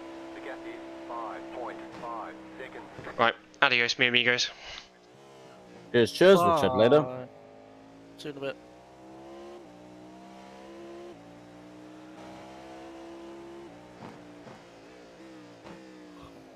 Oh god.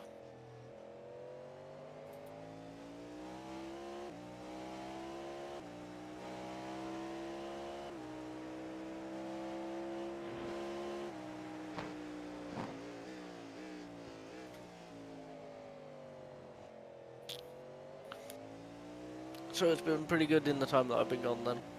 Yeah, Good. no real drama, except for the spin, which, like I said, was a pretty mild spin. The very comedic spin. Yeah.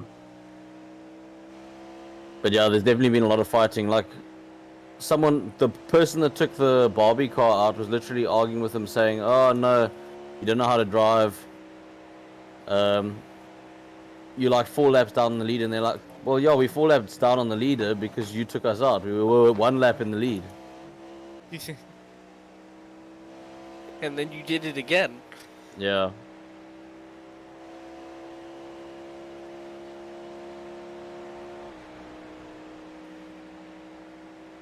Yeah, I mean, once you build that kind of rivalry or whatever, once you stand out to someone for those reasons, it's kind of like, why would you carry on? Once you lose position, because like every time they see you, they're gonna make your life difficult. You're just gonna go from 4 laps down to 30 to 60 to 90,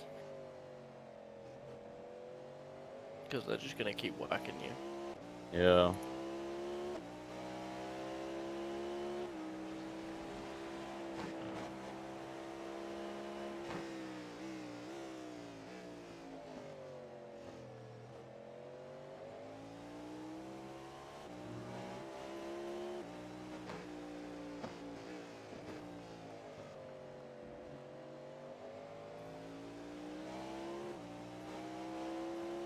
Car on your left.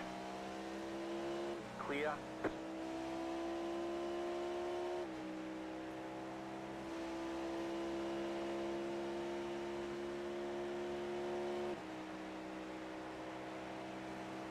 I do love though how like when my alarm goes off, Krabby is hawking that podcast that he always talks about. He's on about it. I swear he's getting paid to do it. He's It's good marketing and it's even on a stream. yeah, no, exactly. I swear it's like product placement. Ah, yes, I absolutely love this podcast. You're losing on Yeah, the I'm car sure you do. front. The gap is 6.9 seconds.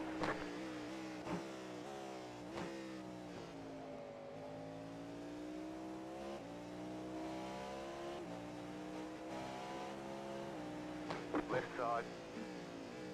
Clear.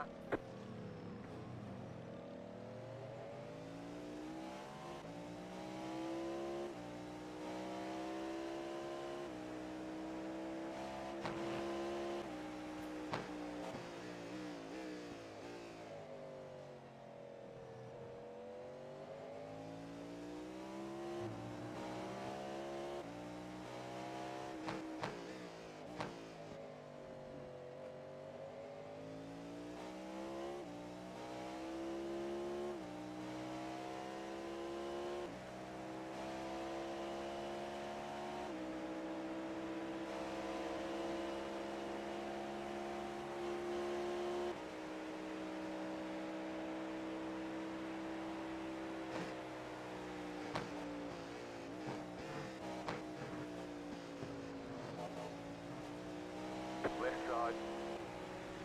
Clear.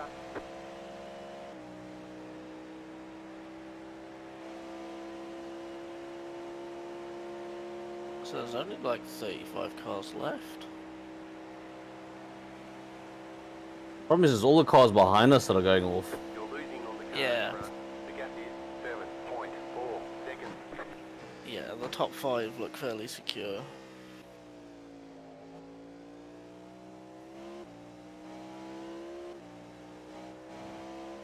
Even though like 3rd to 5th are really close.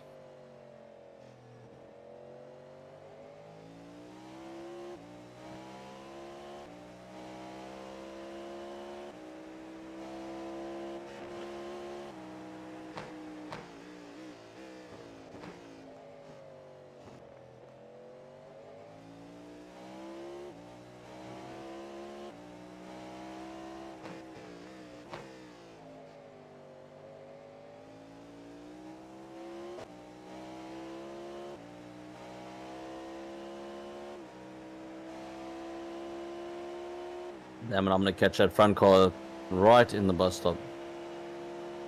Yeah. Oh, thank you, Mercedes. That was very helpful. Car right. Whoa. That was enthusiastic. Yeah, you legit put them off. I think. Ooh. Car head's pitting, I think. Car in front is pitting. Yeah.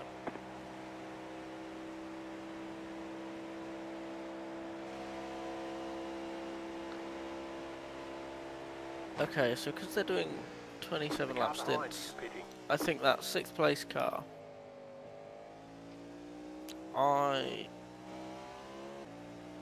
I think that this is now like the normal race situation. It's not, ooh, they're pitting slightly earlier. It's fully wrapped around.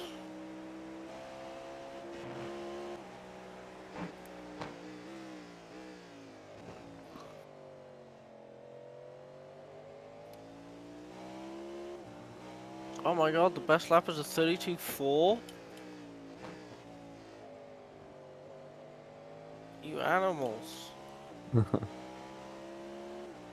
Track has dropped a couple of degrees, to be fair. Car on your left. Clear on the left. Yeah, it's 19 now.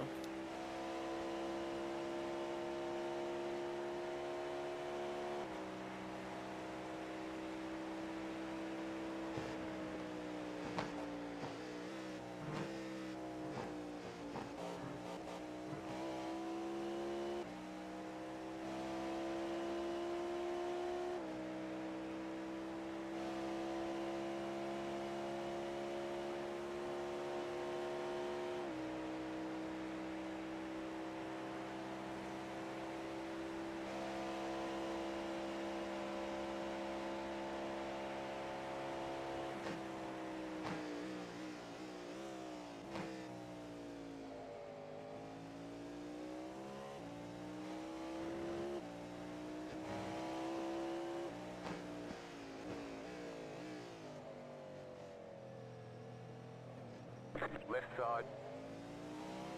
Clear.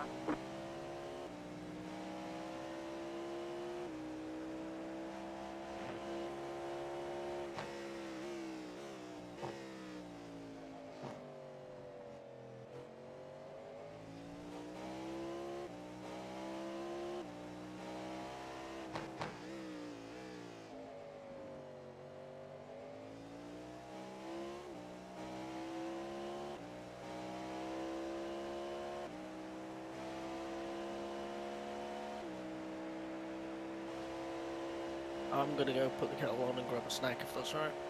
Sorry? I'm gonna go put the kettle on and grab a snack if that's alright. All good? Yeah, thank you. Brandon, are you okay?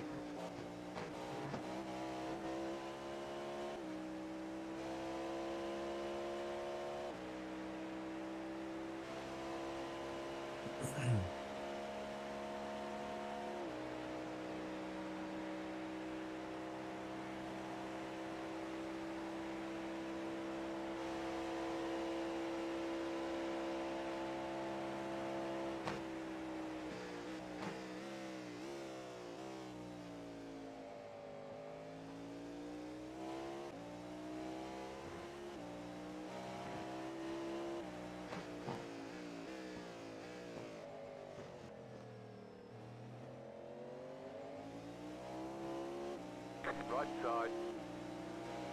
Clear.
Right side. Clear on the right.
Keyboard car with keyboard user 14 seconds ahead.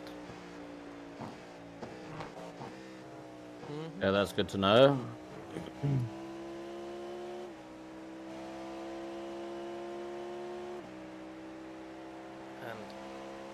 he's in amongst GTs as well. Pack of 3.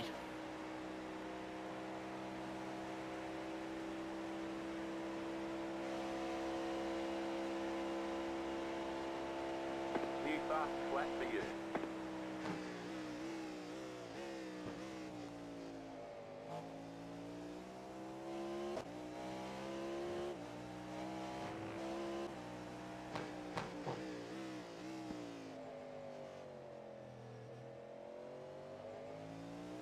The one thing I have picked up with the fuel saving is I think what's dropping at my pace more than the lift and coasting is the fact that the hybrid has less time to recharge. That's a good point. That might be the difference actually, because I'm less lifting and coasting, I'm more braking slightly earlier but slightly lighter. Adrian, you need to go in the pits, man. You're dangerous.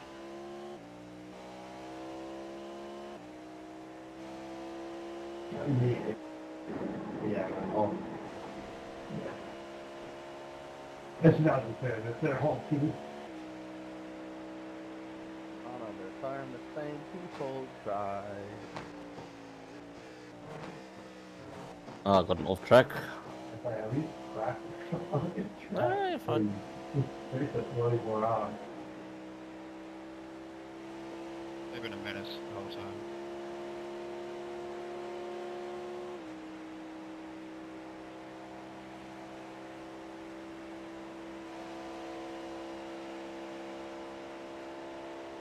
That was your fastest lap of the session.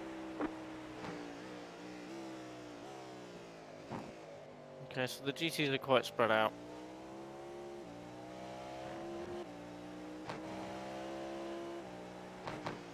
Car on your left. Is that only 2? Stay on the right. Clear on the left. You've got one more and then you've That got a was keyboard late. car. And you've just been complained about.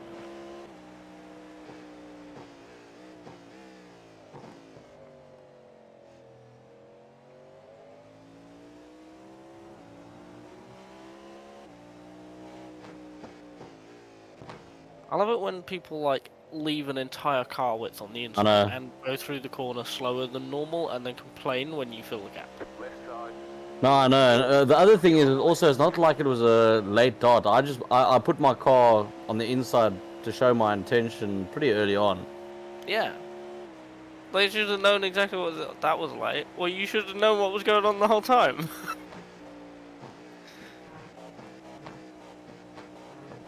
Like, if you were surprised by that, that is on you. Yeah,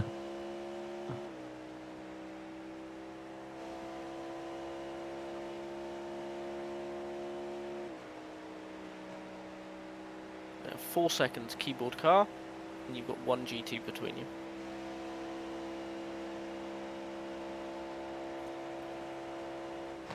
I don't know why they've put that driver in for so long. Like, keyboard driver's done 150 laps. All I can think is the other driver said screw this and bug it off. So it's only keyboard driver. So Clear there's on the left. the guy who's only done 2 laps connected to the session. I don't know why he's not in it. And then there's the guy who's done 260 laps who is disconnected from the session at the moment. Oh boy, and he's off you're again. done. Well, that was handy.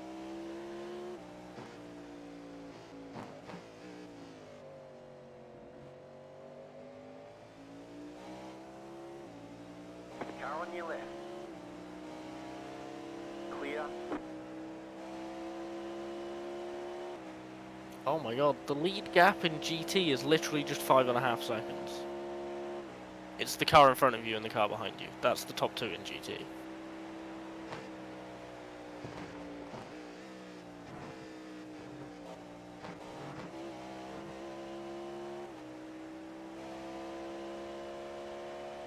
Meanwhile, the lead gap in GTP is 3 laps.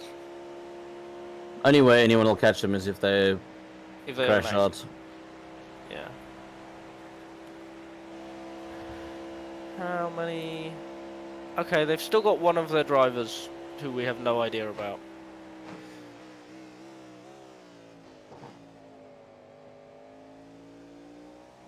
But four of them have been in the car. And they're all pretty fast. We've got to hope that that last one's a real doozy. Otherwise, we're all screwed.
Car on your left.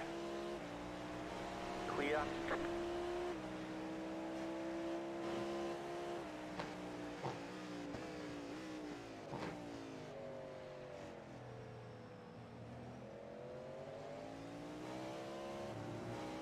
Car on your left.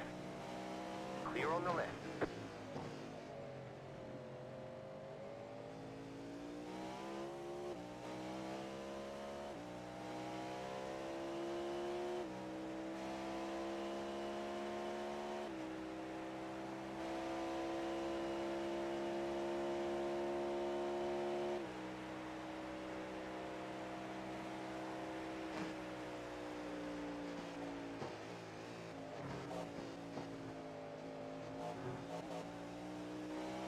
Car on your left.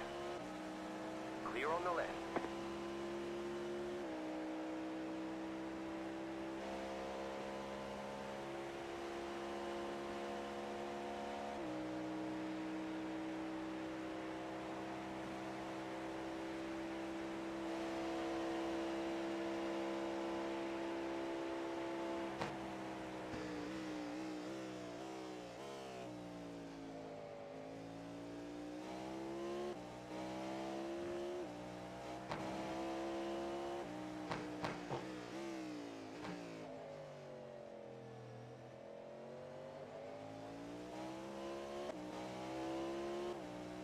The car in front is pitting.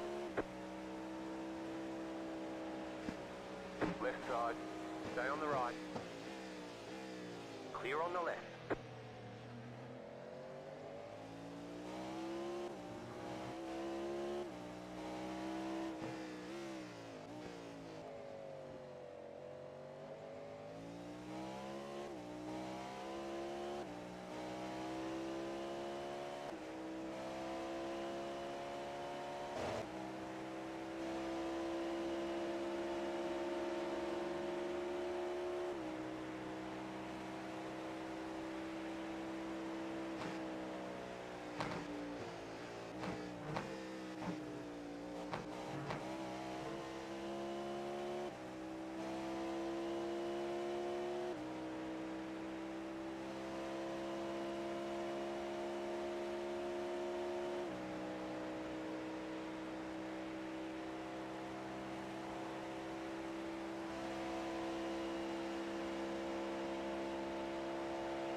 Go left.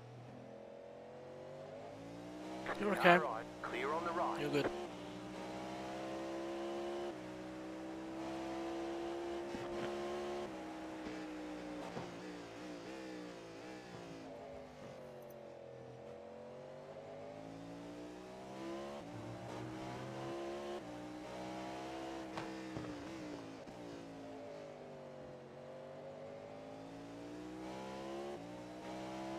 Do you want to know something interesting about Keyboard Driver?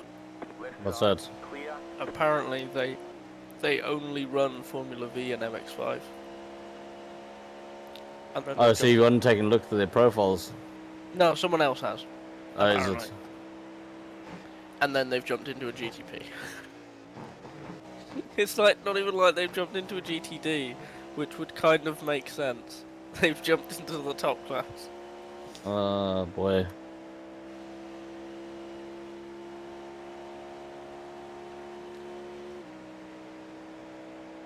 I don't get that. Why? I don't understand why you'd race iRacing with a keyboard, period. Like, Yeah.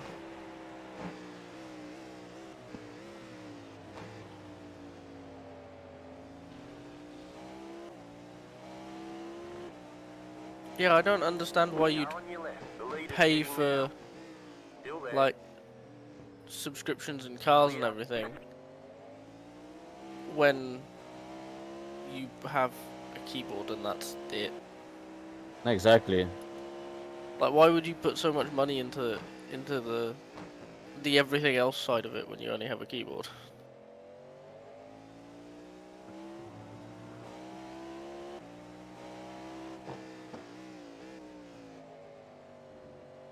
Probably find they've only got the only do MX5 and V because I think one of the drivers is, or I think keyboard driver is C class.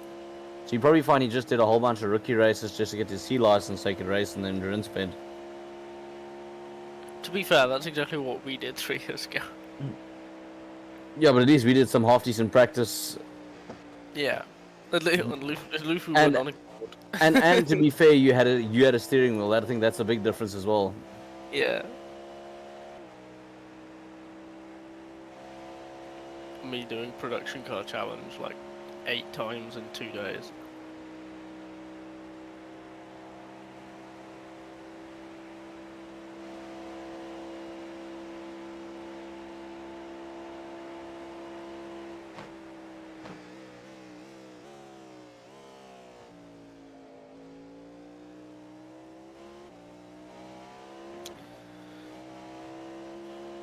So the leader is on an out lap and is 6 seconds ahead of you.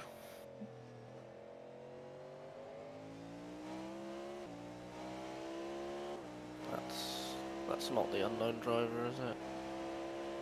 No. Okay. So that's I think that's a double stint for the driver in the lead car as well. It's really chill with like 30-something cars. I know it is actually.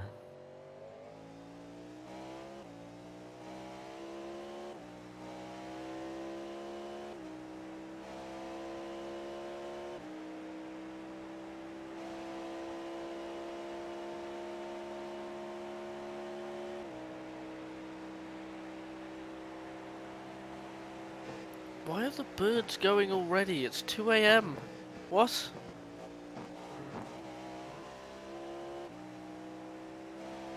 Okay.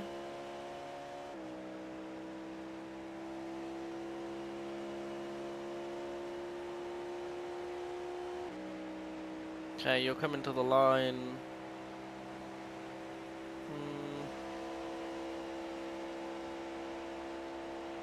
You're on for 29.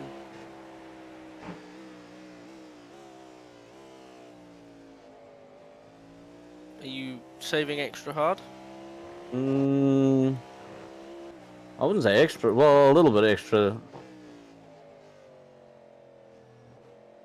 Okay. If you need me to pick the pace up, I can pick the pace up a bit. Ah, you're doing 33s. I don't quite know how you're sitting solid 33s and on for a 29 lap stint. I'm confused.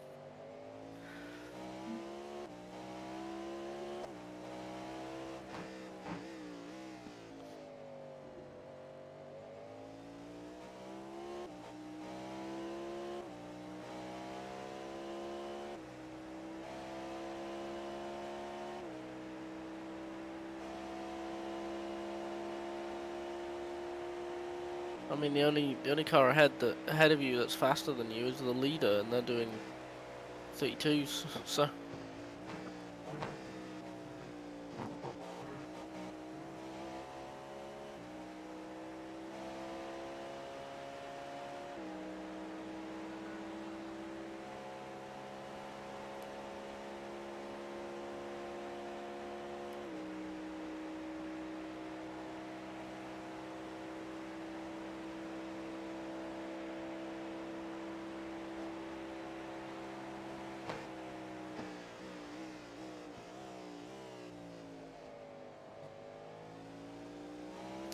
GT leaving the pits side by side, and you're clear. Car on your left. Stay on the right. Clear on the left.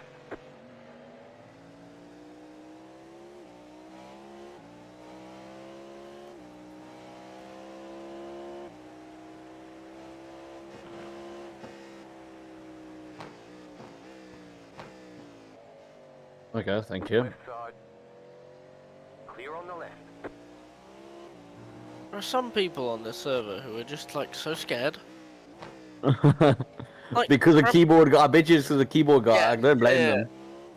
Like Krabby said earlier, something that he's noticed in coming back to iRacing with this race is you either have people who are like no self-preservation and don't care, or there are people who are terrified of being around another car.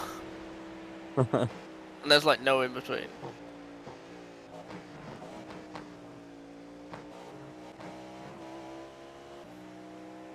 And I kind of get that, because you either have like kamikaze drivers or just so helpful they're unhelpful.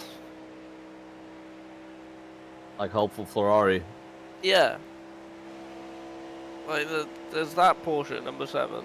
There's the BMW who I don't know the number of, and helpful Ferrari, and they just jump out of the way, and you're like, no, stop it. Well, That was close. 4 seconds behind. Nicely held. You've got 5 laps left on this stint. I think the tyres are starting to go a little bit. Well, the rears. I actually think it's less tyres and more a fueling thing. I don't know. I would love to know where the tank is in this thing. Well, it plugs into the back, so I'm assuming it's in the back.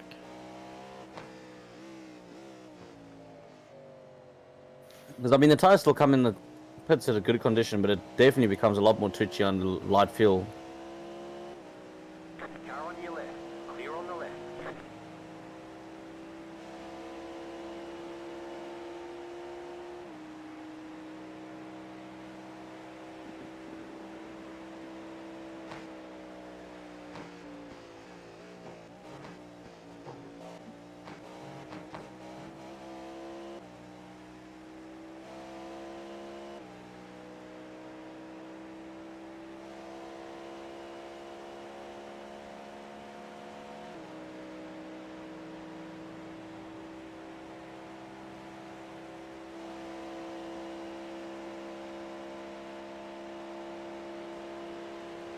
Left side.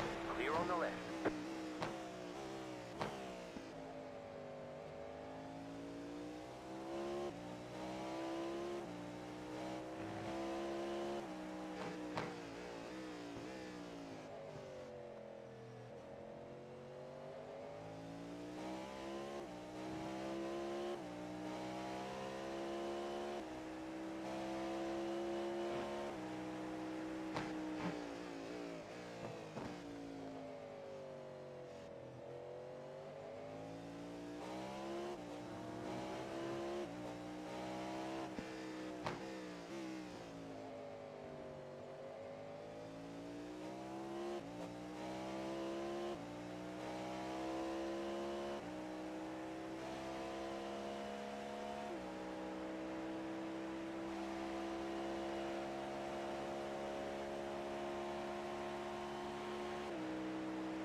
Car on your left. Clear on the left.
There's an incident ahead.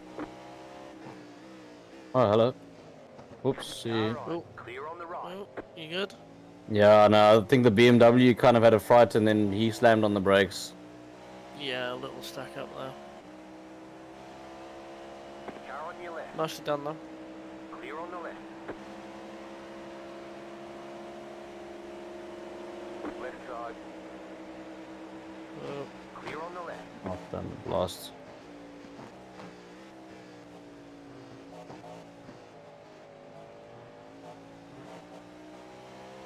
Car on your left.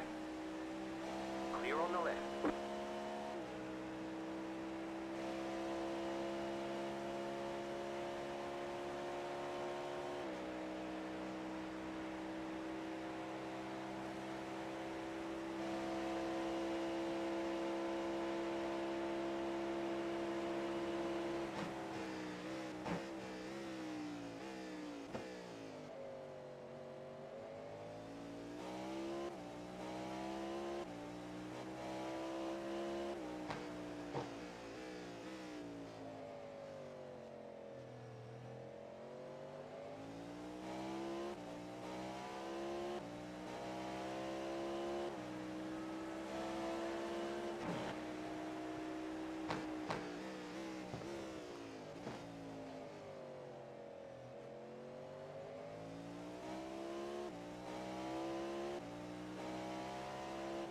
I can't actually find anything specific on where the fuel tank is, but the fuel in is quite low on the engine cover just behind the door, so I think it'll be probably somewhere about where the engine is. Maybe it's on top of it, but I'm guessing it's going to be just behind the engine. Go left. Oopsie. Yeah. Ooh.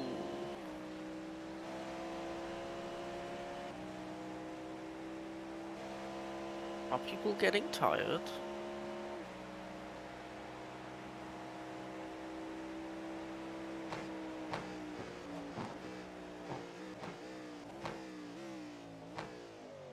That was a 29 lap stint. Pit box in. 5, 3, What 2, Thank you. 1. Right here.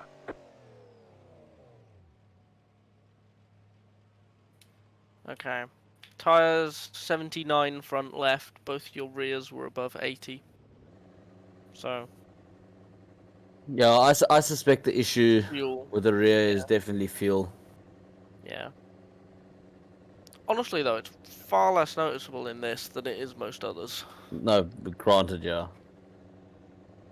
I'll give you Halfway that. on fuel. Oh. Like I said, I've had 2 Red Bulls now, so I'm gonna finish my 2 stints, and then I'm gonna go and lie in bed and stare at the ceiling for the next couple of hours. Yeah. Well, if you can wait until Krabby comes back, Yeah, no, obviously, yeah. and then you'll have like 4 hours that you can do whatever. Well, No, 3 is maybe. it? Yeah. Oh, it's your stint and him stint, eh?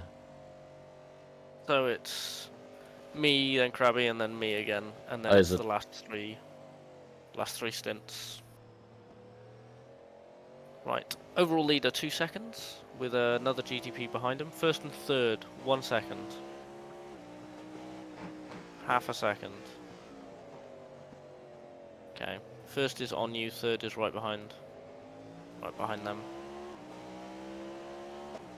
Yeah, I'll probably let them go on the oval. Yeah.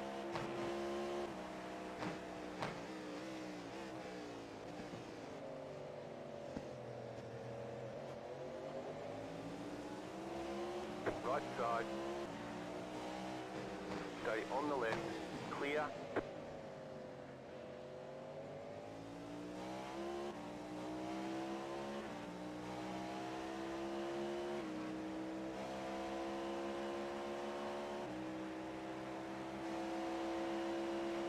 Keyboard car 3 seconds ahead. Damn it, this is gonna be... Yeah, leader is saving.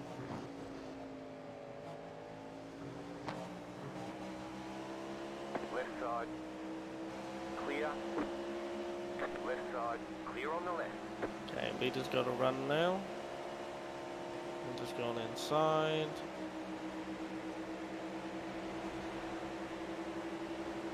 Adrian, dude, you're a menace. Keep to the right. Clear. Car on your left. Clear. Okay, that's them.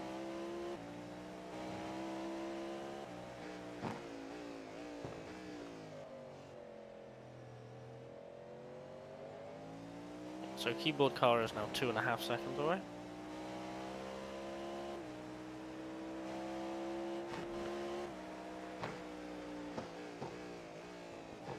Now everyone bunches up.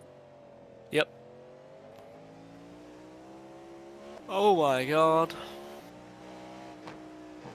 Could we have... Oh! That was very well handled from the leader. Jesus Christ. Jeez, I would have not gone around the outside of the keyboard car. I suddenly had visions of the keyboard car like dooring the leader into the wall.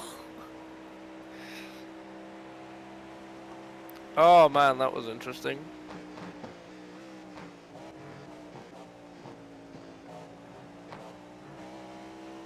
That was very interesting.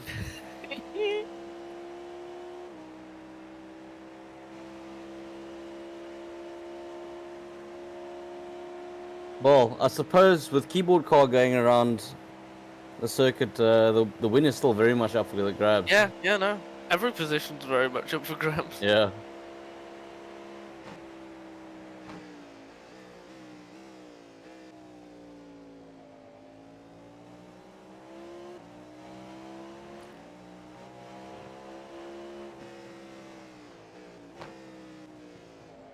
Car Hell? on your left. Oh. Keep to the right. Sorry about that, Clear. James. The leader just outbraked themselves slightly.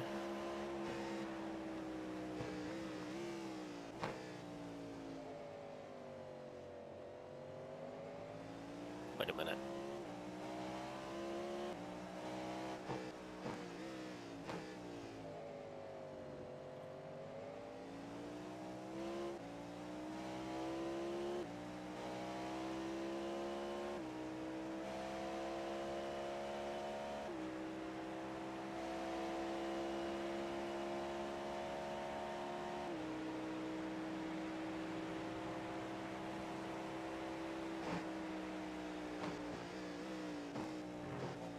Oh my god, I've got so many windows open.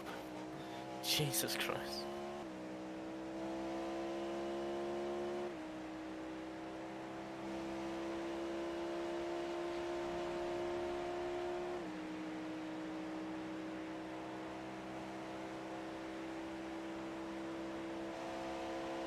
I wonder if this is one team in front of us, because I see they're both sporting the American flag. I mean, in terms of they're both American, then yeah, no, they're both representing the same team. They're not the same team name though. Aren't they? Car right. Clear on the right. I think they're just both very American. Which, you know.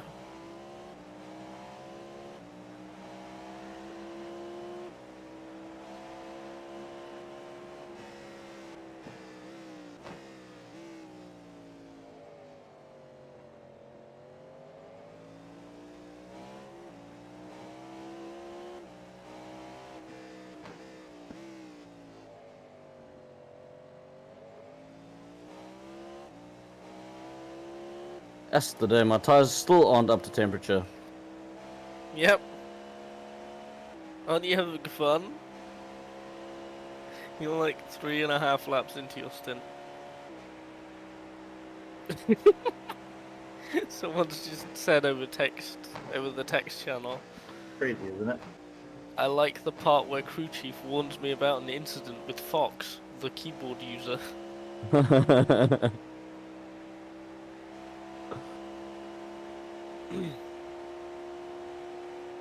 That must get really annoying. What? Just constantly getting warned about incidents with that driver. Could you get told about them even if they're not happening around you? So it could be like on, if that driver has an accident, Car right. sorry, has a crash completely on the other side of the track, you'll get told about it. Like, God, that must get annoying.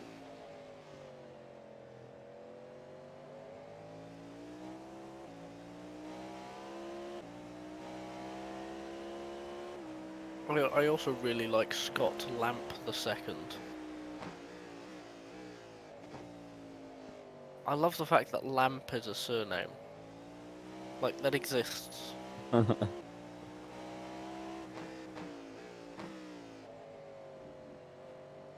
really hope they do nothing but marry moths.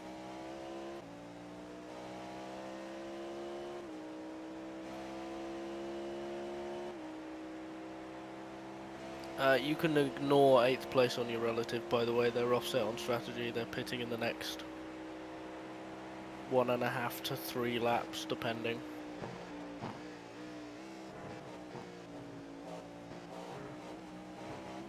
Left side. Clear on the left. What worries me is 6th. I think 6th has pulled out on us a little bit. Hang on. Nope, 16 seconds. So they pulled 10 seconds. I think there was 6 seconds at the beginning of my previous stint. No, there were 15. Off of memory. Like, okay. Holy! Oh. Hello. Okay, I just had a blink where I saw a Porsche going backwards. Oh. Interesting. You've got a clump Oh no, it ahead, was a BMW. Three GTs. Car right. Clear. Left side. Clear on the left. Okay. Yeah, I've noticed a couple of those. I don't know if they've updated the track somehow and it's slightly more heavy. Because I've had the frame issues. I've had a couple of blinks as well coming into turn 1. Clear on the You've right. just had one coming out of turn 1. Yeah. But weirdly, you didn't blink on my screen. It wasn't a blink, it was literally just the BM I saw flipped like it was back to front for a split second. Okay. So the beamer blinked. A bleep beamer, yeah, I thought it was a Porsche, but it was a bit in Yeah. the distance. The other car blinked, whatever it is. The car on the apron?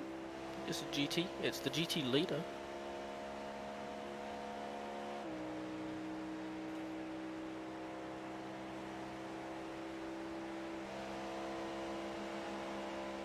Oh my god, Bobby's back!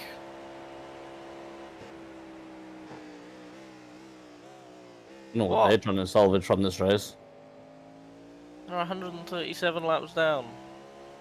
The car behind you is pitting. There is a guy connected, but he's not in the car, so it might just be someone's connected and gone, like woken up and gone, hey, how are we doing? Oh. Like, we were leading when I got out. what did you do? Okay, car behind you is pitted. Car ahead of you, 16 seconds, is on their 28th lap. They should be pitting this lap. Yeah, I mean, the car ahead of you is 6 seconds ahead when you were immediately out of the pits. But last stint as well, it kind of went down to about 15 seconds, and then it was fine. And then it stabilised until I pitted. Because, you know, cold tyres. And they're on low fuel as well. They're on low fuel versus your full fuel tank.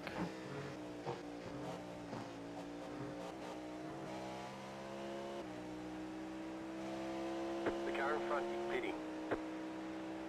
There you go, they're pitting.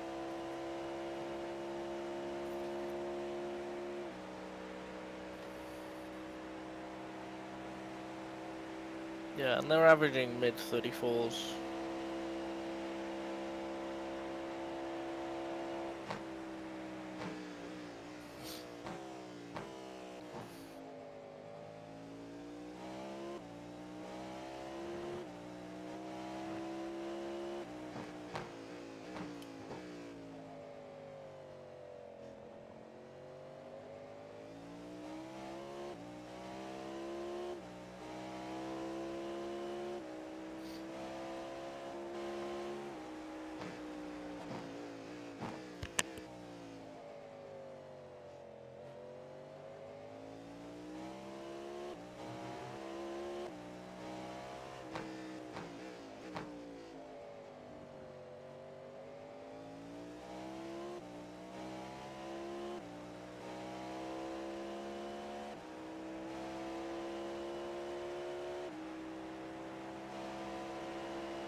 Okay, clear on traffic for a while. 17 seconds ahead is the next GT.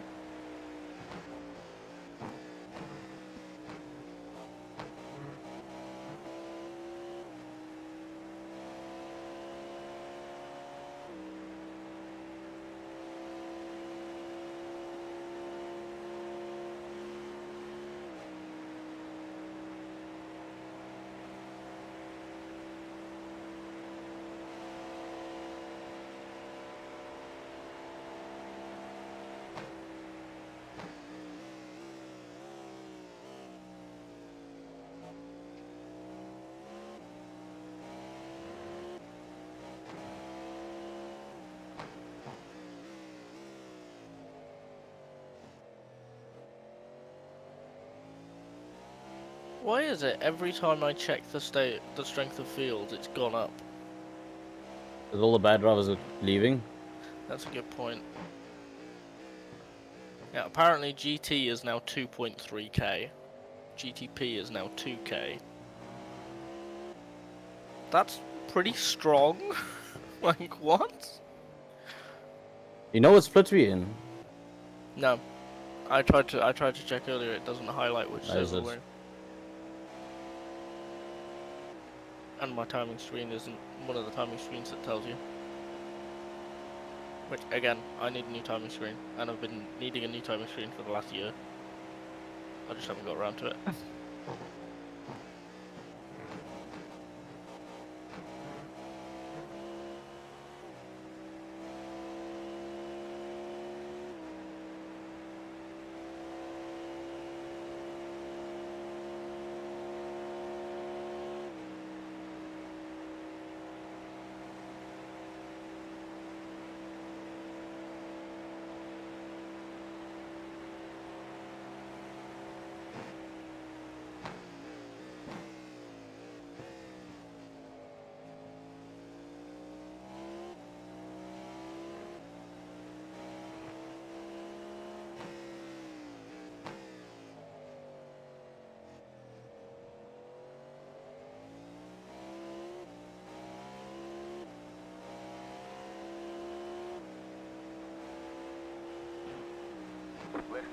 right. I don't see it. You're clear. Clear. No, outside on the grass. They've towed. You're clear.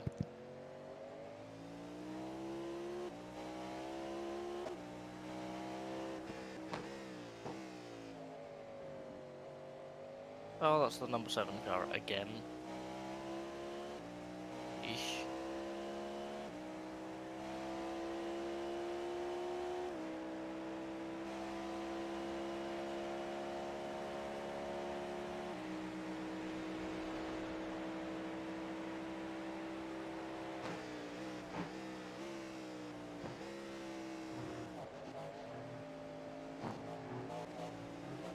Car on your left. Clear on the left.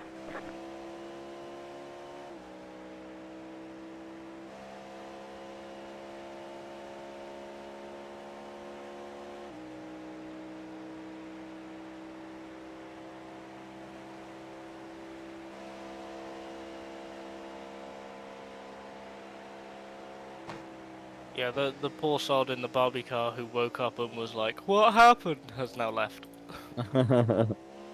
That car is dead.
I don't like this team name. Which one? Masked Devil's Oval, and then a dash, and then IRC Controller. Controller? What? What? So now I'm suspicious. They look like they're driving with a wheel. Or at least this driver is.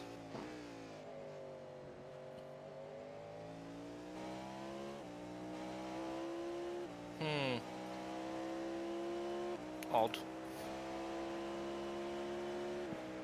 Like, I don't know what their team name means.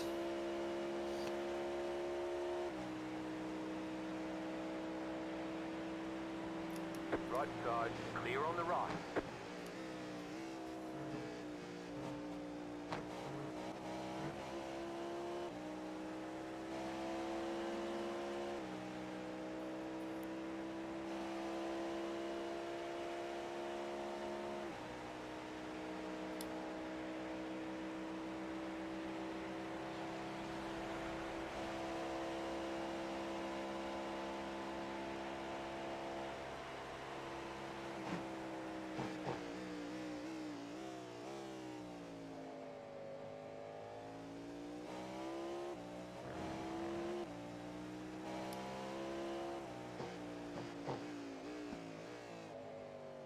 I can't believe the leader has a 3-lap gap to second.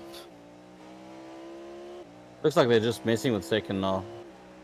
Yeah, I think second has changed. There was where number 30 car was like a lap behind them, but just hasn't. Probably had an incident because they've lost.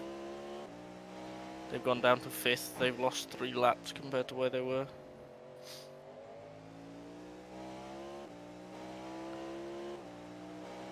Yeah, I don't know.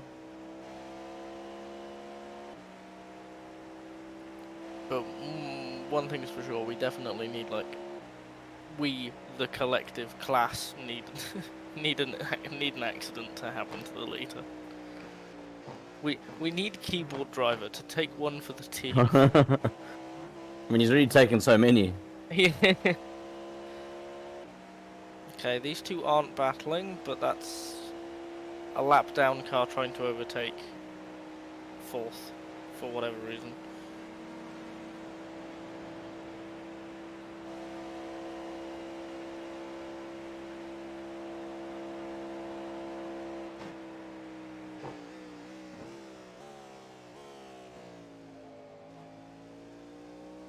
$10 hours to go?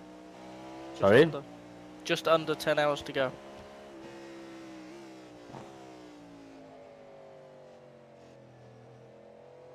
Oh god. We're getting there. We're getting there. I know, I must admit, I'm not used to a 24-hour. Yeah, it's been a while. For you more than me, but it's been a while.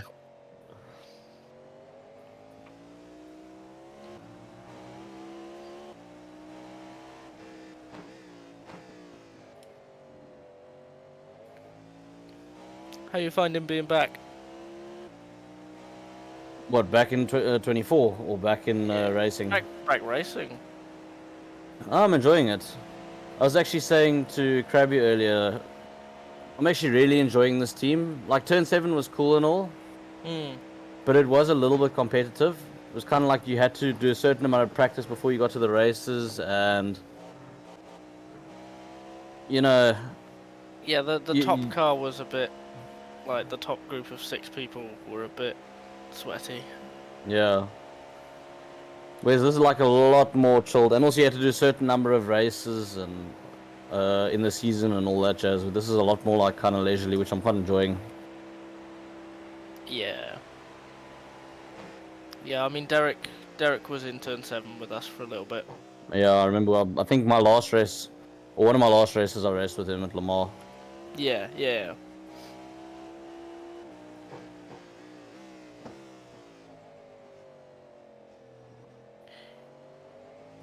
But yeah, I mean so Turn 7's died. They've all gone to Samsoid now. Yeah. And they're like quick. They're like 3 to 5k now.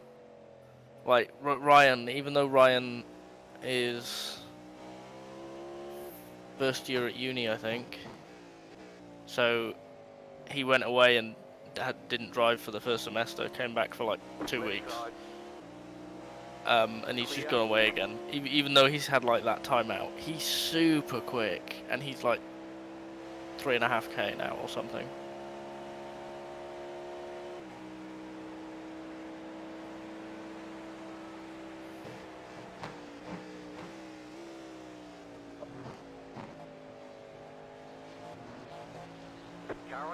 Yeah.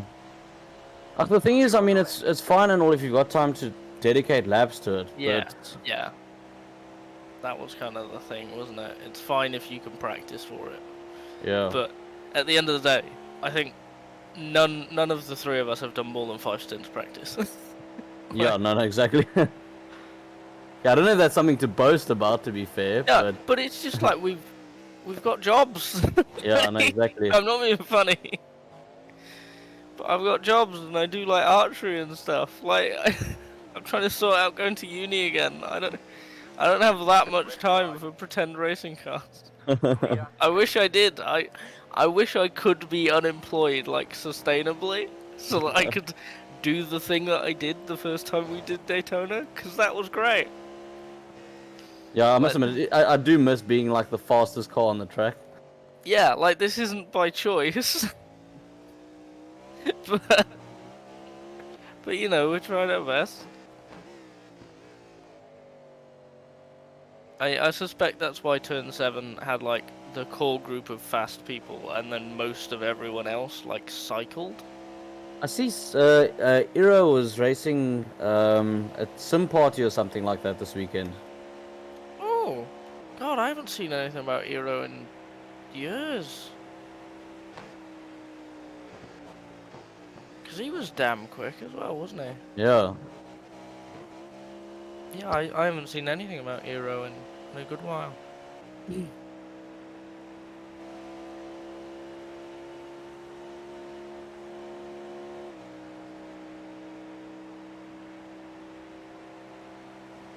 10 seconds next GTD and the keyboard car. Yeah. So I should catch him before the end of the lap then. Probably. Because he would have definitely gone off somewhere. I mean, his last lap wasn't. He did not register a time. So I think he's just come off an incident, actually. Yeah, doing about 137s to 140s most of the time. Is the keyboard driver? Yep. Yippee.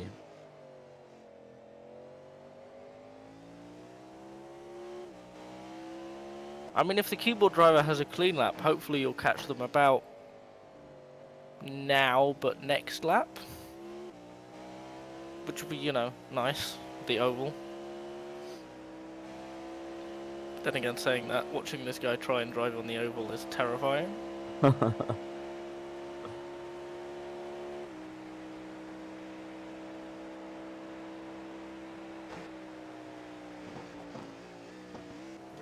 As much as this driver is like the obvious menace of the field, I am kind of impressed. I'm very impressed. I mean, Yeah. they are seriously dedicated. I would have given up a long time ago. I mean, with all this smack being talked about them, still going, still going, and is genuinely improving. Like, that was a 37 flat. That's not bad with a keyboard. That's pretty damn good.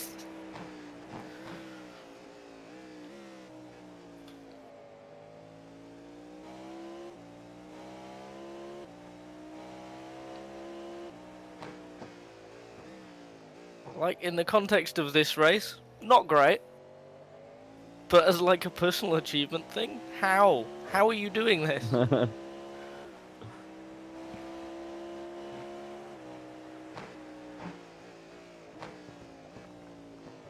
Like, I wouldn't mind betting this person's half decent in Vs and MX-5s.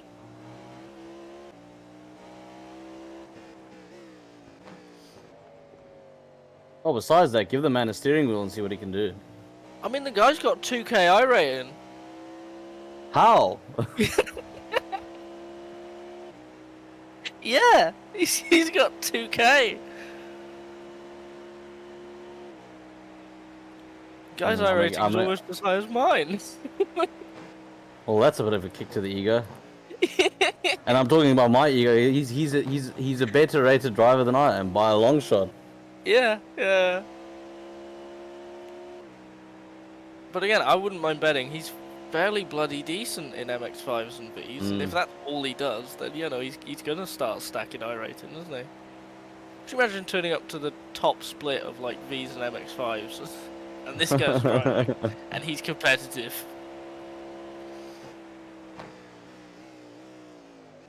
Okay, you're gonna catch him in... probably... yeah. Infield. There's also a GTD car ahead.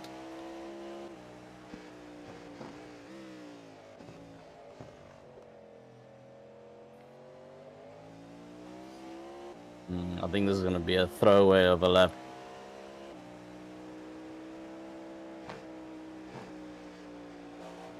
Why are you bloody defending, dude?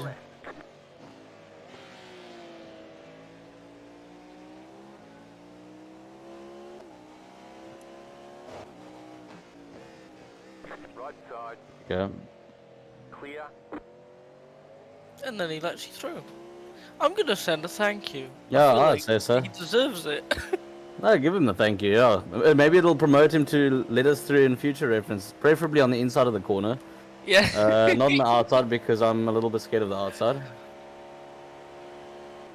But yeah, no, I mean, like, watching him for a couple of laps, I am actually kind of impressed. That's fairly consistent. But is it still keyboard driver? Because I see there is someone else in the car that is also very slow, but is not keyboard. It's the keyboard driver, yeah. Is Having watched for the last few laps, yes. Definitely. Okay, so he's doing those binary on-off Yes. steering movements. So that, well, I mean, there's 3 drivers in that car. You've got keyboard driver who has now done 177 laps. So he's their main driver. No. Keyboard driver's done 177. There's another driver who's not been connected for a while who's done 257. And then the third driver's done 2 laps. So that time has mainly been split between 2 drivers, and the third got in and then binned it immediately.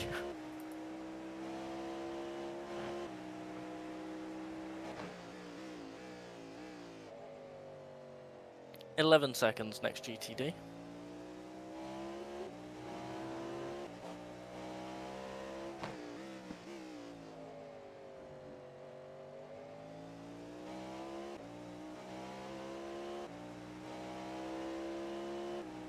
Oh, the mosquitoes are eating me alive.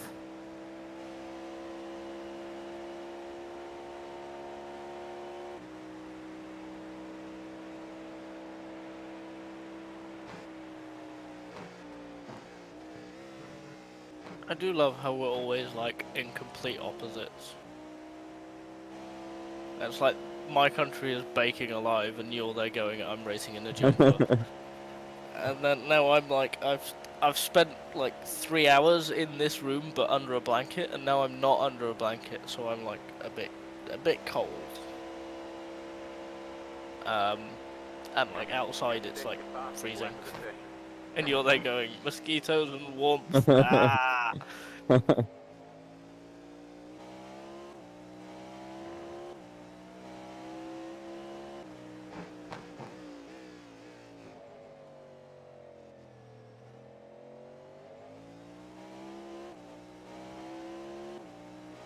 How do you find America actually? Because that's more in line with our seasonal thing.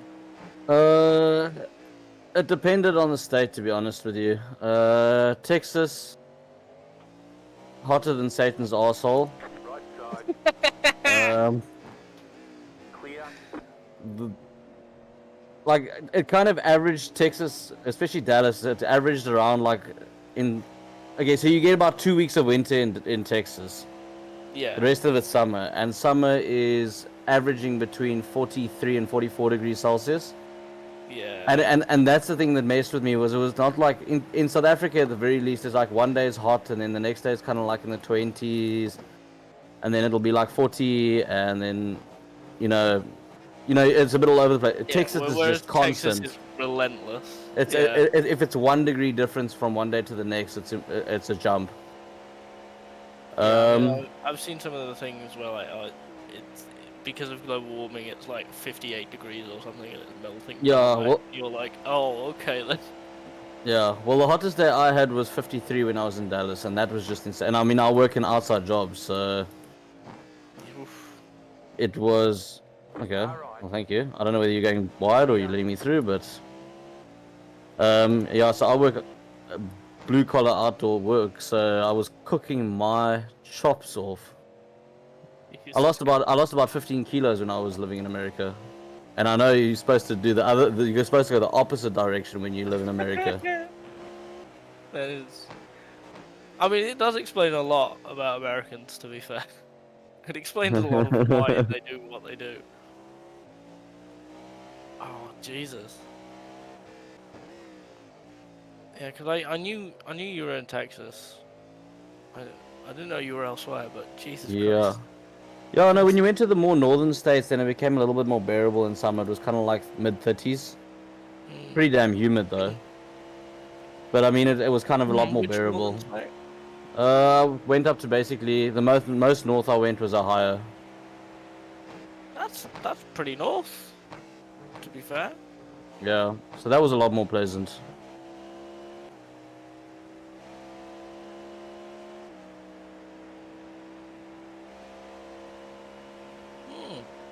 And Arkansas is just brutal. Temperature's a little bit colder, but it's like 140% humidity all the time. It's just basically one big forest. Oh yeah.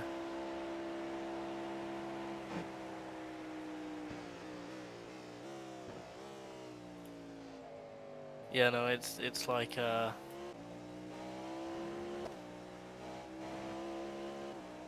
What's the...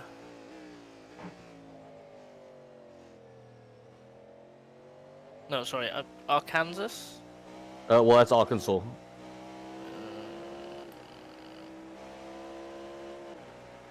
Okay, the internet is telling me off. Apparently it doesn't exist.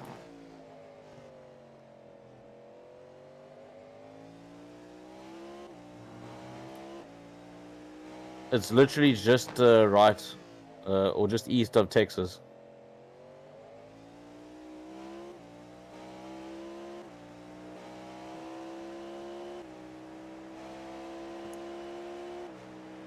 Alabama, Mississippi, Louisiana, Tennessee.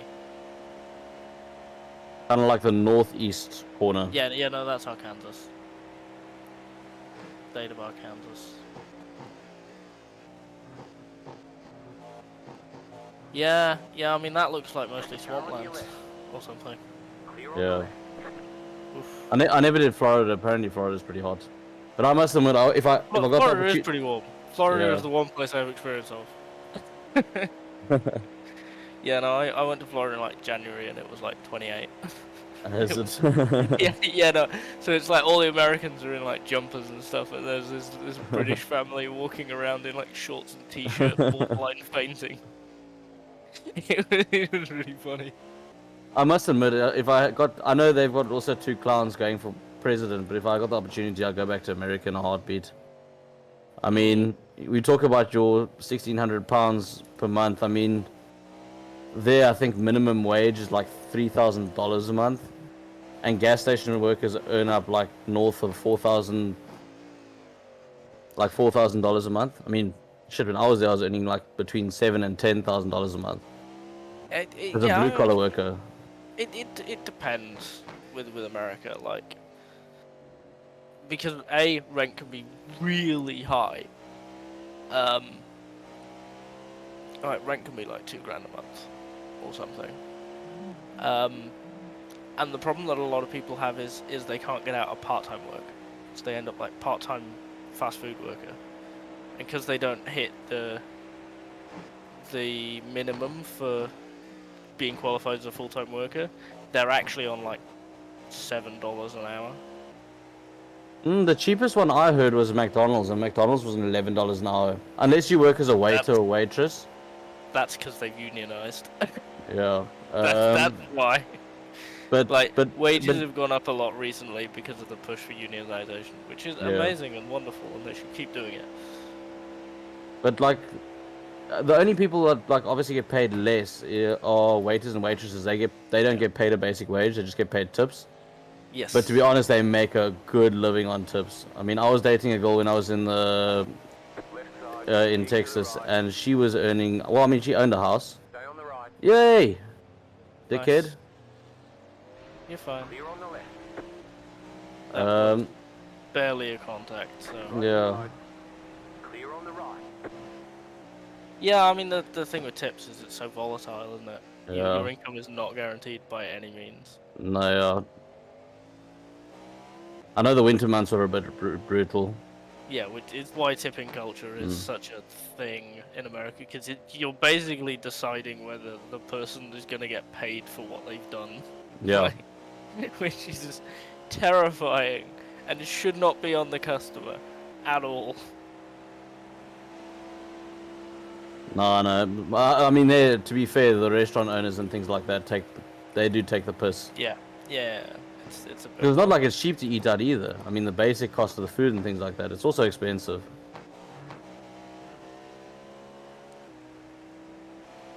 Yeah, it's weird because like there's obviously below the Bible Belt there's like a big thing of like going out after church on Sundays, and I'm like, how can the family afford to all go out to a restaurant every week?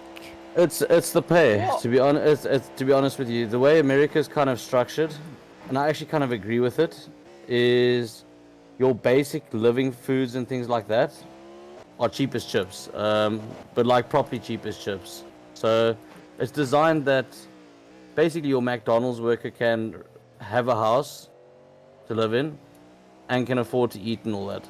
But what they do is they rip you on the luxury items, like if you want to buy a steak, it's gonna cost you like $30. Yeah, I mean that works if you can get into the basic stuff. Like America isn't even an option for me. Mm. Like outright. I'm illegal in about half of the states, so Illegal also? I'm trans. That's why I've changed my name. Oh yeah. So like, that's not good.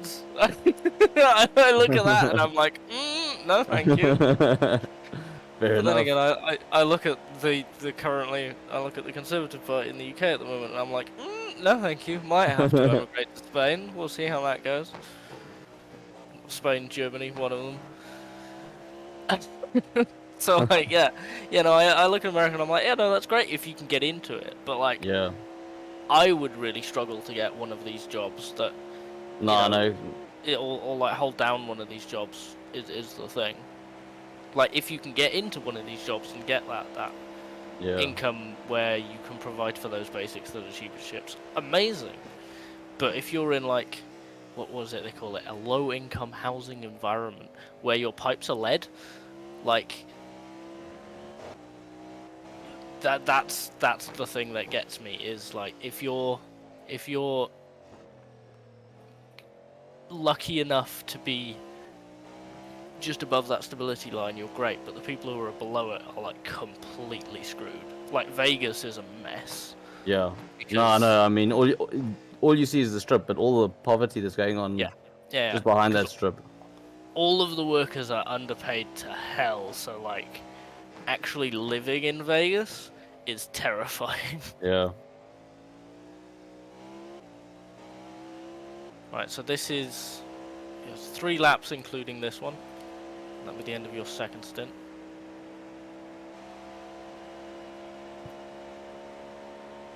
Yeah, I mean, again, like, I can see why you'd be able to make it work for you really easily. It is a genuinely good option for you. Yeah. Oh, like I say, I mean, South Africa's cool and all, but yeah, with all the like load shedding and things like that going on, I mean, it's good for my business. 'Cause like I say, we do solar and we do heat pumps and things like that.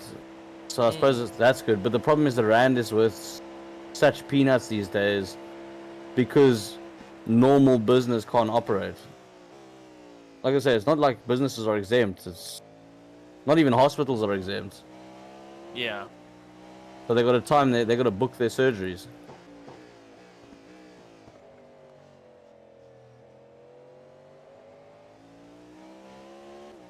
Have we accidentally started working in the same industry? Oh, possibly. That's pretty funny. Oh god. Yeah, no, I mean, I guess that's the thing if you're operating on not a standard currency. Which, to be fair, we kind of have that problem. It's just come to light in the last 2 years because thank you, Conservative Party. Yeah, if you're operating on a non-standard currency, that is kind of a problem. Yeah. I mean, like I said, the rand is worth nothing, but I mean, to put in perspective, a well-paid person here. Now, I'm not saying a well-paid person classifies as owning a house and all that thing, or renting a house or anything like that. I'm just saying, you know, kind of according to the average or the median. Yeah, the Probably wage you should be able to expect. Yeah, like you're probably looking at about, I would say, about £700 a month. But the problem is our cost of food is exactly the same as the UK. Okay, eating out and pubs and things like that are a lot more expensive. But yeah, our food is identical price. Is that like identical price to our food a year ago, 3 years ago, or now? No, those are very different prices. No, like right now, like I said, I was there in December, and the prices are identical. Yikes! I think that's yikes. That's yikes for both countries. I'll be honest, because your wage is really low, and we're one of the richest countries in the world, and it should not come. So, okay, one thing I will say is your rent's a lot more expensive. Yeah. Like your rent is probably about, I would say, almost double. Maybe not quite double, but almost double. This is your in lap. So you're looking at like 250 to 500 quid a month for a one bed then. Yeah, maybe a little bit more than 250. You won't get something quite that cheap, but Yeah, probably about I mean, probably about like I'm on, 300, 350 to 500. Yeah. yeah. I'm on the cheapest chipset that I don't think I'm Yeah. ever going to be able to get a one bed this cheap anywhere, and I'm like just short of 600. So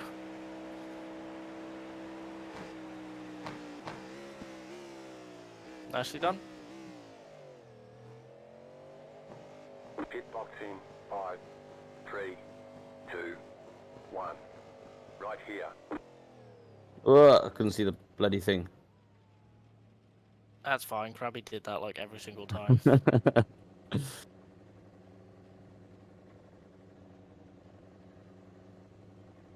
Oh, that's a normal pit stop for them. Okay. They should be leaving about 20 seconds before you. Who's this?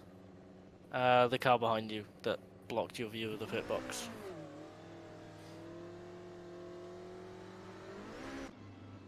There they go. Just unfortunate timing, really. Yeah. 28 litres left.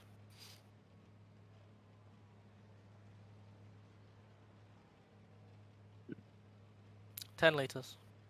Any second.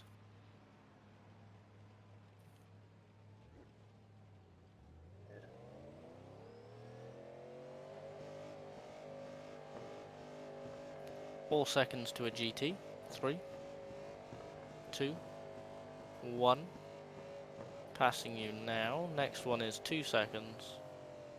1. There's a gap behind this GT car. 1 second. You'll slot in between these two.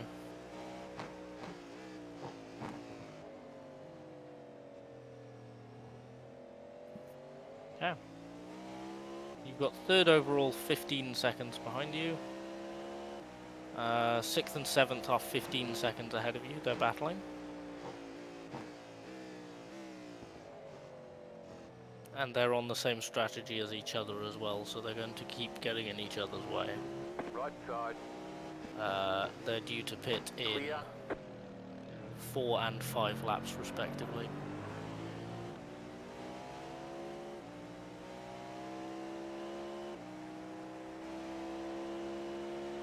Right, am I good to leave you for a second? All good. Thank you, thank you.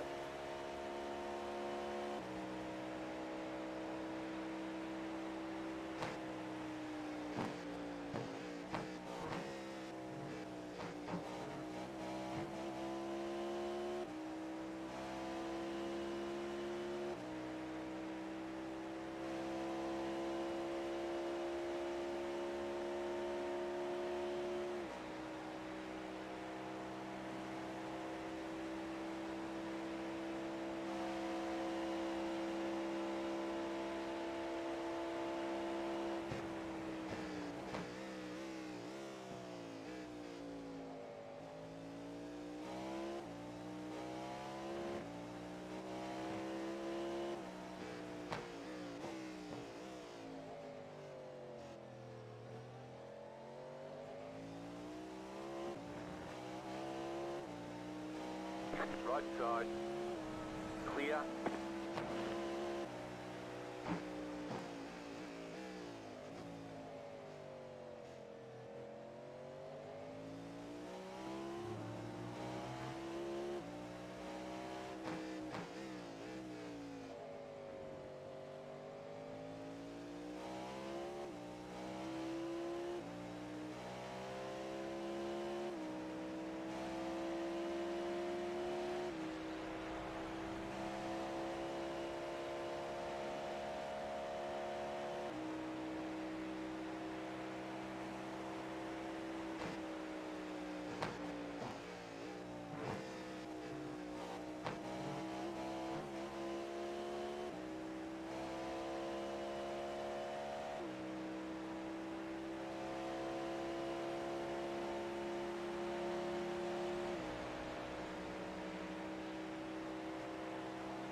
Car right. Clear.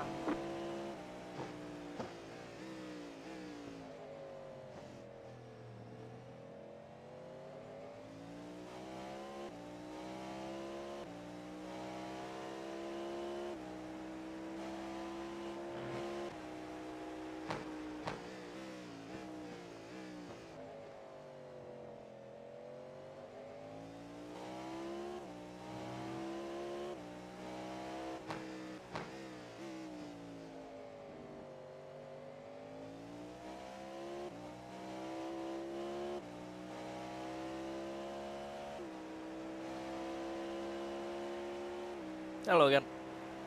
Yes, it. So. I'm catching the car ahead by a second or two a lap. That's 14th. And 9 seconds away.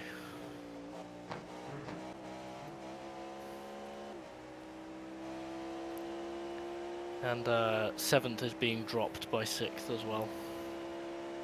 They're now 13 and 18 seconds ahead of you.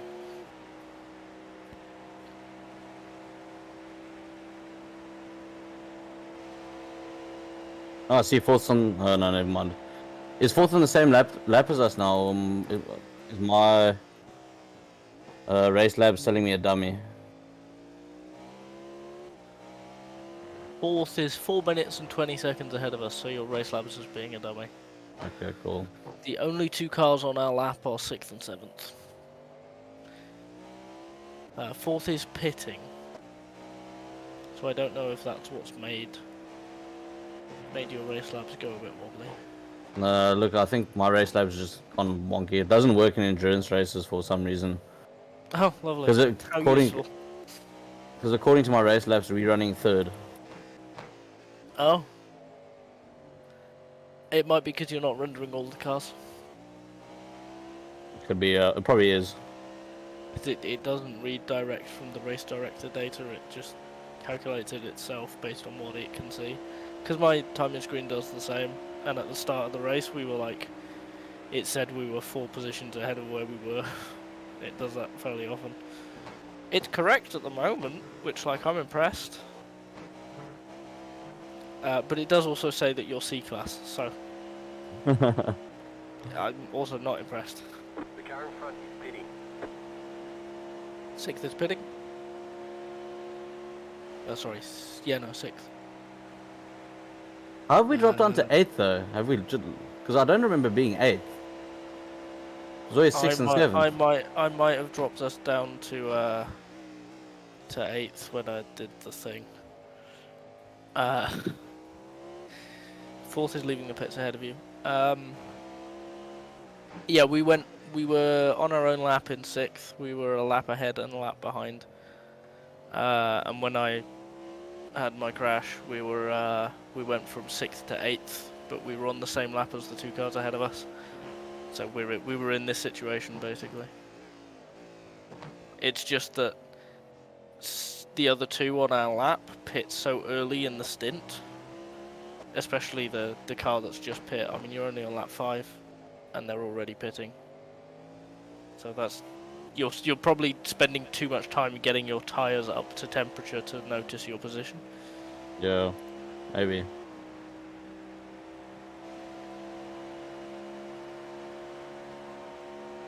But yeah, I mean, we've been 8th, bouncing between 6th and 8th for the last like 6 hours, 5 hours.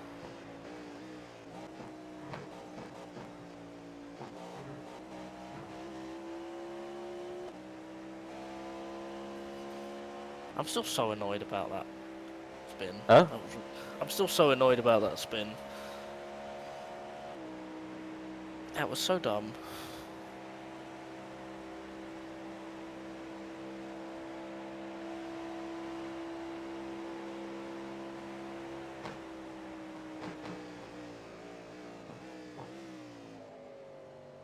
This is the GT leader.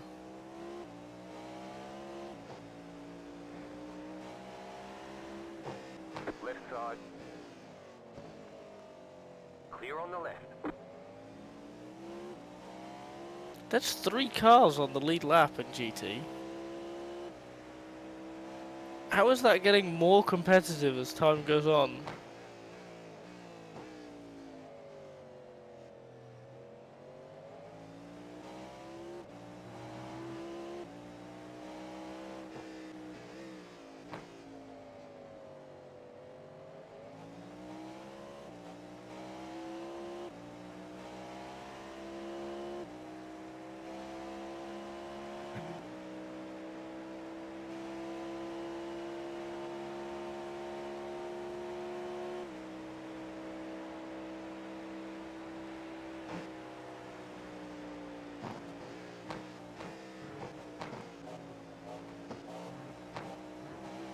Oh yeah, both of your stints so far have been 29 laps. Just by the way, don't know how you're doing it, but you're doing it. The car in front is pitting. You're just whacking 33s out while doing 29 lap stints. Okay, car ahead is pitting, you'll be 6th. Yep, you're 6th now.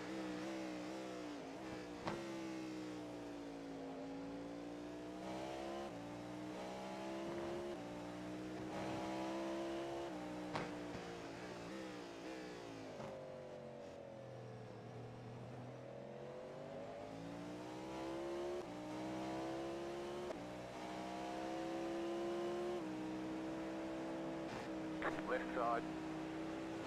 That I was think there's a bit of net code, yeah. Clear. Yeah.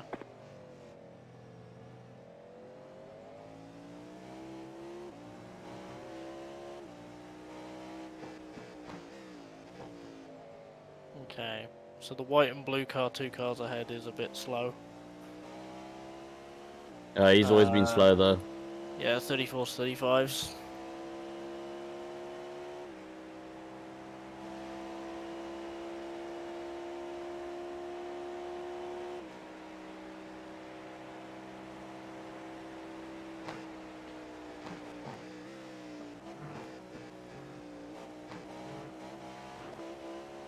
So keyboard user is no longer in that car.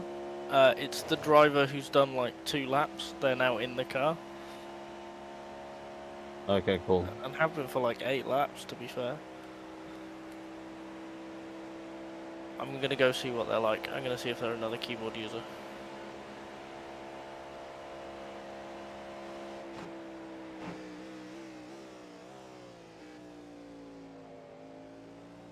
No, that's someone on the steering wheel.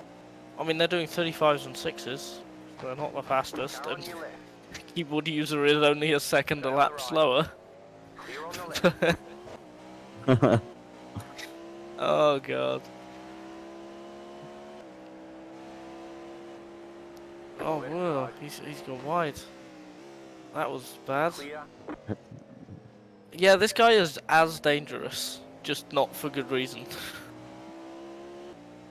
So he's Okay. just bad. Okay. Yeah, he's just bad. Like, he overran the bus stop and ended up missing the 3rd apex and having to like really aggressively come back across the track to not get a slowdown.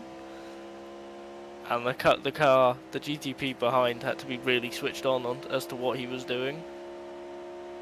Yippee!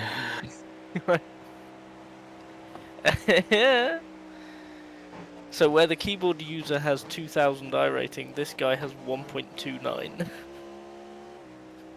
Which makes a lot of sense. I can see it. Oh god.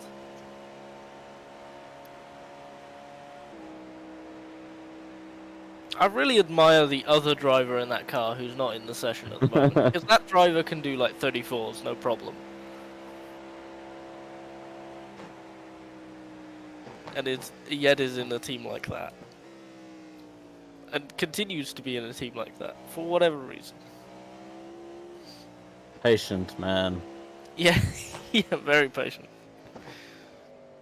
Unless it's like a family team or something like that, I don't know, like legit friends, school friends. Yeah, I don't know. no, it's gotta be. Because there's no common surnames or anything, but obviously that doesn't indicate whether they're family or not. That is genuinely a we're doing it for the doing it kind of team. I think they kind of accepted they're not going to be competitive. Car on your left. Clear. Left side, clear.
Damn it, I'm gonna need another shower before I go to bed after this. Yeah, it do be like that. Jeez! Jesus. Today. You either hold your line or you don't. You don't change your mind halfway through. That's even worse. Okay, well, now I'm awake.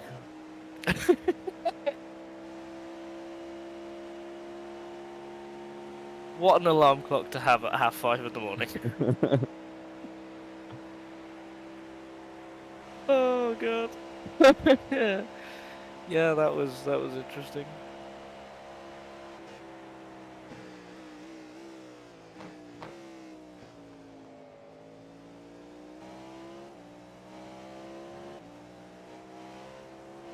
Oh boy, that was wild.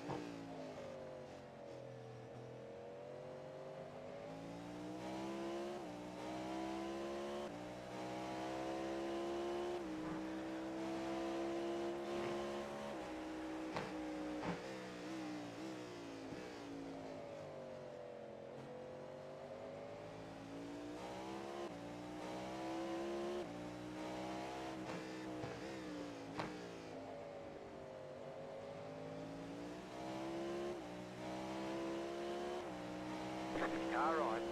Clear on the right.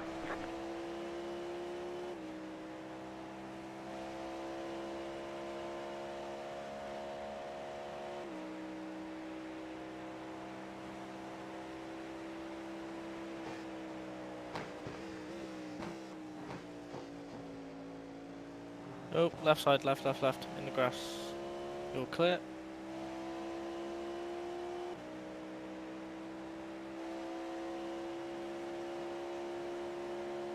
Well, I guess you won't have much trouble lapping that GT car. Decided to go to Narnia.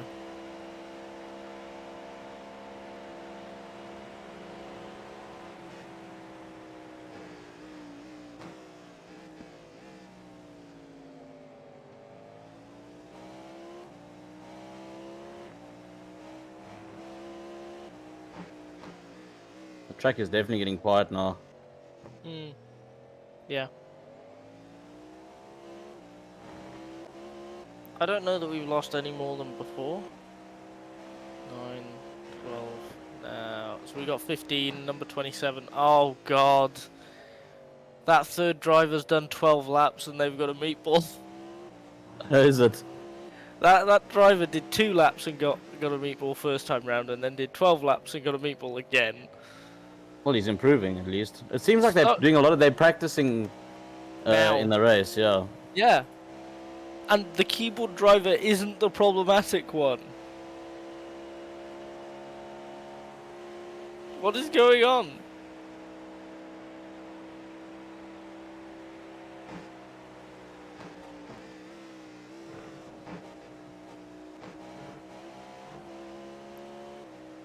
again, like, the more that I look at that car or think about that car, the more I am impressed with the person with the keyboard.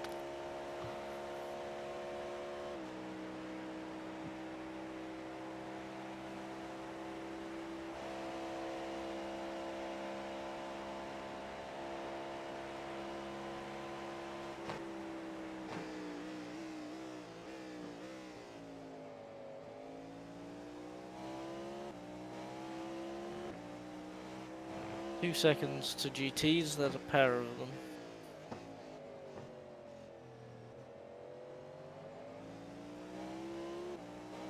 And you're pretty much matching fourth lap to lap.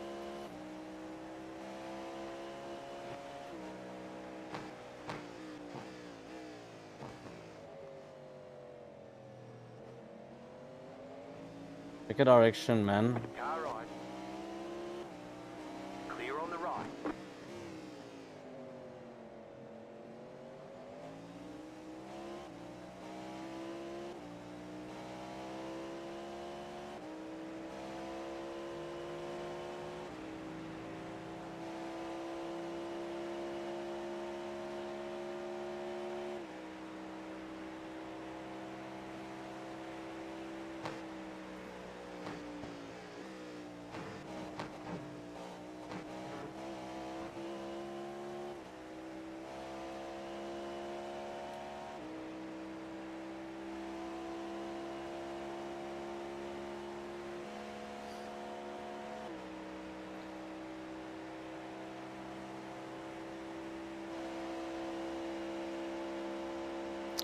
You're on for 29 laps again and you're cracking out 32s and 3s, so just keep doing what you're doing.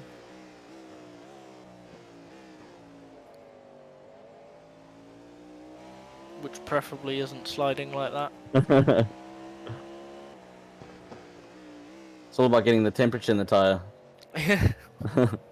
You know, I had a moment of, oh god, I shouldn't have said anything. Oh no.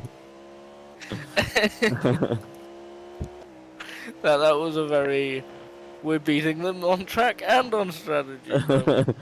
Like, yeah, you're doing great, keep doing what you're doing. Spins.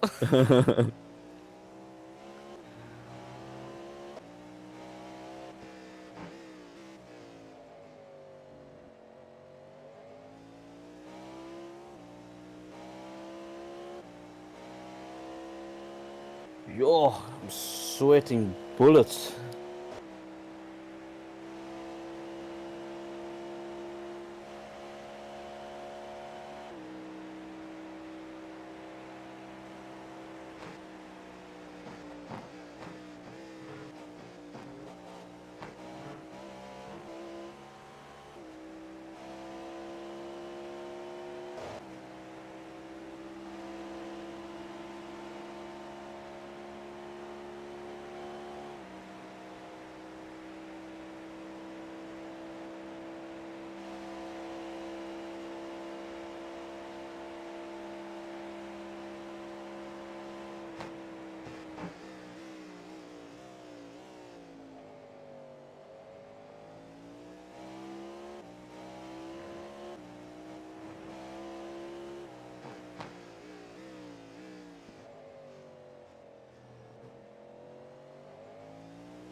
Car on your left. Clear.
Car on your left. Clear on the left.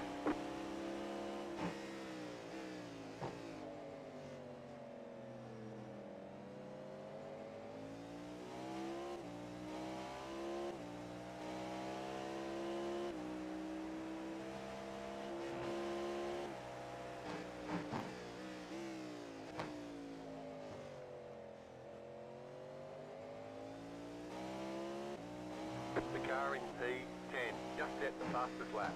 31.805. 31? What are you doing? Why are you in 10th if you're able to do a 31? What?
Car on your left.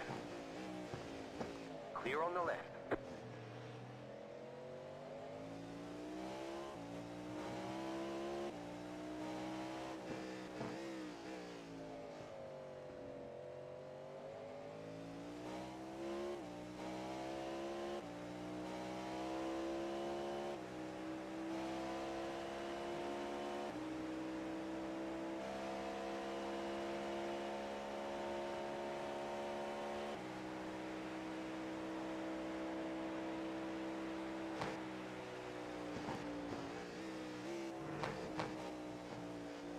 The leader's pitting now.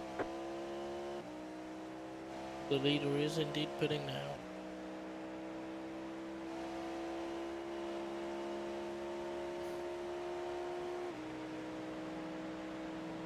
Oh.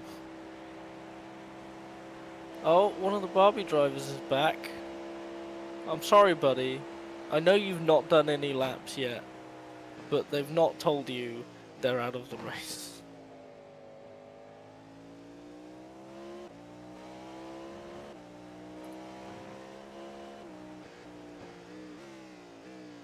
I like to think that he's brought us all together as a split.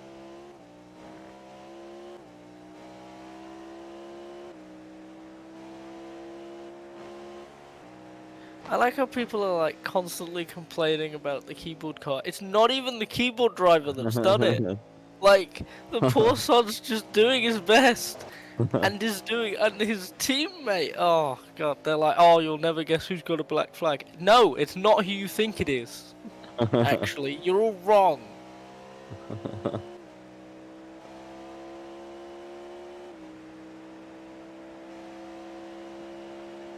Poor sod, man. Poor guy. Poor guy.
Car on your left. Clear on the left.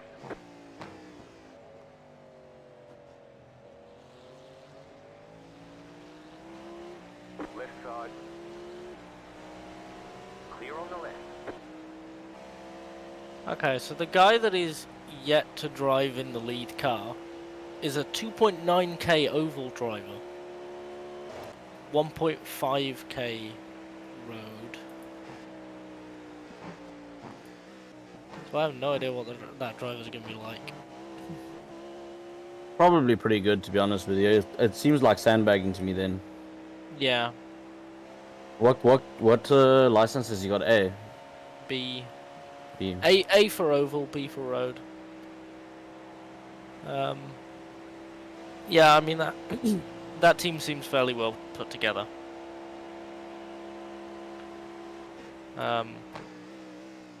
So I'm not quite sure what their attack is. I'm not sure why they're quite as good as they are in a split like this.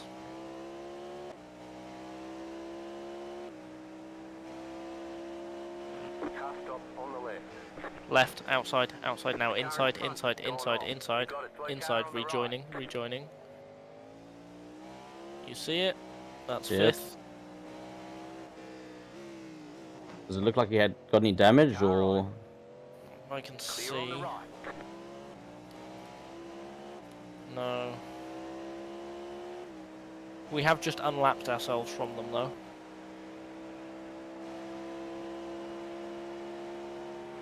That was a simple self spin. No contact with anything. Is it okay?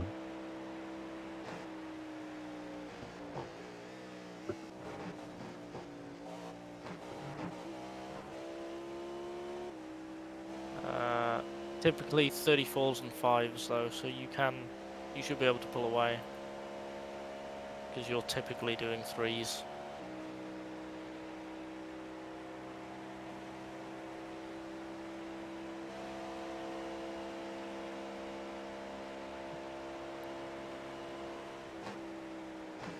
Hey, my bad on that, Merc. Came in a little too hot.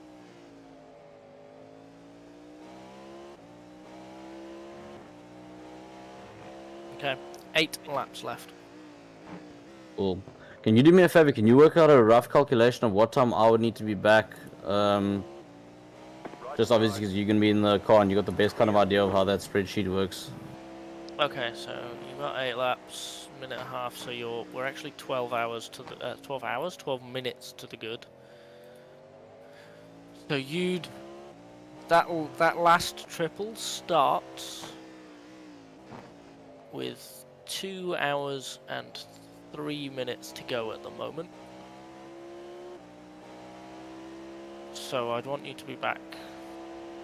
If you plan on doing that last stint, I'd want you to be back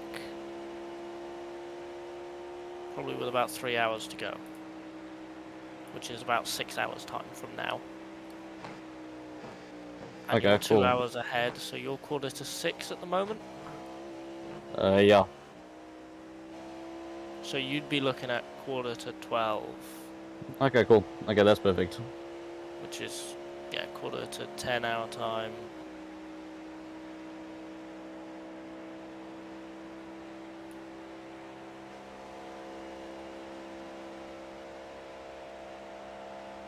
Which is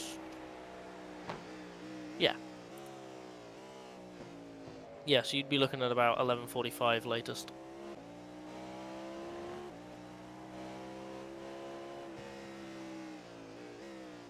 If that's alright, happy with Yeah. that? No, that's 100%. Good. Yeah, because I mean you're smacking it into 32s while still fuel saving, so I think at the moment, depending on how Krabby does when he gets back, I think at the moment the preference is you in the car at the end. Okay, cool. Yeah, I'm fine with it because I think I've done the least stints anyway. Yeah, you have. But obviously we're going to wait for Krabby to come back. That might be in roughly 2 hours, so you're probably going to have like 4 hours off. You can grab a couple of hours sleep, have a shower, all that jazz. Yeah, that's good with me. Okay. Keyboard car has fixed their meatball and served their black flag. They are 4 seconds ahead of you. And it is still that driver in. Not the keyboard driver, the one that's worse. It's These cool. are It keeps it exciting. Like I say, the leader's floating around the track somewhere, so maybe we can. Yeah. Yeah, this guy's been out for 4 laps now. And is averaging 35s.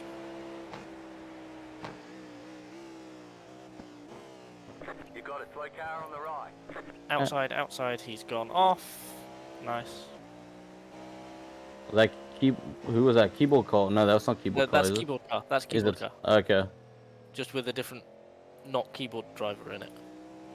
I'm assuming he hit the wall, or did he manage to avoid it just a spin? Hit the wall. So collected grass on the inside, which gave a slide, and then it high-sided, and then he lightly bonked the wall on the outside. And then rejoined in front of 5th. And the GT class leader. Jesus Christ. And then spun at the horseshoe. What are those oaks doing? Like, legitimately. Like, what are they trying to race for? I mean, at this point, you drive until that guy gets his minimum, so you don't get DQ'd. But I mean, what are they trying to achieve by doing this race? I have no idea. But, like, you do your minimum, because at the moment they're 15th in class. To be fair to them. Which, like, you know, not that bad. How many are running? Yeah, they're like 15th in class. 15. Okay, so that's not that great. They are last, but, like, there's 24 starters, so in terms of iRacing loss, 15th is a lot better than getting DQ'd and being 24th. So I can, in a way, I can understand if they want to achieve minimum and then leave. But, like, I don't know that they're gonna leave. I think they're going to the end. And I'm not entirely sure why. Although you might find that first driver who's done the most laps comes back and goes, "What have you done? No, go away."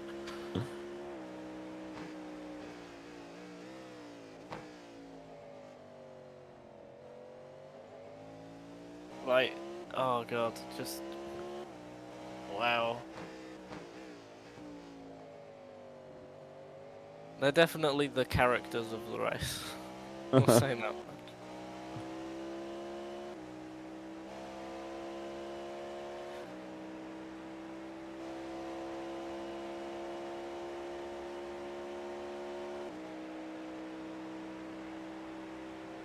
Okay, I'm gonna pop away for a second. Good. You've got 4 laps at the line.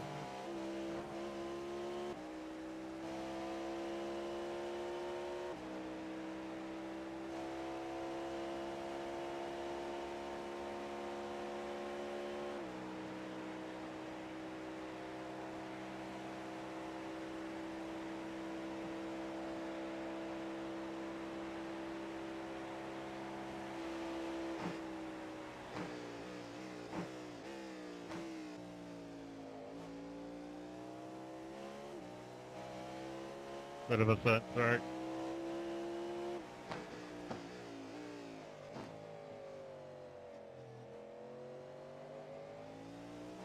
You're good, homie.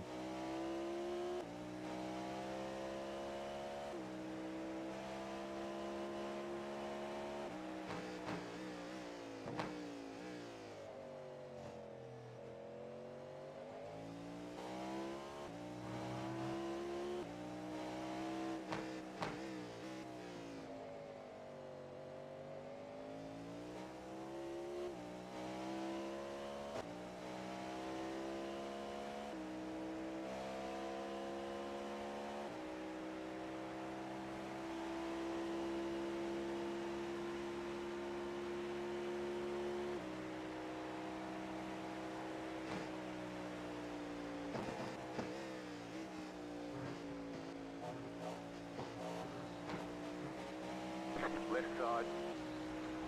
Clear on the left.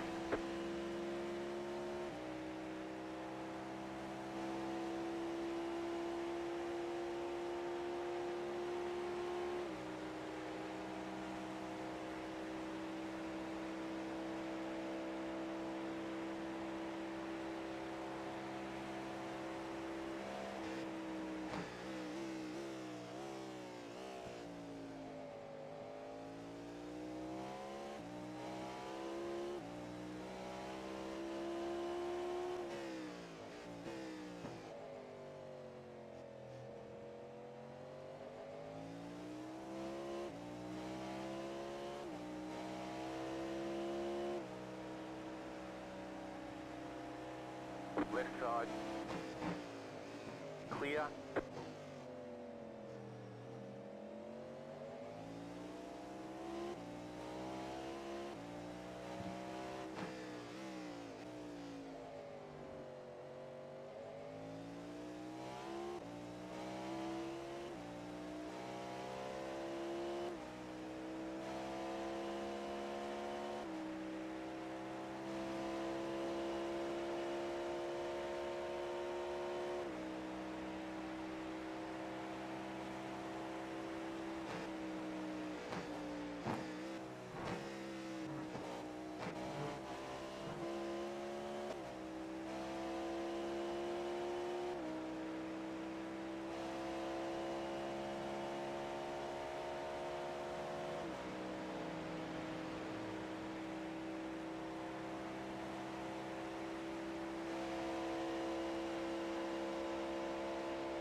Two laps.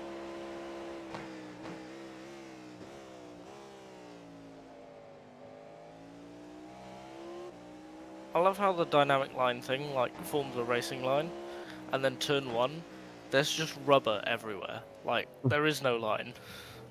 People have just laid down rubber all over the track. Left side. Clear. You good? Yeah, I'm good. Yeah.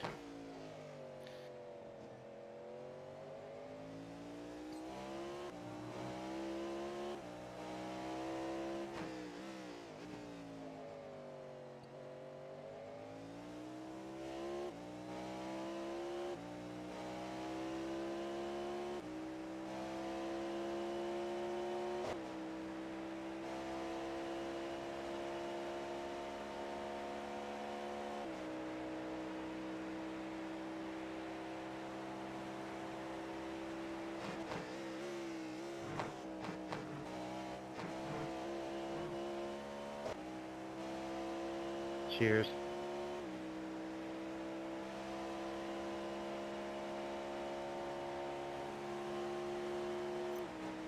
I might have been a little bit naughty this lap and not done a heck of a lot of fuel saving.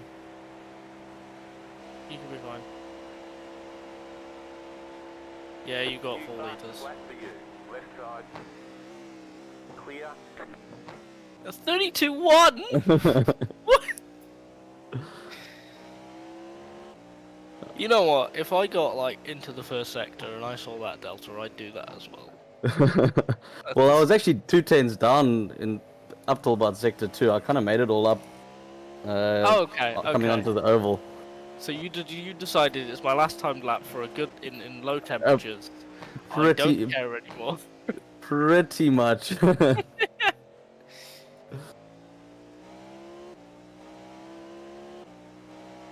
What a team player. Car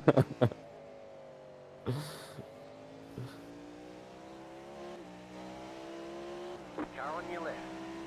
What I will do is I'll give you a pretty fully charged battery. Oh, thank you. I can't wait for it to make barely any difference. The hybrid's weird. It doesn't actually feel like it's doing anything.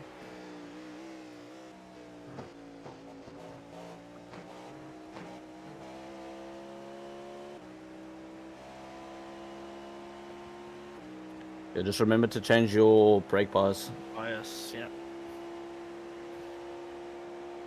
Otherwise, I will be locking up the fronts and going off immediately. Oh, I'll brake a little bit early there, but anyway. I was a little cautious, but Pit box in 5, 3, 2. oh man.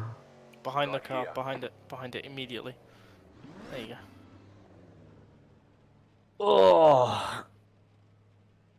So it looks like we've just got a pit cycle where the box immediately before ours is occupied every single time. Yeah. Lovely. Brake bias 48. Thank you. Oh, my pit limiter is on.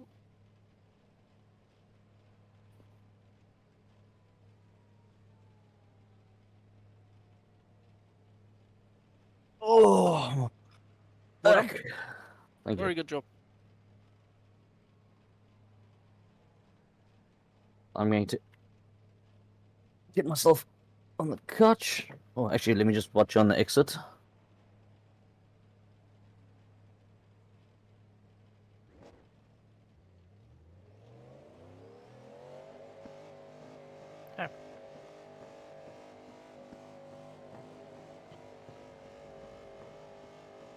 So the car that is now in 6th is running away from Okay, us. you're gonna have a GTP very close on exit, 1.3 seconds back, 1.2, 1.1.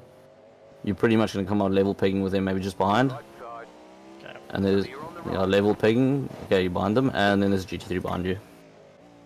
Oh hey, it's the Acura. The one Acura. These oaks got quite aggro earlier.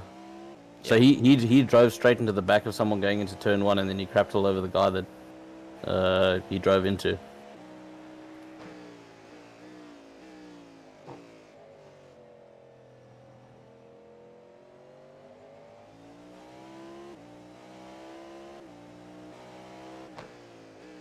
Oh.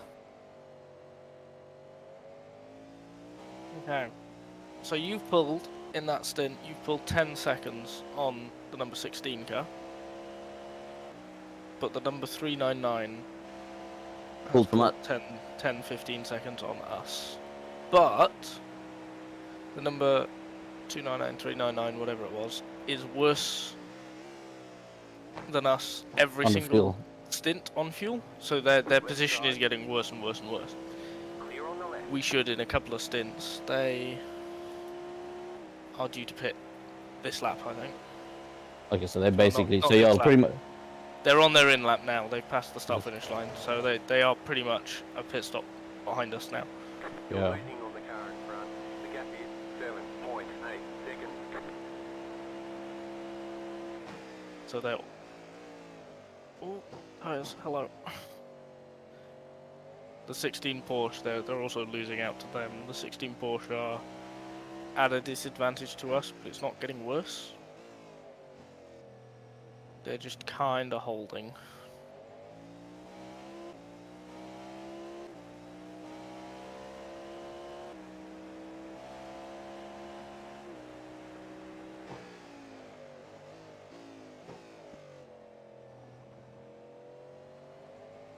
Yeah, the one thing is the tires are taking really long to warm up now.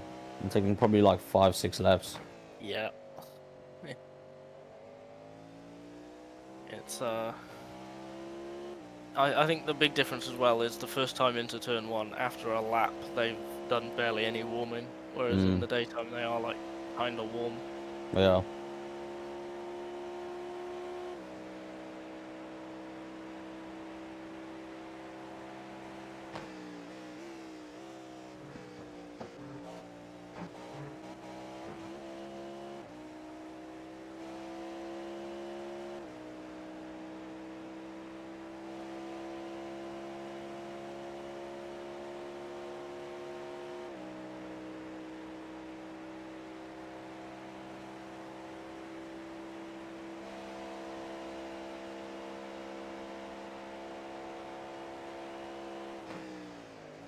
I must admit, the top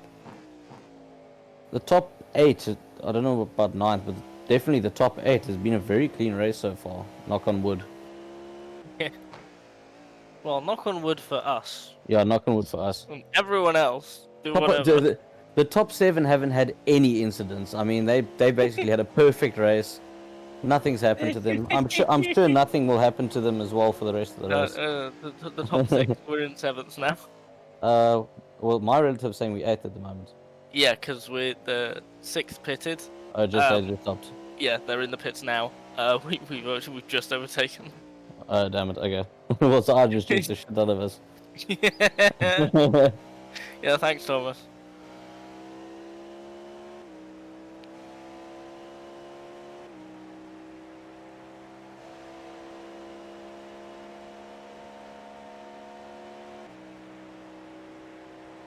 Yeah, people are gonna have to like properly start losing their minds for anything to properly pop off with like 30, 35 cars on the track. But, as history has shown, they do. Yeah, that can happen. Especially in the last 2 or 3 hours. Yep.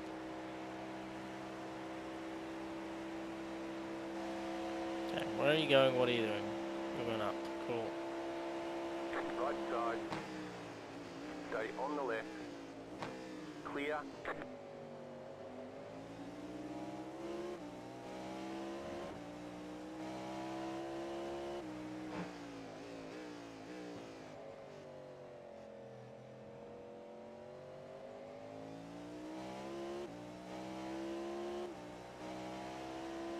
Oh my god, my tyres are almost up to temperature.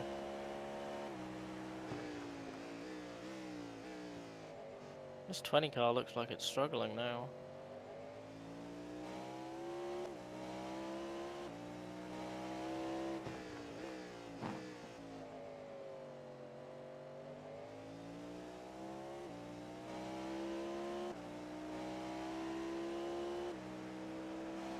I'm just gonna go get a pack of mini cheddars quickly. Yep.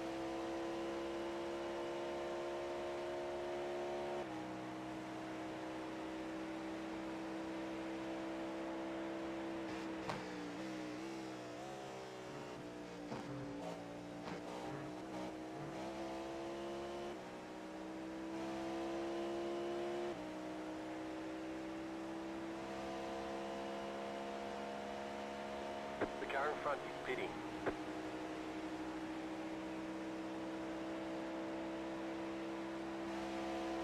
Actually, don't know why I'm snacking, because I might as well just have breakfast. Yeah, you might you might as well have like a proper meal. Just have some breakfast, wait for Krabby to come back, and then go to bed. Well, shower in bed. I don't... Yeah, shower. I've been sweating so much, I'm like a grease monkey climbing into bed. I think I'll have to burn my sheets afterwards. I love how endurance racing properly screws up people's routines. It's like, yeah, I'm gonna have breakfast, and then I'm gonna have a shower, and then I'm gonna go to bed. And then we all go back to work on Monday, somehow. Yeah.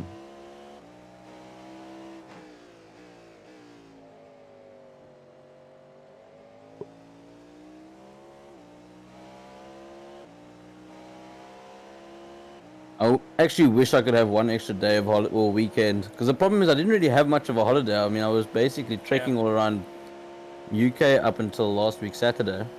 Only landed on Saturday evening, and I mean I worked basically right up till Christmas Eve. So I got sort of Christmas Day off on Sunday, and I went via Nairobi, which is the worst bloody airline I've ever seen in my entire life. Proper, like, slap together kind of thing. The plane, well, okay, I mean it was leaking paraffin on the runway, which is fine, but the part that was like really crap was they turned the temperature up to like 41 degrees Celsius inside the plane, and there was this woman that was ill in front of us, and she literally got sick like 8 times in a 4-hour flight. Why did they turn it up to 41? I have no idea, because it was perfectly comfortable on the ground. It was like probably like 18 degrees Celsius outside ambient temperature on the ground, and then as soon as we started going up, the temperature shot up in the cabin. And we're like, oh well, great. And this poor woman's like getting sick, and then she asked for a bottle of water just to rinse her mouth out. And the guy's like, oh yeah, no, the trolley's gonna come through in the next 20-25 minutes.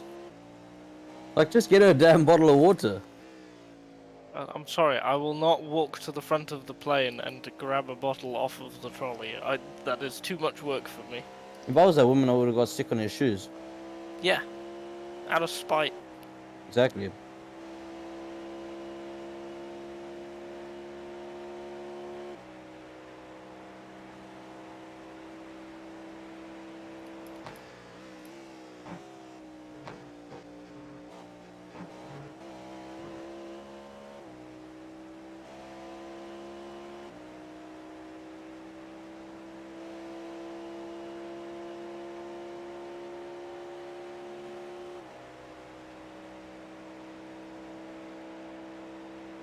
So at the moment, we're solidly in a battle for P6.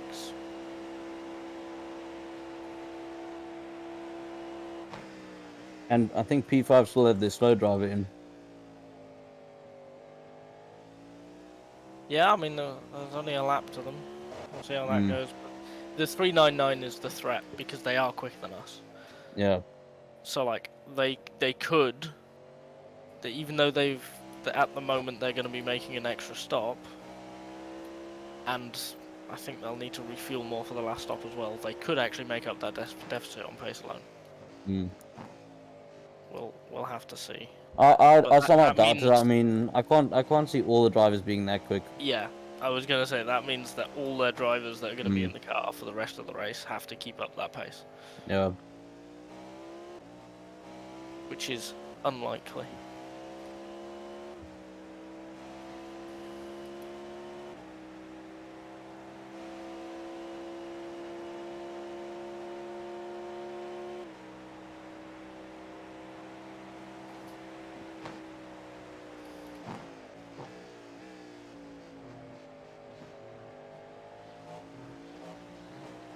Left side. Clear on the left.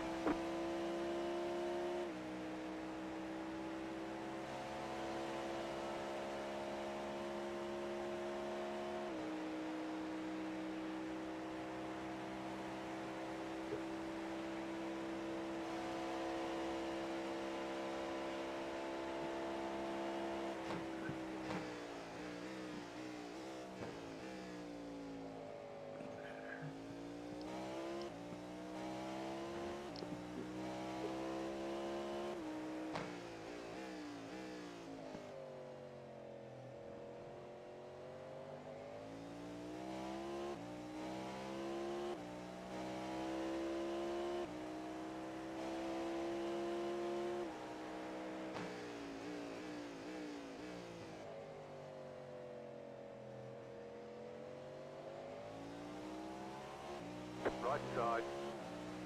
Clear on the right.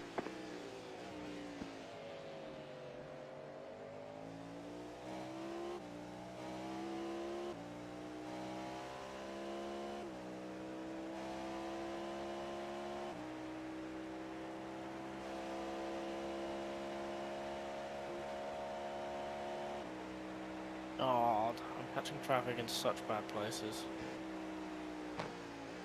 I must admit, that's actually where I was using my engine modes to my advantage, because I kind of got used to how far they were ahead, and I just changed the engine modes based on that. Yeah, I mean, I'm changing where I lift based on that because I am well good on fuel. Yeah. But for 28 laps anyway. It's just like, compared to this number 20 car, I'm fine, and then I catch traffic in exactly the wrong place, and I lose 2 seconds, and it's kind of disheartening. Oh, I know. Because I look at again, it's one of those things where I look at, ooh. Right. Oh, that is horrible. GCM. What was that? He is so lucky. He is so lucky Clear. that I did not just kill us both. Jesus Christ. Right side. Clear on the right. Oh, that was a moment. I don't know what he thought he was doing. How did he do? How did he lose it? What did he do? He just fishtailed coming out of the first corner. Oh, I'm I busy don't know. watching. Was he on the brakes? Like, I don't. No, it looked like picked up the throttle too hard. No, well, because the real problem was that Oh, the rejoining. He was changing direction when he was spinning, so I didn't know which way he was gonna go, which is why it was quite so close. Like, was he holding his brakes when he was spinning, or what? It looks like he climbed on them, but then he climbed off. Oh, for God's sake! So he was predictable for like a second, and I went, yes, straight line, and then he let off the brakes, and I panicked. Pretty much, yeah. Oh, that's so. I hate that. That's so bad. Also, almost took out second place in the following corner. Yeah. Yeah, no, it's so lucky. That driver is so lucky that I didn't trust them. Car on your left. Clear on the left. Yeah. I have no idea how I didn't hit them. Well, that was good avoiding action. I'll take my hat off to you there. Oh, thank you. It's a shame I had to go to the grass to do it. Yeah, I take a off track over full The required alternate. repairs any day, Yeah. because that would have been a spectacular one. I don't think that would have just been the nose cone. No, I don't think I would have.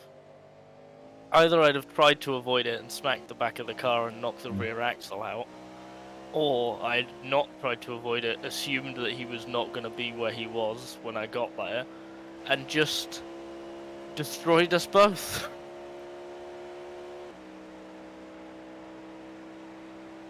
Oh God. And then there's the avoid it option and spin out and hit the wall. Yeah, and then there's the I don't hit him, but I hit something else. Yeah.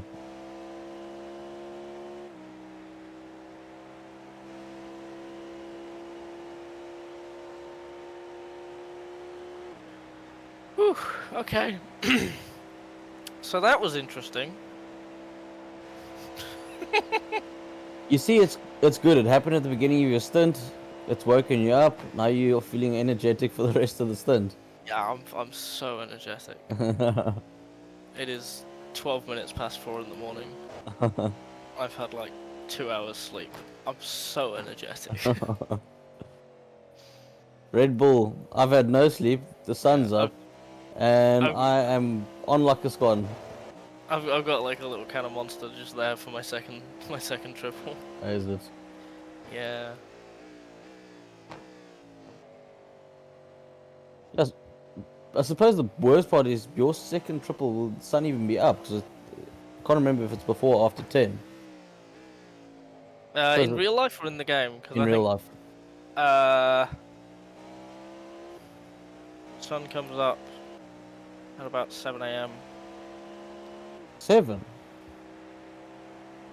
No, sorry, 8. Jeez, when I was there, it was like 9 o'clock, 10 o'clock. Sun came up. Yeah. We've had the longest day. Because when I walk to work, I leave the flat at 6:30. I get to work about 7:15, and the sun is almost up. Like the sky is solidly blue and not black. Yeah. Yeah, no, like November, December. Yeah, it was dark until like 9, and it was horrible.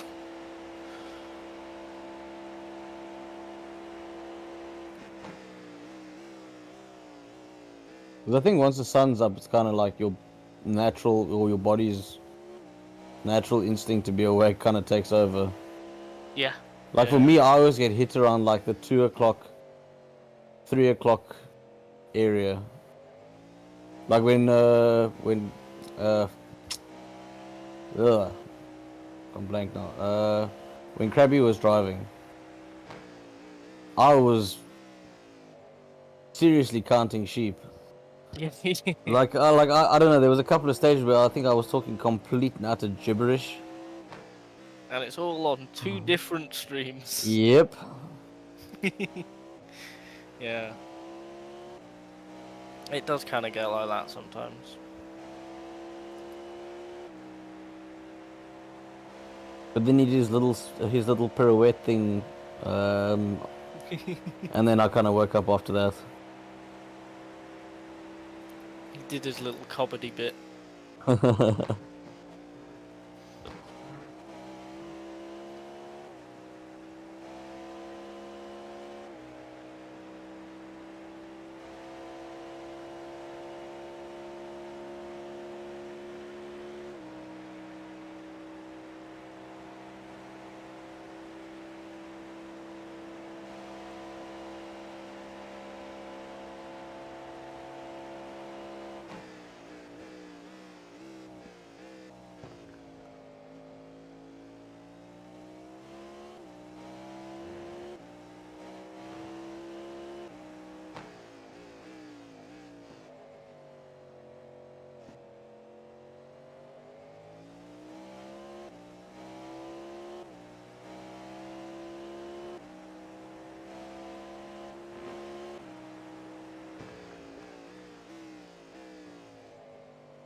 Yeah, I mean, I've had a couple of hours sleep, so I should be good for a couple of hours.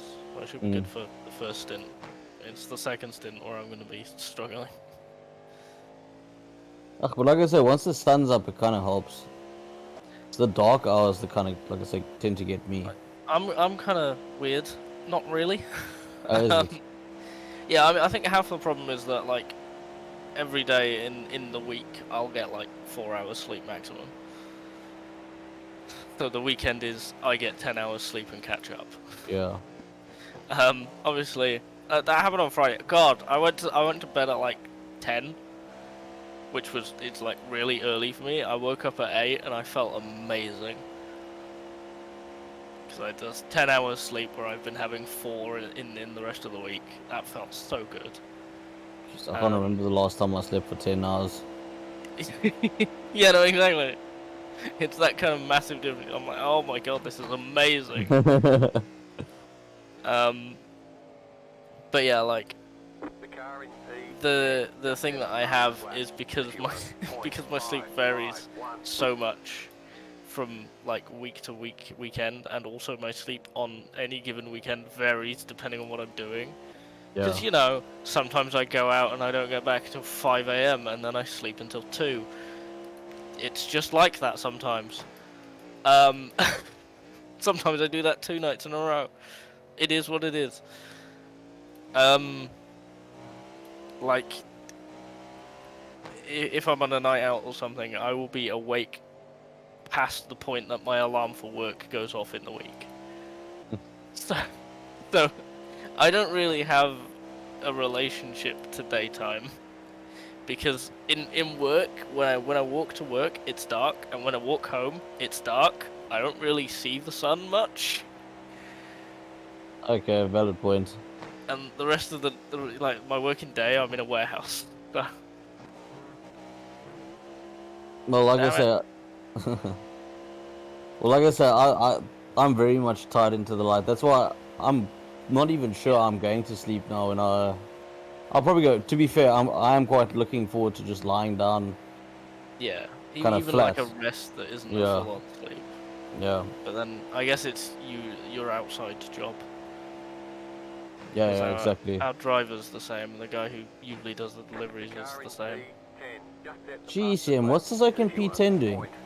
2 fastest laps of the race, one after the other. You can't lose the race on lap 579, but you can win it. Yeah, I'm here, buddy. Do you mind?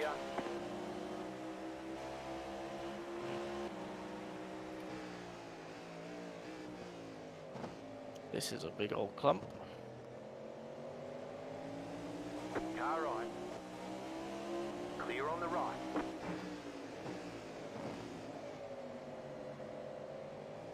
Yeah, I must admit, I'm really enjoying this Cadillac Left side. for endurance events. It's a lot of fun. I Like- like it. Like, I don't know, I'm gonna struggle to get back into GT3 after this. I was chatting to Krabby about it as well. It's like, I don't know, like GT3 for me doesn't really float my boat. Clear. Yeah. Like yeah. it's like a watered down GTE basically, very watered down safe GTE. Yeah. Like, the Porsche was a lot more engaging to drive. Agreed. Yeah, that was really fun to drive. I think because this wasn't long after I left, was it? This conversation, because I think I heard it on the Oh yeah, possibly. the Yeah. headset. I heard some of it because it was like, I think it was mentioned like the general things that I've been driving recently and how much more interesting they are. Yeah.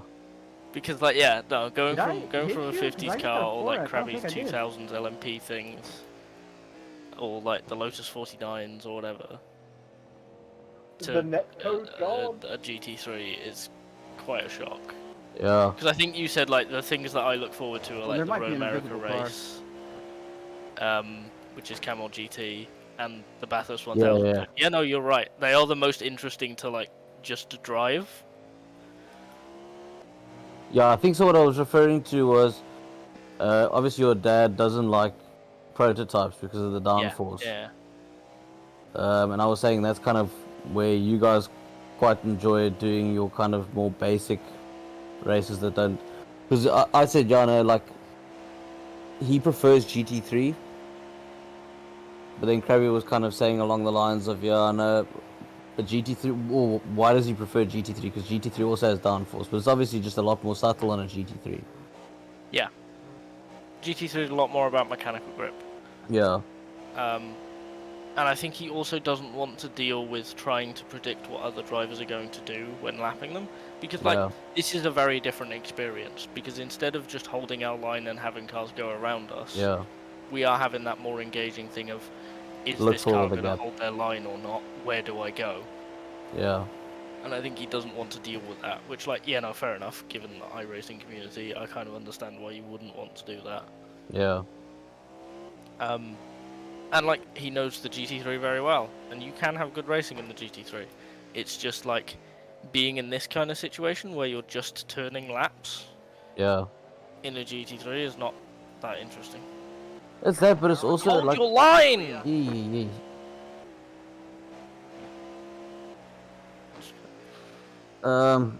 Yeah, I know. Like I said, I mean, it's that, but I don't know. The GT3 just feels so numb to me. It's like it's an Yeah, understeery car. It just doesn't. It's not an exciting car to drive. This is actually quite exciting. I'm really enjoying this Cadillac. Like obviously the overtaking section, but you know, thinking like what the back markers are gonna do, but just the actual handling characteristics. It's a lot more. You can drive this thing so that it drives really on the nose, if that's what Yeah. you want. Yeah. It feels like it's got a lot more character to it. Yeah. Which, like, to be fair, Dad had a very similar thing because he's obviously doing the 50 stuff. Yeah. Hey, And then I he don't went back know to who I got GT3 and this he's like, product it feels with, so easy but and boring. I didn't touch anybody. Yeah. I'm like, yeah, At no. all. I Nobody near me. it feels like there's no effort to drive that GT3 I at wouldn't all. worry about it, dude. We had a murder earlier on. Which, in like, our race, it's made us both called by better, Echo. I just think like it's quite bad generally at the as moment. drivers. Alright, because But I've seen it's cars has like kind of literally sucked just a lot of the disappear off challenge face out the of earth just and doing somehow laps in the rejoin, GT3. like 2 laps later. Yeah. It's going from like, you know, Yeah, a I think 300 the SL or servers are something, crap at the moment. or like, oh god, what Makes was sense. I Daytona, don't know it's the which most Aston, popular one. Aston Martin DB3, I think it was, to like Hey. traction control and ABS. I know. It's a bit of a change. Well, I definitely think I'm gonna try and gear my. I don't know wanna congratulate you on your who's gonna ridiculous pay. do what in the endurance series going forward, but I think I'll Say probably that put again? my hand up to race the Cadillac over.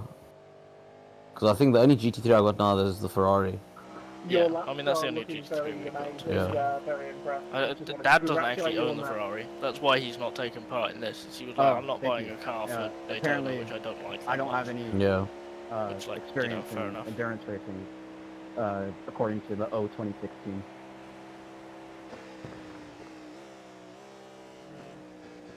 You mean the team that left the race? But yeah, this is a lot of fun. It has a lot of downforce, but it feels very IndyCar. It's got a lot of appreciate that, bro. downforce, but it's very manual Yeah. by modern standards. Also, the wash hasn't really bothered me. Like the wash from other cars hasn't really bothered me too much. Because this car does a lot of underfloor. Yeah. Whereas Like, I mean, obviously it's in pretty. a GT3 you're getting a lot of the wake from said really strong underfloor that prototypes have. Yeah. And that's the bit that screws you.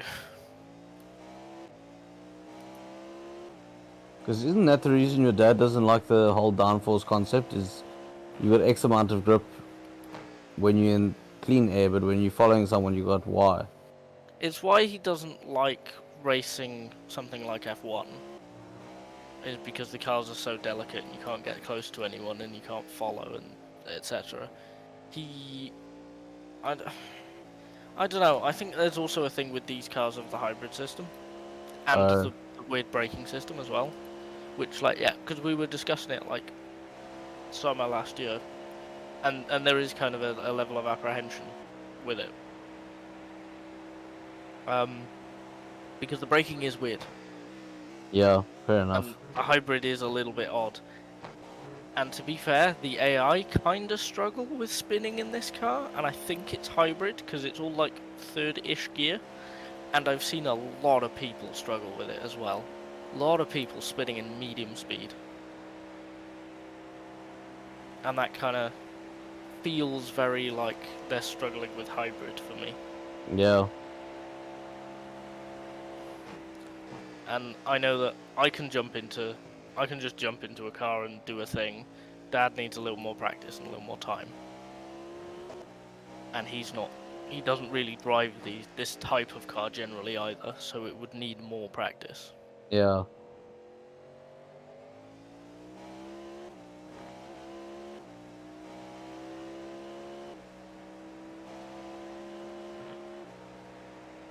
Whereas like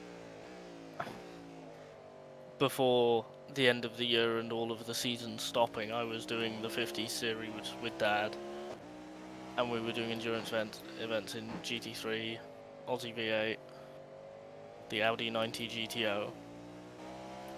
I was mucking about with Indy cars a lot, and I'm in a British Touring Car League, which is like 2000s British Touring Car, which is front-wheel drive, and I did that every week. Like, I was driving a lot of very different things, and Dad kind of doesn't. Yeah, I must admit, like, that's one thing I definitely have a weakness with. So I've done a couple of front-wheel drive races, and I can never get my head wrapped around the driving style for a front-wheel drive car. Yeah. It's I mean, completely opposite. I've been driving that for like a year. So I joined at the end of their 2001 season, and we've just finished 2004. And like halfway through to 2004 is when it's finally started to click, and I started to like get it. It takes a lot of getting used to. Problem I've got is like a lot of the guys that I used to race with back in the day, they now race front-wheel drive cars on the circuit, and a lot of them race iRacing. And I remember a while ago they were doing a series, I think it was with a Jetta. Yo. And that's pretty cool. And like I could be up there with a rear-wheel drive car, but with a front-wheel drive car they would smoke me because they go into the corner, they like throw the car into the corner. You know, it's brake late. Whoop. Yep. Brake late. Brake late. You know, carry as much speed into the corner as possible. I'm sorry, they brake late? That is the opposite of what you're meant to do. You get everything done before you start turning in. Well, the thing is, what they do is they use the brakes to throw the car into the corner because you shift your weight forward. Okay. So they go as late as possible. They basically almost throw the car into the corner because obviously you can't. As soon as you start accelerating, you start understeering. So they brake late. They use that to steer the car into the corner, and then once they kind of got the car straight, they accelerate. With a rear-wheel drive car, it's kind of more about being smooth. You know, maybe a little bit more slow in, fast out, or something along those lines. Yeah, I mean, I guess it depends on the front-wheel drive car as well, because the Jetta's quite soft. Which, like, yeah, no, I can see why controlling weight transfer is the thing. But again, with the BTCC cars, they're quite stiff. So you want to get everything done before you're like turning in, or at the very least before you get to the apex, and then you accelerate through the corner. Like you're on throttle through the corner and you pull the car through the corner.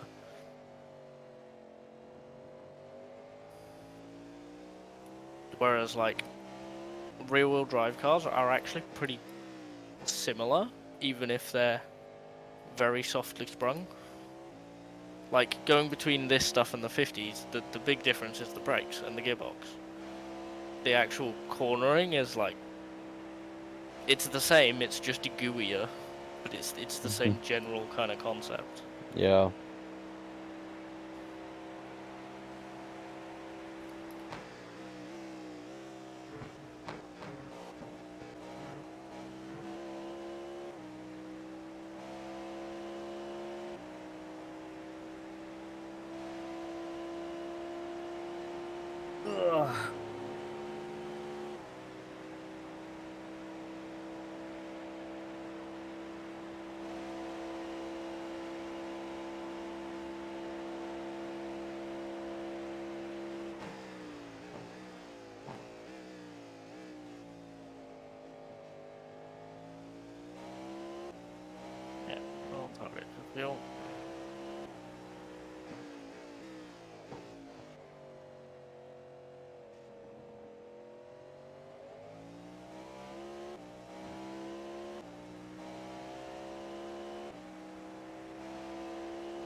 damn it.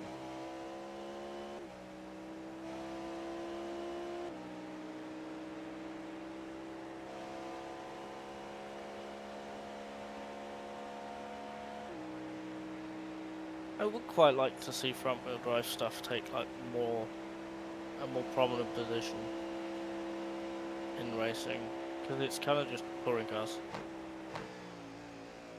and lower class rally stuff, and that's it. Yeah, it's a bit bigger down here, to be honest with you. I don't know. There seems to be quite a push for front-wheel drive stuff here.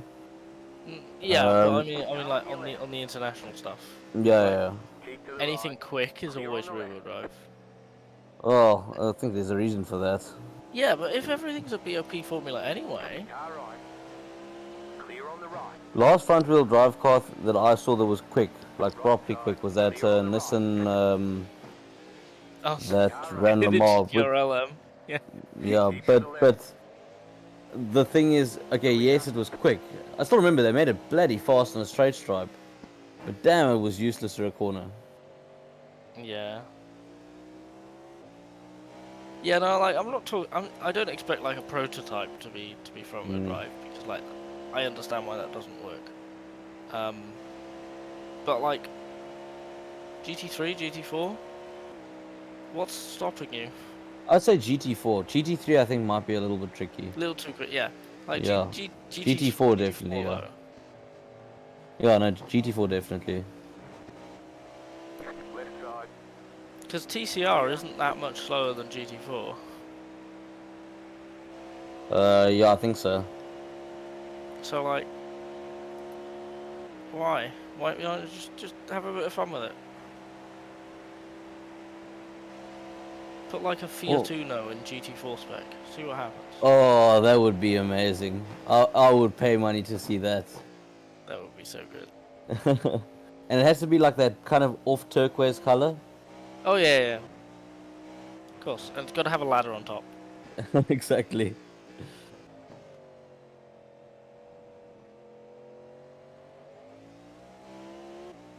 No, one of the races we used to have here in South Africa, we had two races actually that used to be really interesting. So one was okay, I don't know if you've heard about the South African minibus taxis, but they are...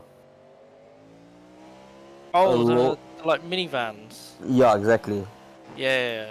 Oh, one of those took part in the Spa 24 in like 96 or something. Like alongside there was these BMW Super Touring cars that were like dominating the race, and then there's like a minivan. It's just this little Belgian minivan in the field. Well, like I said, so what they used to do is, because the minibus taxis over here are like, law means nothing to them. I mean, they always run robots. They always run robots. They'll like literally push pedestrians and stuff like that off the pavement because it's faster for them to drive on the pavement. But what they used to do is they used to race them around Killarney as well. And that was some interesting racing. That, and then they also had delivery bike races. and the one thing about our South African delivery bike riders, they can't ride bikes. The number of times I've seen one of them lock the back wheel and like almost fall off in the road in front of me is insane. Makes for damn interesting racing though. Yeah, I mean we've got like the 24-hour the Lemons C1 race, the Citroen C1 race. Oh at, yes. Silverstone. I think 24, 25. I can't remember. 24 Hours of Lemons is a California thing. Oh, that's a Mercedes that's died. Yeah, we've got like the C1 Cup thing. There's the VW Fun Cup, which I think is more European than British, but that's like 3-hour races. But they're like silhouette cars. Yeah. They're kind of insane. There was Chris Hay, I think it was, the YouTuber, did like a Ford KA race at Donington, and that was part of a series that is like exclusively Ford KAs. Well, I think there was actually when my dad was in the UK, and this was years ago. This was probably about 30 years ago. I think there was a Reliant Robin race, And that must have been the most exciting thing anyone's ever seen. I mean, they basically all screw trying to win the race in the first corner. They all it's a race to see who can fall over in the first corner. I'm just imagining like 40 Reliant Robins barreling down to like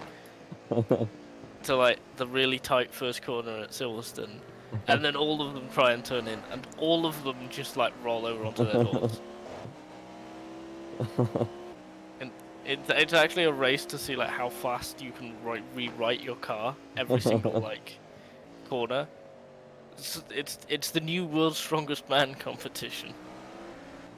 The Reliant Robin race. Reliant Robin, car, and you throw a couple of Bond bugs in there. Yeah, you roll the car, you get out, you roll the car back onto its tires, you get in, you go to the next corner, you roll your car, you get out. Just do that. That's the whole race. Race of attrition. At what Yeah. point do you get out and you walk away and you say, "Stuff this"? You see, that's the competition. That's how you know how strong. It's the world's strongest man competition, isn't it? I can imagine a bunch of people like Eddie Hall and that lot. Yeah. Imagine someone like that crammed in into Reliant Robin, or a Bond bug. Okay, you pretty much got one lap at the line. Yep. This is my lap. The gap is 1.2 seconds. Yeah, this 399 car is quick at the moment. Okay, let me take a look at what the other drivers were doing.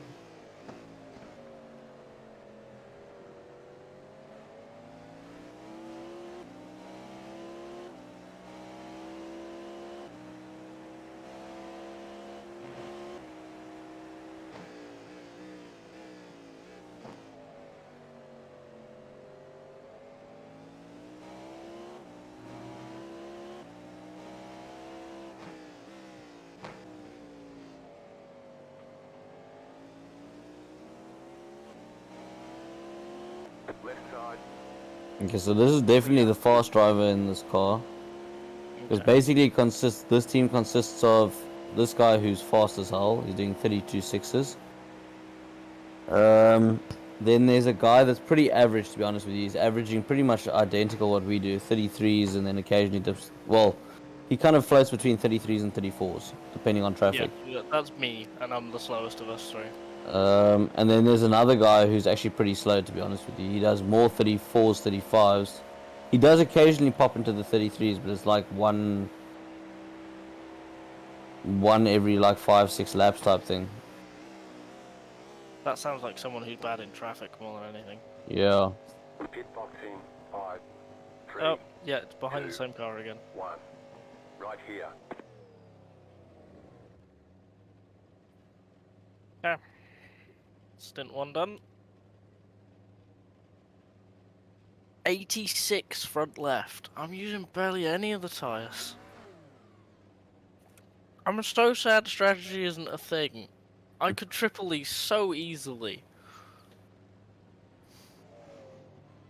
Well, 15% usage per stint. Yeah. It probably will go up a little bit more, obviously, as you start sliding. But at 15%, you could probably go for 4. Yeah, it would be a push. I wouldn't change the driver strategy specifically for it. Yeah, fair enough. But yeah, no, like I'd love to just like instantly gain 50 seconds over the course of my stint because I'm triple stinting tires. That would be amazing. But no. Apparently fun is banned.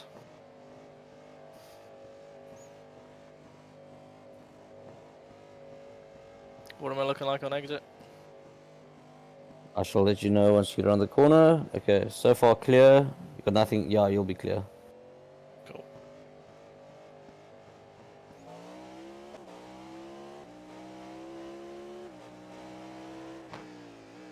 Right, cold tires.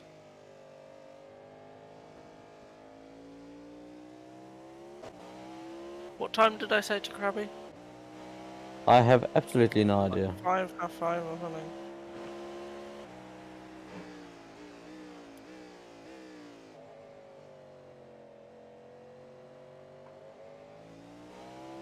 I can't remember, and you were in the voice channel, so I was hoping you would remember. But apparently not. That's fine. Trying to think. I was probably focusing on driving at that point. Yeah, no, this is a good point. Also, to be fair, like when these guys in the voice chats in the game start going apeshit, I can't hear anything. And I know at the beginning of the stint they were busy chirping drivers and all kinds of things like that. Has anything happened while I've been in? Because I've got them muted. There was a bit of a bitch and moan, but nothing serious. Love it. 8 hours to go. Woo. God tires.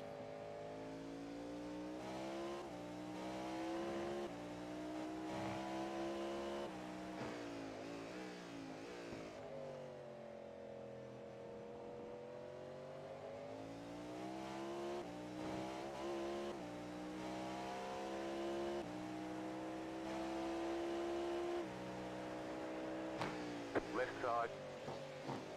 Clear.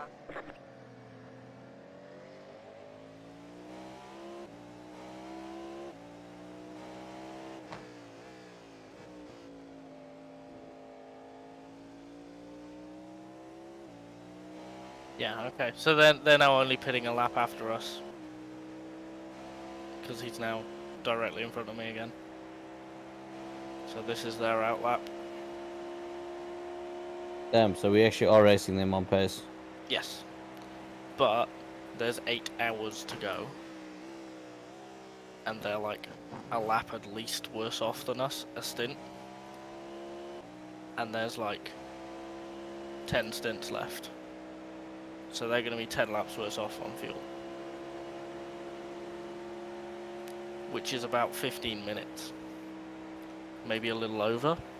And if we were we're about 15 minutes better than the stint sheet says. If we were exactly like the stint sheet says, we'd run out of fuel when the time hits 0. So they might not make it to the end. They might need a splash. Yeah, well, that's what we need. Yeah. We need them to not run away on pace like they have been, which, you know, different drivers, I don't think they will necessarily. And we also need them to not do well on fuel, which at the moment they're not.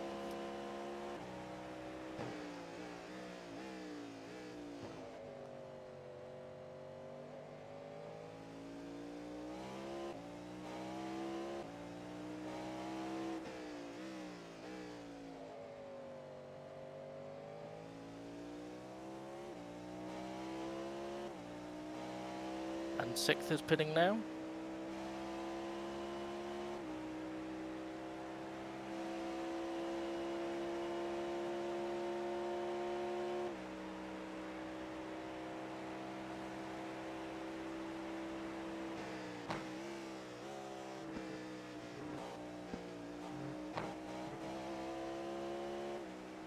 I'm gonna go brush my teeth quickly if that's cool.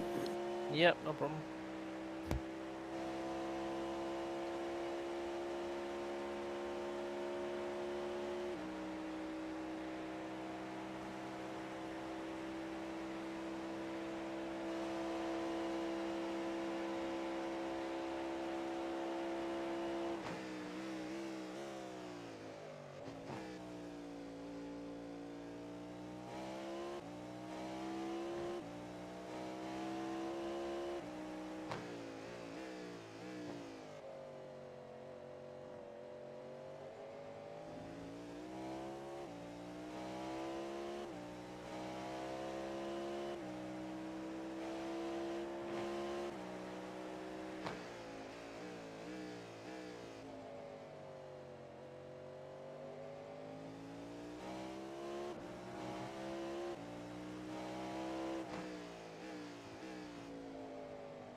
Car on your left. Clear on the left.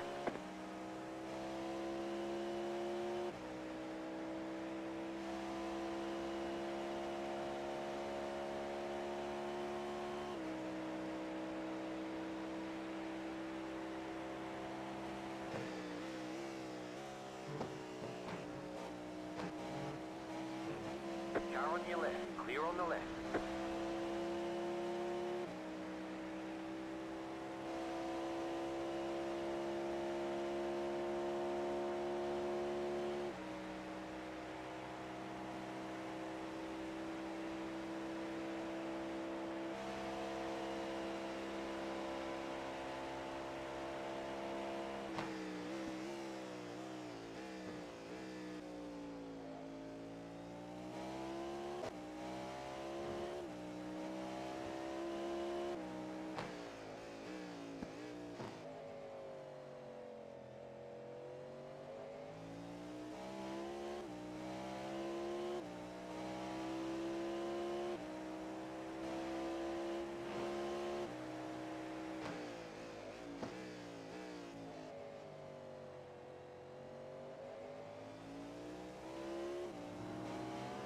Car right.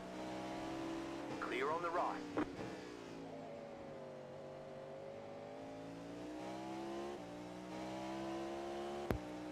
Okay, cool, I'm back.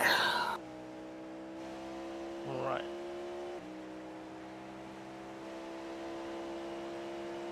Good last lap. Thank you. Car ahead still pulled away from me.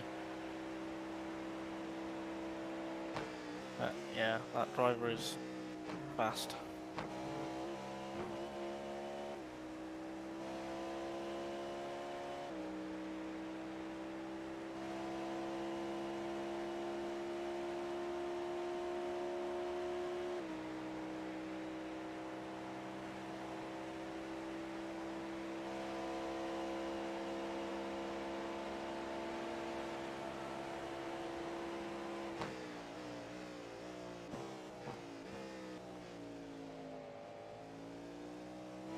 Bro. Can you just get the fuck out of the way? Please. Someone's going off again. Is there a chatter? Yep. Oh boy. Is it the 27 car? I'm not sure who it's aimed at, but it's number 24 that's... number 24 is the one...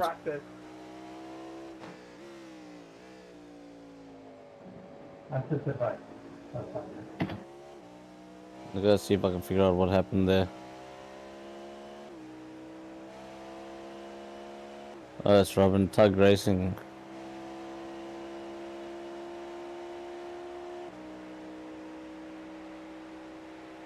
Oh, to be fair, it's the Keyboard Warriors.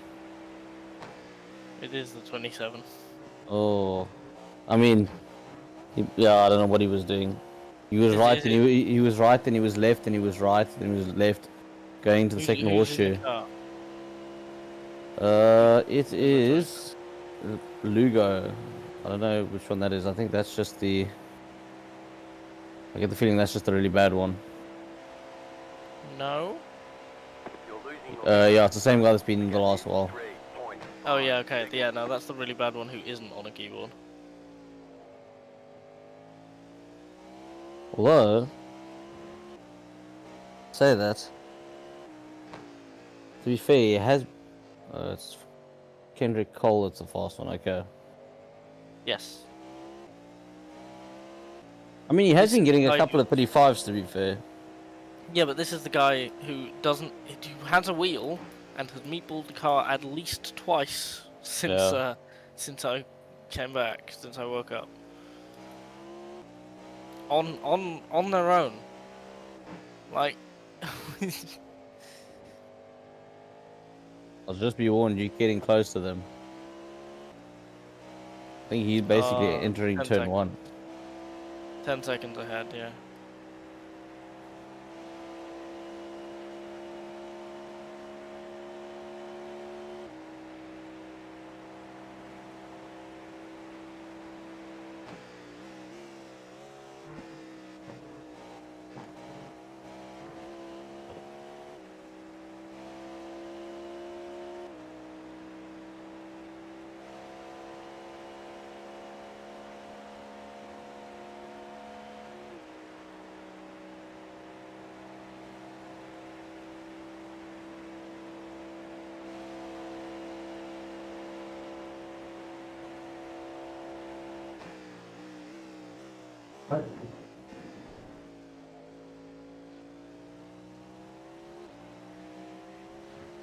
Left side. You got it. Slow car on the right. Car stops on the right. Keep to the right. Trying to Clear on find the it. left. Where the heck is it? Number 19? Oh no, no, I think it's number 27. He's gone from 10 seconds to 5.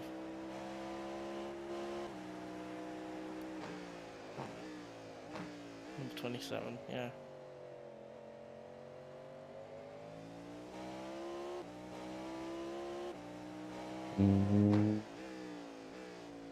Surprisingly, no. Number 19? Check now.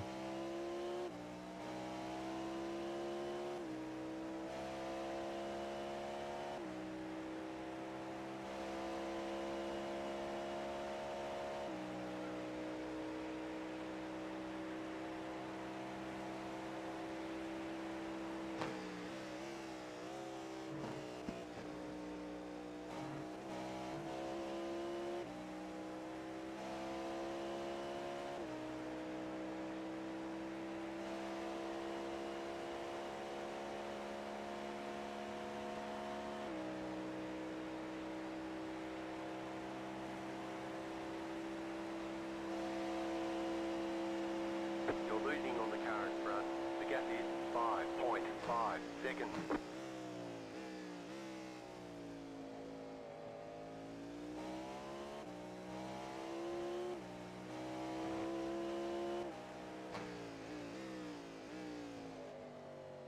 I don't think it was actually the 19. Don't know who it was. Okay. Weird.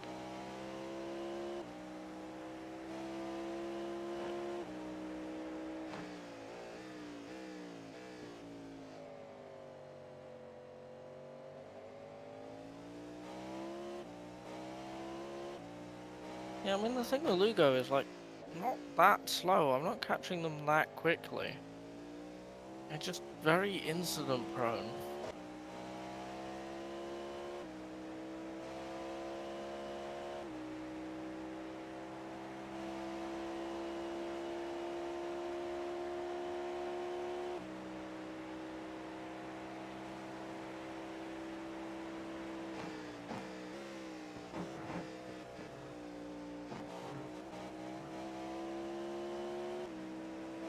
Car on your left.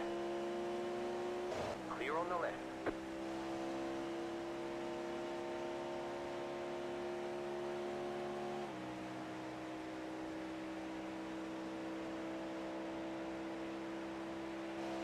You're losing on the car in front. The gap is 6.8 seconds.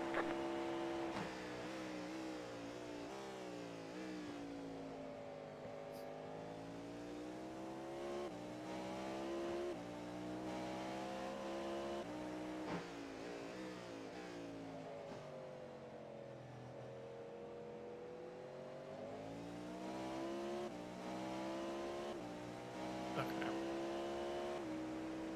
This is the interesting bit. Car on your left. Keep to the right. Clear on the left. Move. Get out of the way.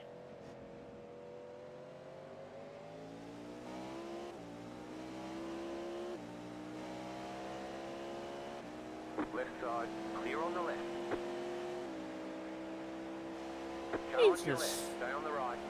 Clear. Yes, I have a car directly behind me. I will completely lift off the throttle.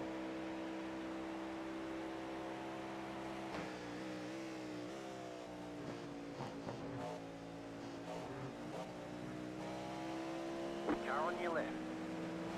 Clear. Don't try and overtake me.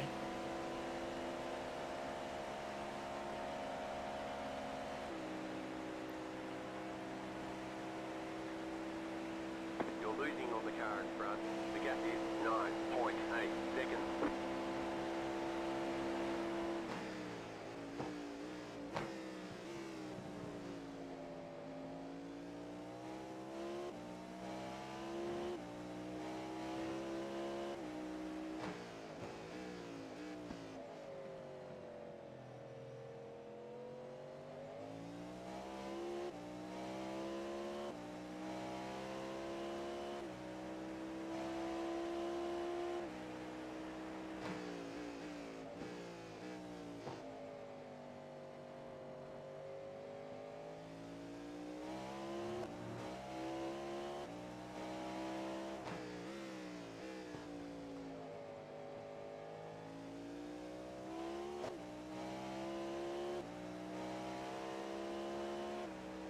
Well, at least I'm clear of them. For a bit.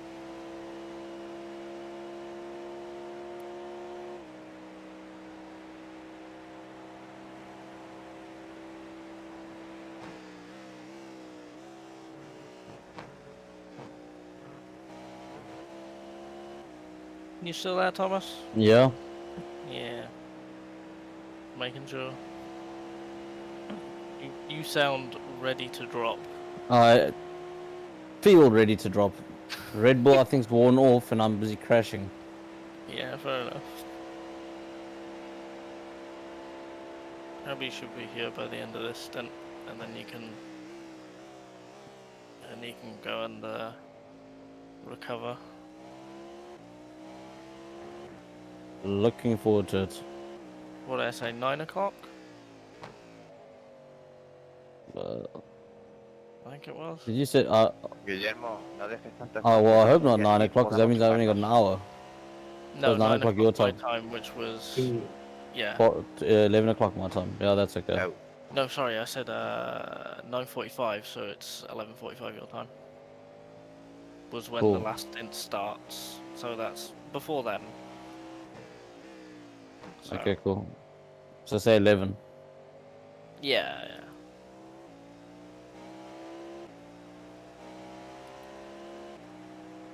Yeah, let me set my alarm now quickly. For 11. Before I forget.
Car on your left.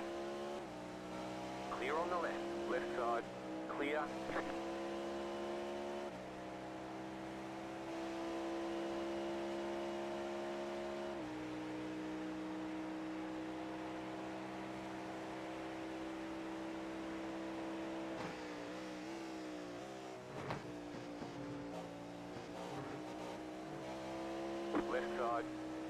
Clear.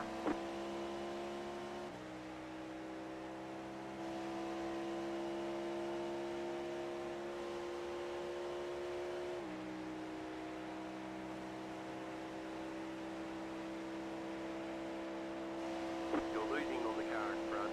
The gap is 6.8 seconds.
Car right. Clear.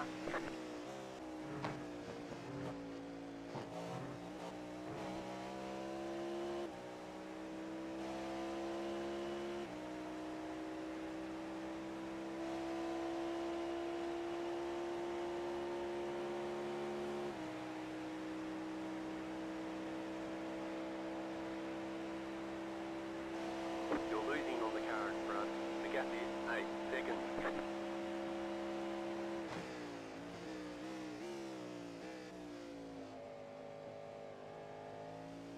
I love how this whole stint has just been defined by my crew chief telling me that I'm slower than the car in front constantly. Well, that's not good for the old ego. You're losing to the car in front. Yeah, I know. That car caught me, passed me, and then left. I'm very aware.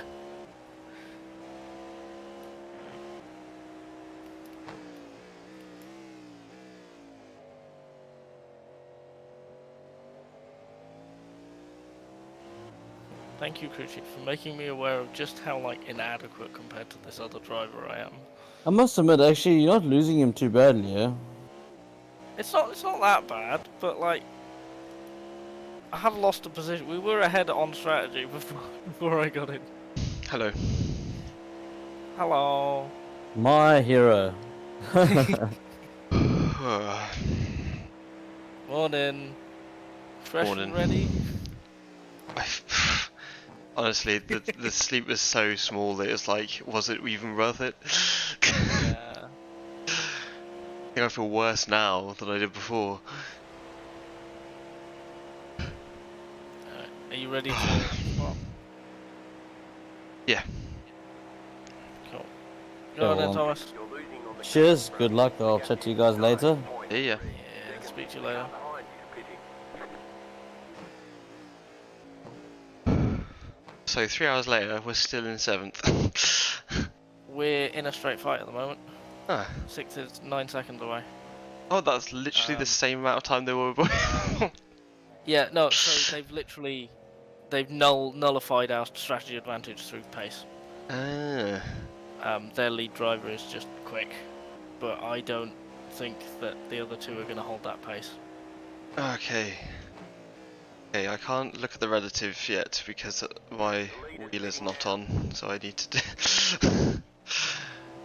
Come on, move.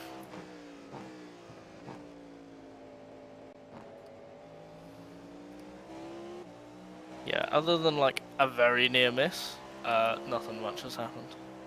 Car right. Fair. Try and berate a team and then crash or spin or. Yeah, stop, thank you. 10 seconds to the next GT, so clear for a while.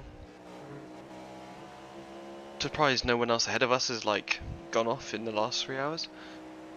No, it feels really empty and calm.